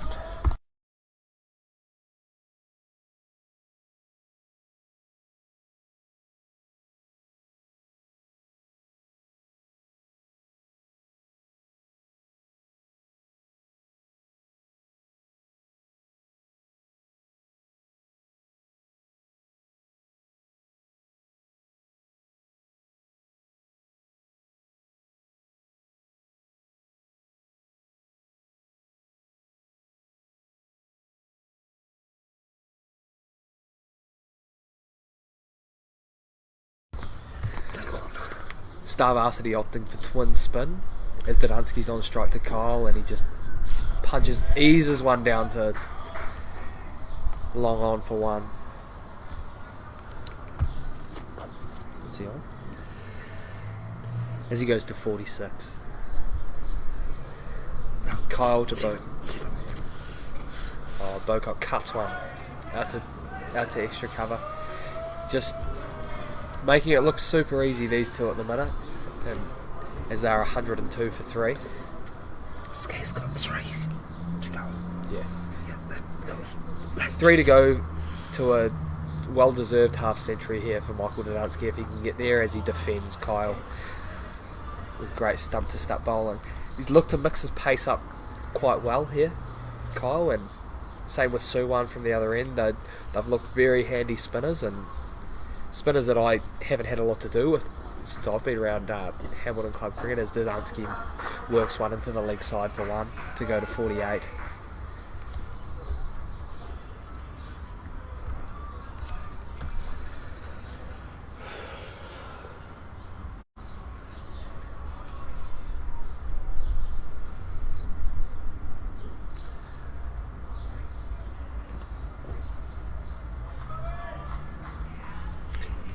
Bocock works one into the leg side for 1.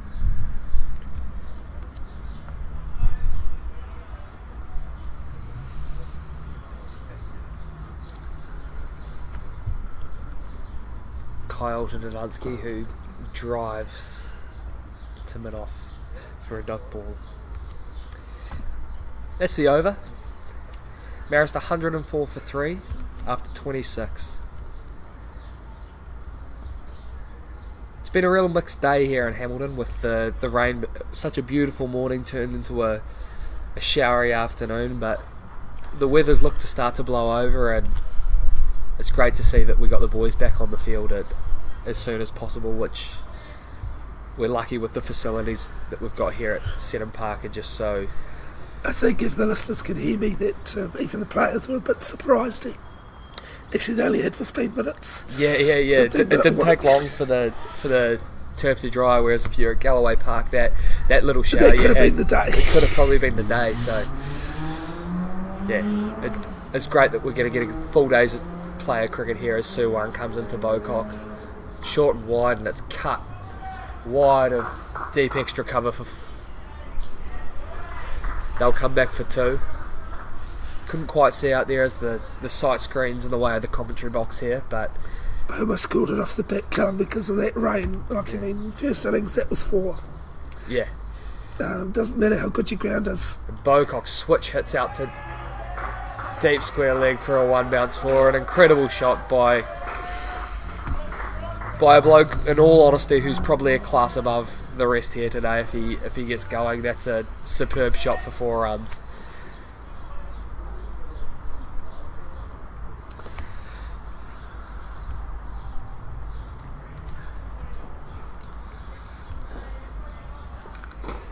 Beaucock drives wide, hard to mid-off, who misfields, and that's 1 run. That's a decent score, 1011.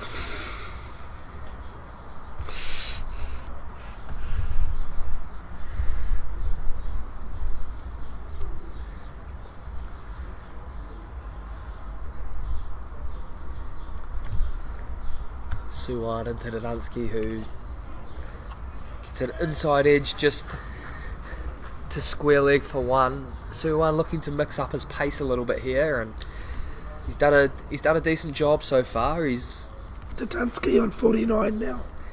Michael goes to 49, which is he's just very nice as Beaucock drives just into deep cover for 1.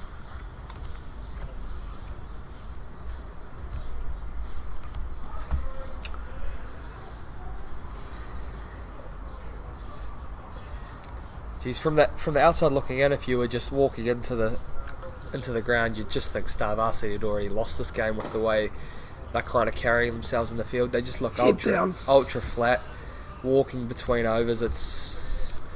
It's quite a poor reflection on where they are in the game, because they're still well within a chance. If you get a couple of wickets here, Just takes 1 ball. the Marist Taylor in on a wicket that's quite hard to get going. They just flat, and they, in my opinion, need a lift.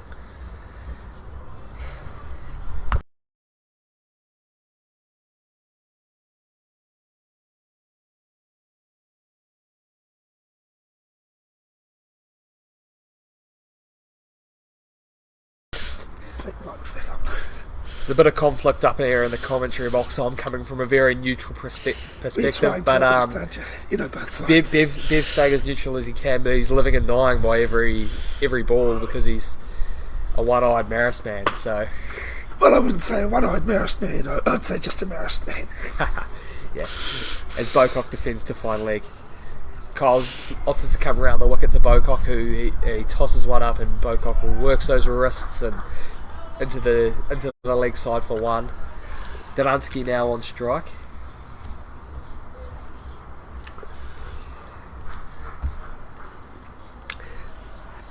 The absolute degenerates down in the accessible where they've gone a bit quiet. I'm wondering if their chili bin started to empty. Dunsky works one into the leg side, and that'll be his 50. Superbly well batted from Michael Dunsky, a tremendous cricketer, and he's done a great job for his side early, but the job's not done yet. At Marist at 115 for 3, and they're looking very promising, but Michael will want to see the boys home here.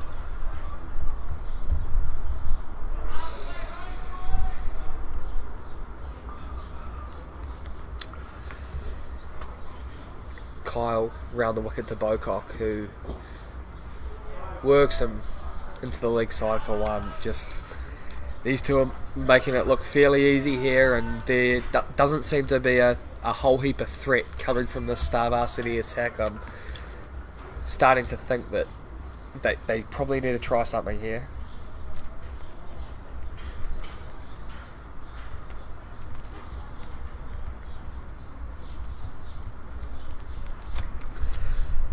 As Kyle runs into bowl, it leaves me to ponder who, as a good-looking redhead man he is, who would your favourite redhead cricketer of all time be, Bev? If you can get the words out. I can find the words. Well, when this conversation was brought up March last year, I actually forgot about Sean Pollock. Oh yeah, great South African cricketer Sean Pollock. Yeah. I couldn't believe we'd forgotten about Sean Pollock. Oh, interesting. See, off the top of my head, It's hard. It's hard. I mean, there's Harry, but Harry's not a natural. well, he's quite bald, isn't he? Yeah, he doesn't have to worry too much about his There's hair. not really many fiery redheads going around the cricketing scene, but one that really springs to mind is that was the leg spinner for the Sydney Sixers over the last few years. Lloyd Pope. He had a big ginger mug on him, but I wouldn't say he was my favourite redhead cricketer. It's just hard to think of any real. It is hard. Obviously, the current Australian coach, Andrew McDonald, was a Yeah, he was playing on Friday he nights. played on Friday night in the Black Cash. He's a fantastic red-headed cricketer. I was thinking I was missing someone there. I'm just thinking around the Hamilton cricketing scene, what redheads have excelled, and off the top of my head, it's hard to think of many. Maybe some of the listeners could Well, get in the comment section Hey, and to say, be honest, I'm actually forgetting about someone bloody important, to be honest. Callum. Many people dispute this, but I am a redhead. you don't look like a redhead. But I am a redhead. What were you a Not redhead a as a fiery child? redhead. Yeah, pretty much. Okay, Yeah, I've interesting. got a lot darker as I'm older, but That does tend to happen. yeah, It does, but I wouldn't have thought you were a redhead for a second. I've definitely if got I the was down- temperament of a redhead. If I was down at Last Man Standings on Tuesday night, maybe you could have been my favourite red-headed cricketer, as Peter Bocock just squared drives one to the boundary for 4. Who's this bowler? As Muley's come back on from the members' end.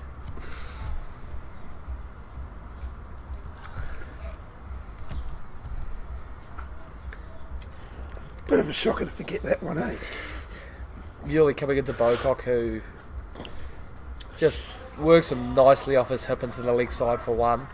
Marist 123 for 3. Just travelling beautifully at the moment. They're not even playing risky shots, are they? They're just hitting it. It's just easy, and look like this Star Varsity side need to look in the mirror with how they're carrying themselves on the field. It's just the ball hitting the ground. They just look so flat. They need a. It's not hard for someone to spark something, and that's what they need. And they need to look to their big players, Callum, Price, and Sajith, and guys like that to make it happen for them. If I was Sahith, I'd bring myself on to have a bowl. He's a very handy bowler, and I think he's the sort of guy that could make stuff happen. As Donansky pulls one into the leg side for a dot ball.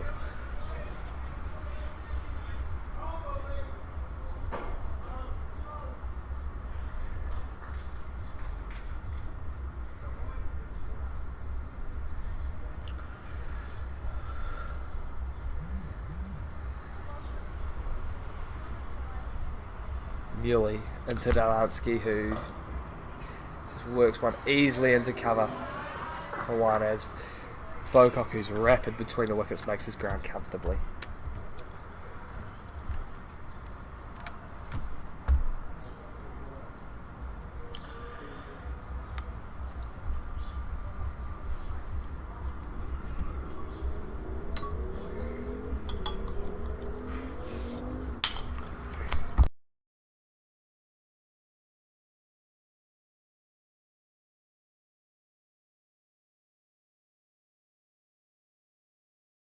Yeah, it's on now. Marist Suburbs are 125 for 3 after 29.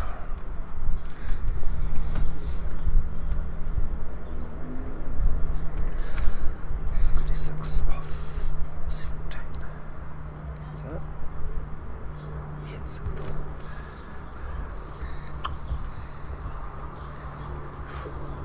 That's plummeted. 66 required for Marist Suburbs. On a beautiful afternoon here in Hamilton. We haven't exactly I would been. have thought it had rained. Yeah, we haven't exactly been spoilt for weather over the last few weeks, but it's great to have a good day for the Hec Holand plate. Such a plate with such tremendous tradition. As Kyle comes back over the wicket to Bocock, who defends to mid wicket.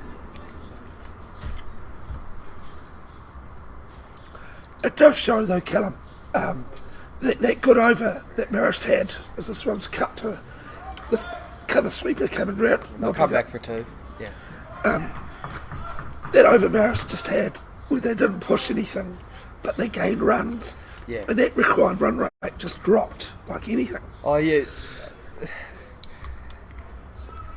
People can overthink chasing low totals, but I just think the way that when skipper Alex Clare was in, and the way Dunsky and him combated chasing this total was just so risk free, and the nature of club sport is you're going to get a couple of bad balls, and it's just making sure you put those away.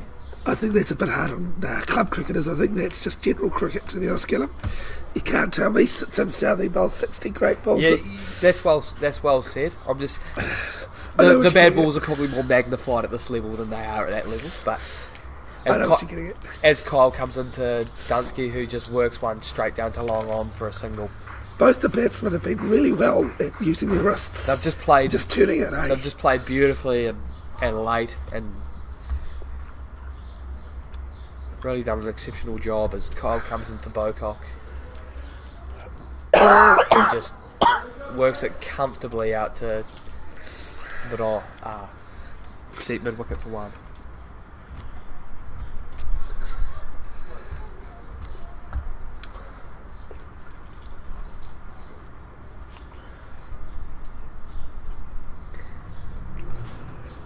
Dunsky uses his feet and prods it back to the bowler. That's the over. Marist 130 for 3 after 30. As Dunsky gets a well-earned drink.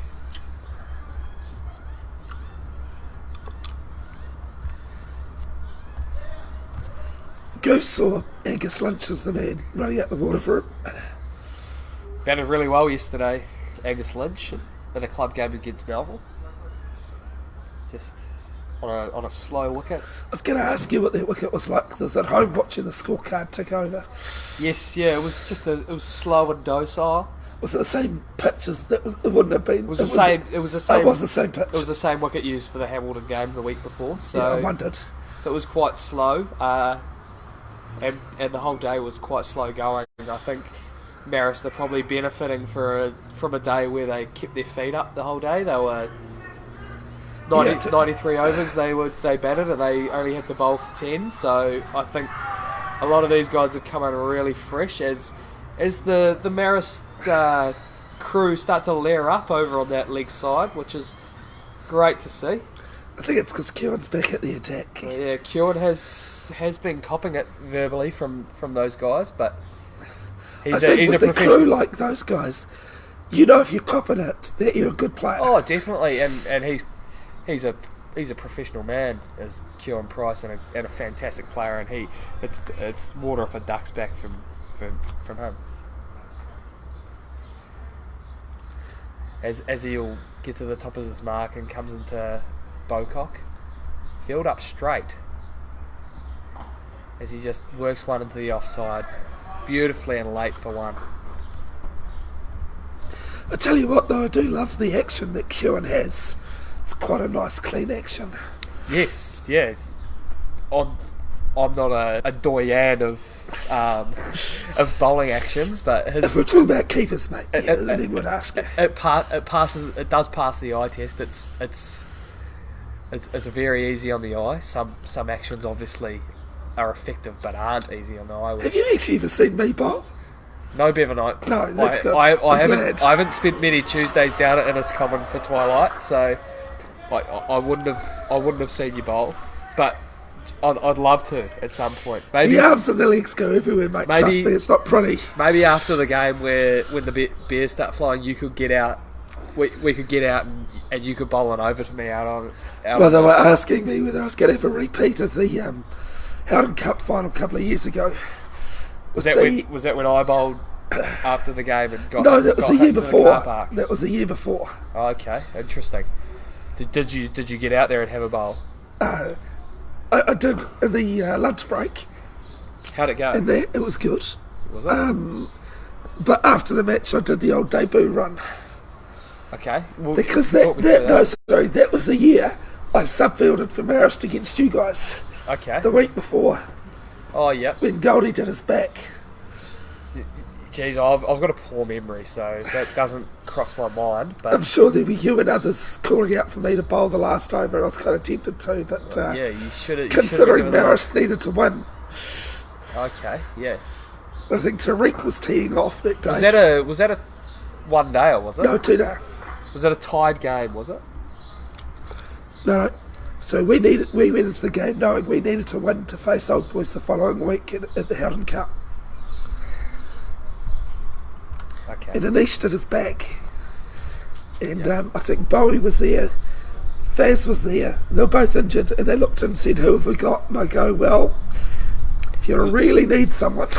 If you're really desperate, how have your Tuesday nights been going? Have you been putting in a shift? It's actually been in Auckland that I've been playing. Oh, is it? Yeah. So you haven't been gracing the fields of Inniscommon? I have. You've been travelling up to play, have you? Yeah, I have. Well, I'm living in Paeroa, I'm Not kind of halfway. Not too far. Okay. Yeah. Get down and see the LMP statue very often. No. I think in my 36 years, mate, I've had one photo, or 2 photos okay. taken, at the LMP bottle. Apparently a great bakery out in Pyro. Oh, definitely, mate. There's a couple. Okay. Plenty of places to eat. That's word of mouth. I haven't No, plenty of people say. exactly heard that. I've just heard through the grapevine, as price finishes is over. Marist Suburbs 136 for 3 after 31.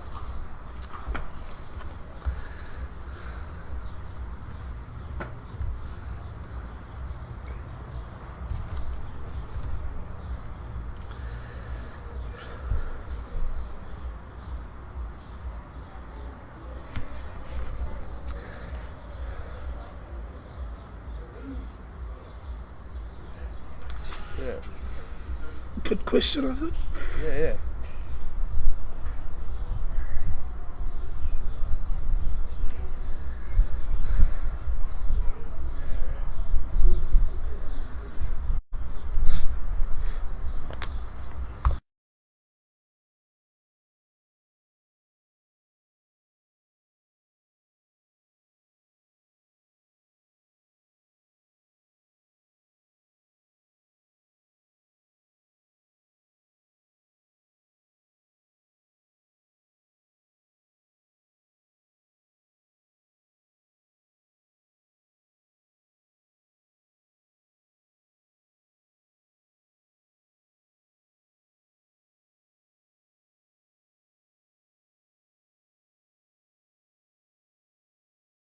On.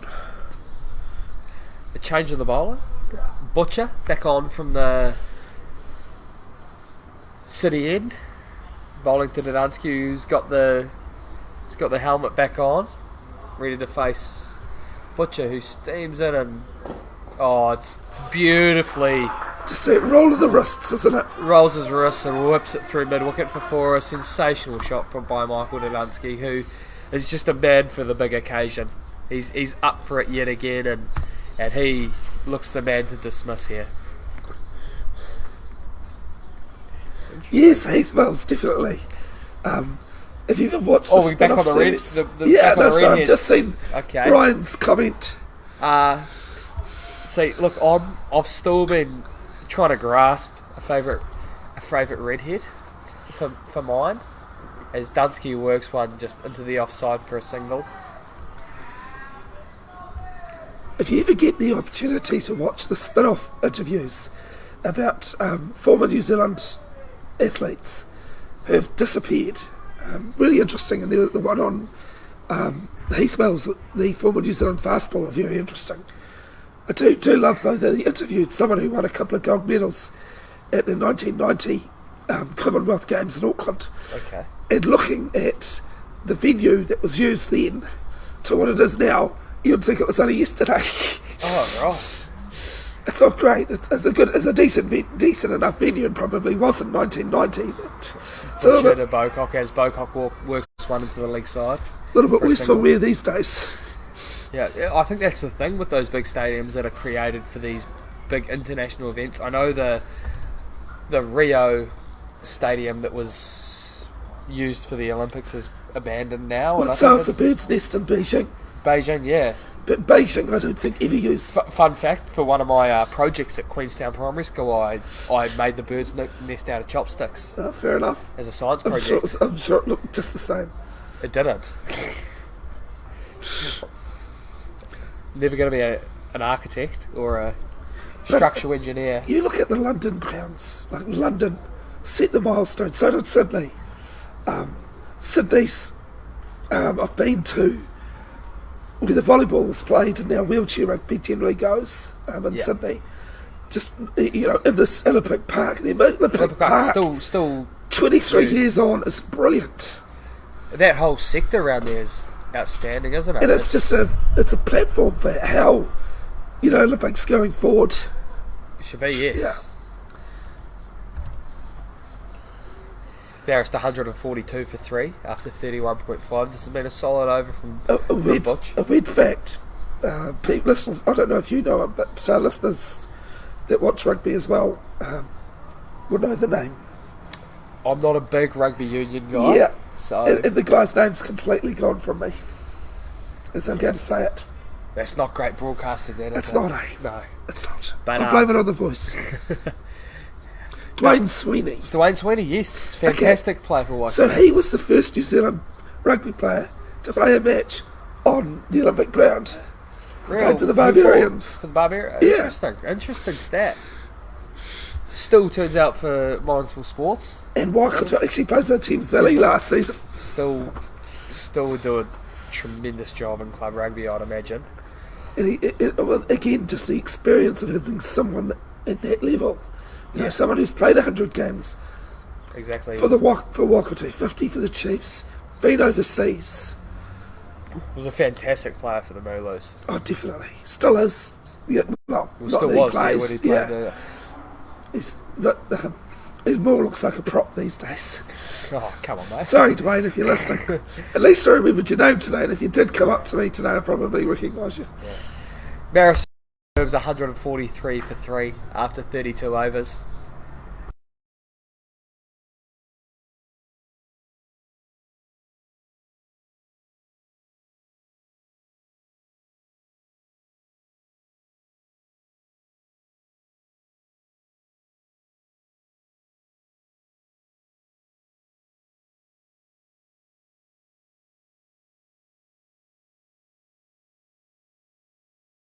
Mike's back on. Marist Suburbs are 143 for 3 after 32.1. Just the trajectory is just in the right direction for Marist Suburbs. The Cozzy Club have the champagne on ice already, I feel, as Danunsky works one beautifully off his pads into the leg side, and they'll come back for 2. Just making it look supremely easy here. I don't know what time the Cozzy Club closes, because I can't imagine if the Merbs boys get up from here, they'd be wanting to leave here in any time. Yeah, it's interesting to say the Cozzy Club. I have a love-hate relationship with the Cozzy Club, as after one of the finals I was dragged out of there by my collar, and Deservedly so, I'd and say. Bevin, yeah, like it was warranted. I was going to say, as lovely a guy as you are, I've heard, I've heard rumours. Yeah, it was warranted. I got but I've had great times there. So, I think they'll be open. Those handles will be in the fridge, and Hopefully a couple of Woodstocks. is that your poison of choice? Is it? Definitely my poison. Interesting option. As a Warriors fan, which you would have loved the sponsorship when it went to Woodstock a couple of years ago. Yeah. Do you get around the Warriors, Bevin, or? No, I don't. And what's worse is now that I've come home, I've left One Tree Hill. I was 5-10 minutes up the road. How many Warriors games do you go to? Smart. I've never been to a Warriors game. Oh. You should be ashamed of yourself. I watched the Doggies play someone at what was then ANZ Stadium. Yeah. Callum Price into Dadansky, who pulls elegantly into the leg side for one. Couple of Chahoos are ringing out from the Marist crowd. Well, that's where the ball went, wasn't it? Yeah, so don't see many Star Varsity supporters out here, and I just There's been a few. Has it? I know Well, there's been a couple. they're not here now, and I just think that probably sums them up as a club.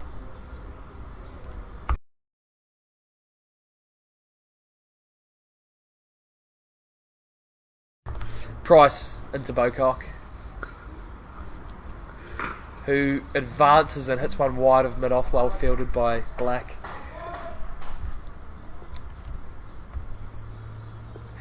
That marks the end of the over. Marist Suburbs 147 for 3. 47 required of 78. One more to go before the drinks break. 44, sorry.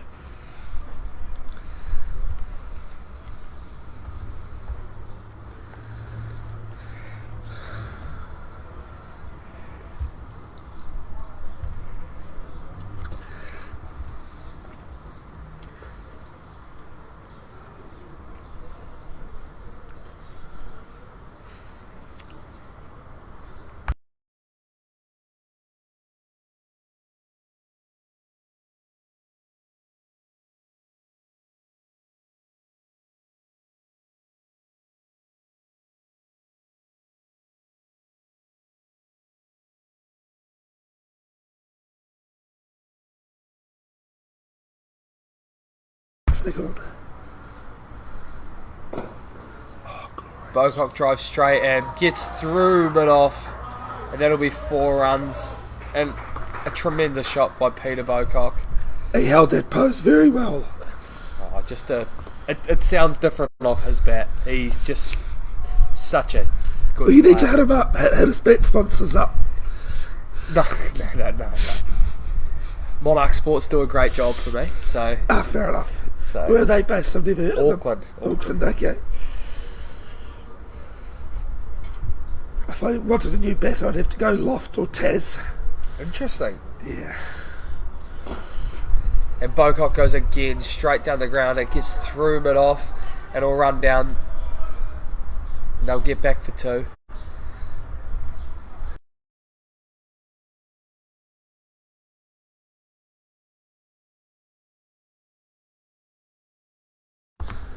Likes me.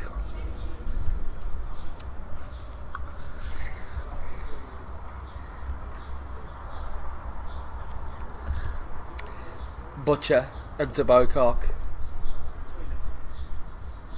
who drives beautifully straight to cover.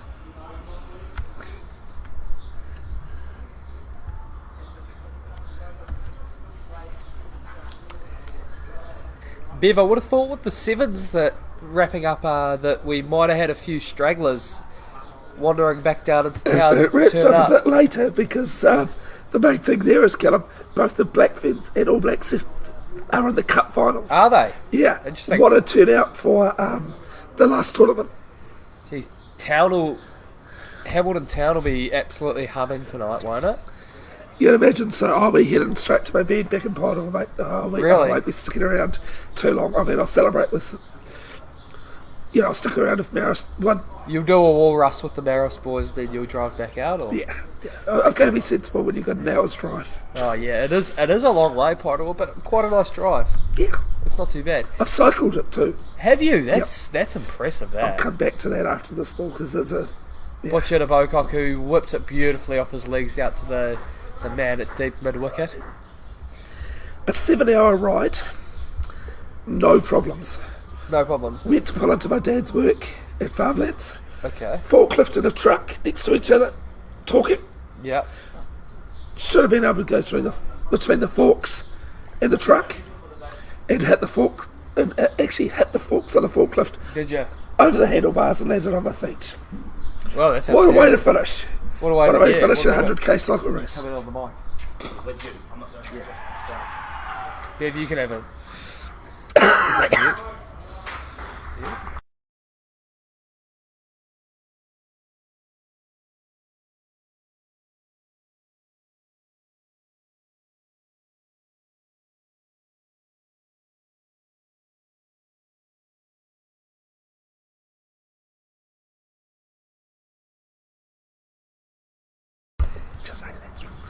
And that'll be drinks here at Seddon Park. Marist 157 for 3 after 34 overs. A really dominant display before the drinks break, and not a lot of work left, but they'll want to put a nail in the coffin quite early.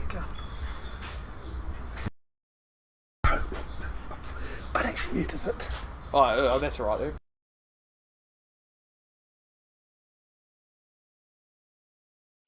And that'll be drinks here at Seddon Park. Marist Suburbs 157 for 3. Michael Dudunsky taking on some H2O, well deserved. We'll be back after the break.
yourselves.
Peter Boycock just brought up his 50.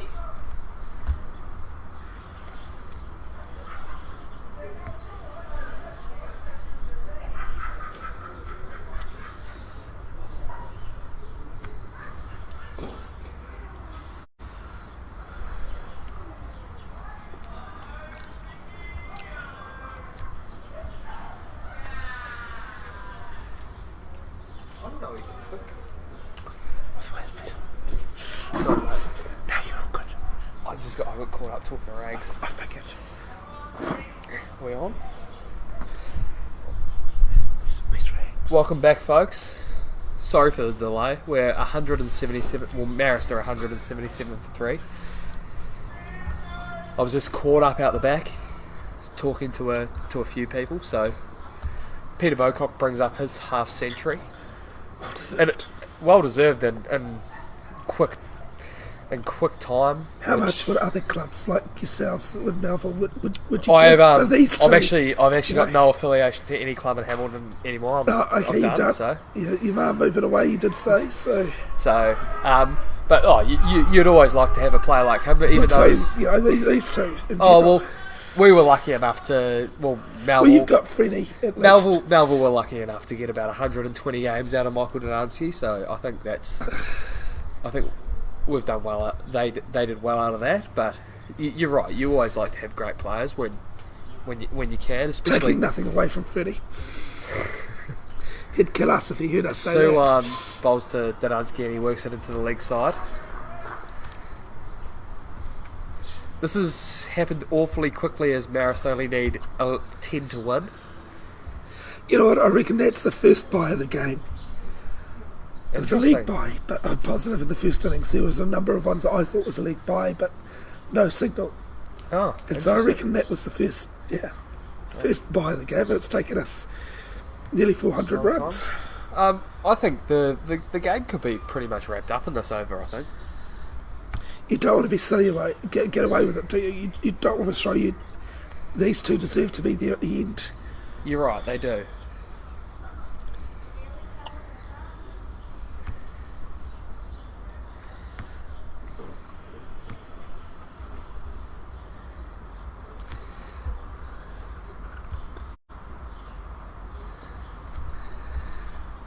Muley into Delancey, who just launches one over long on. 2 bounces and into the pickets. He helped himself there. It was a slow ball Yeah, out of the hand. 4 runs and Marist only require 6. 1 hit. 1 hit away, you're right, Bev.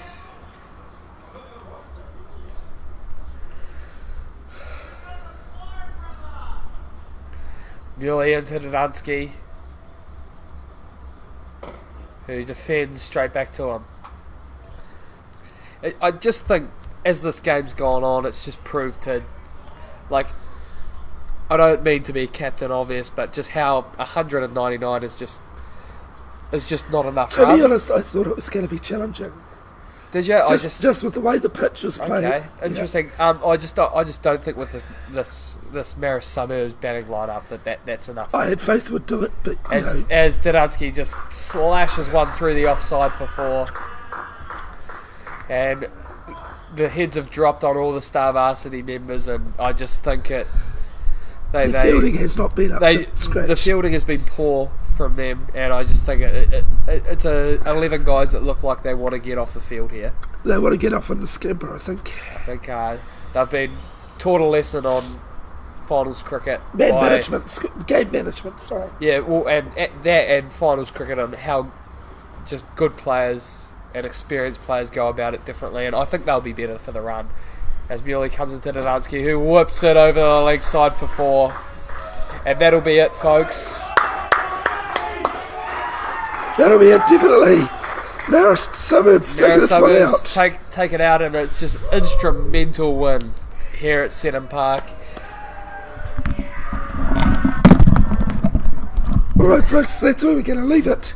Hamilton Marist have won this one by 7 wickets and 850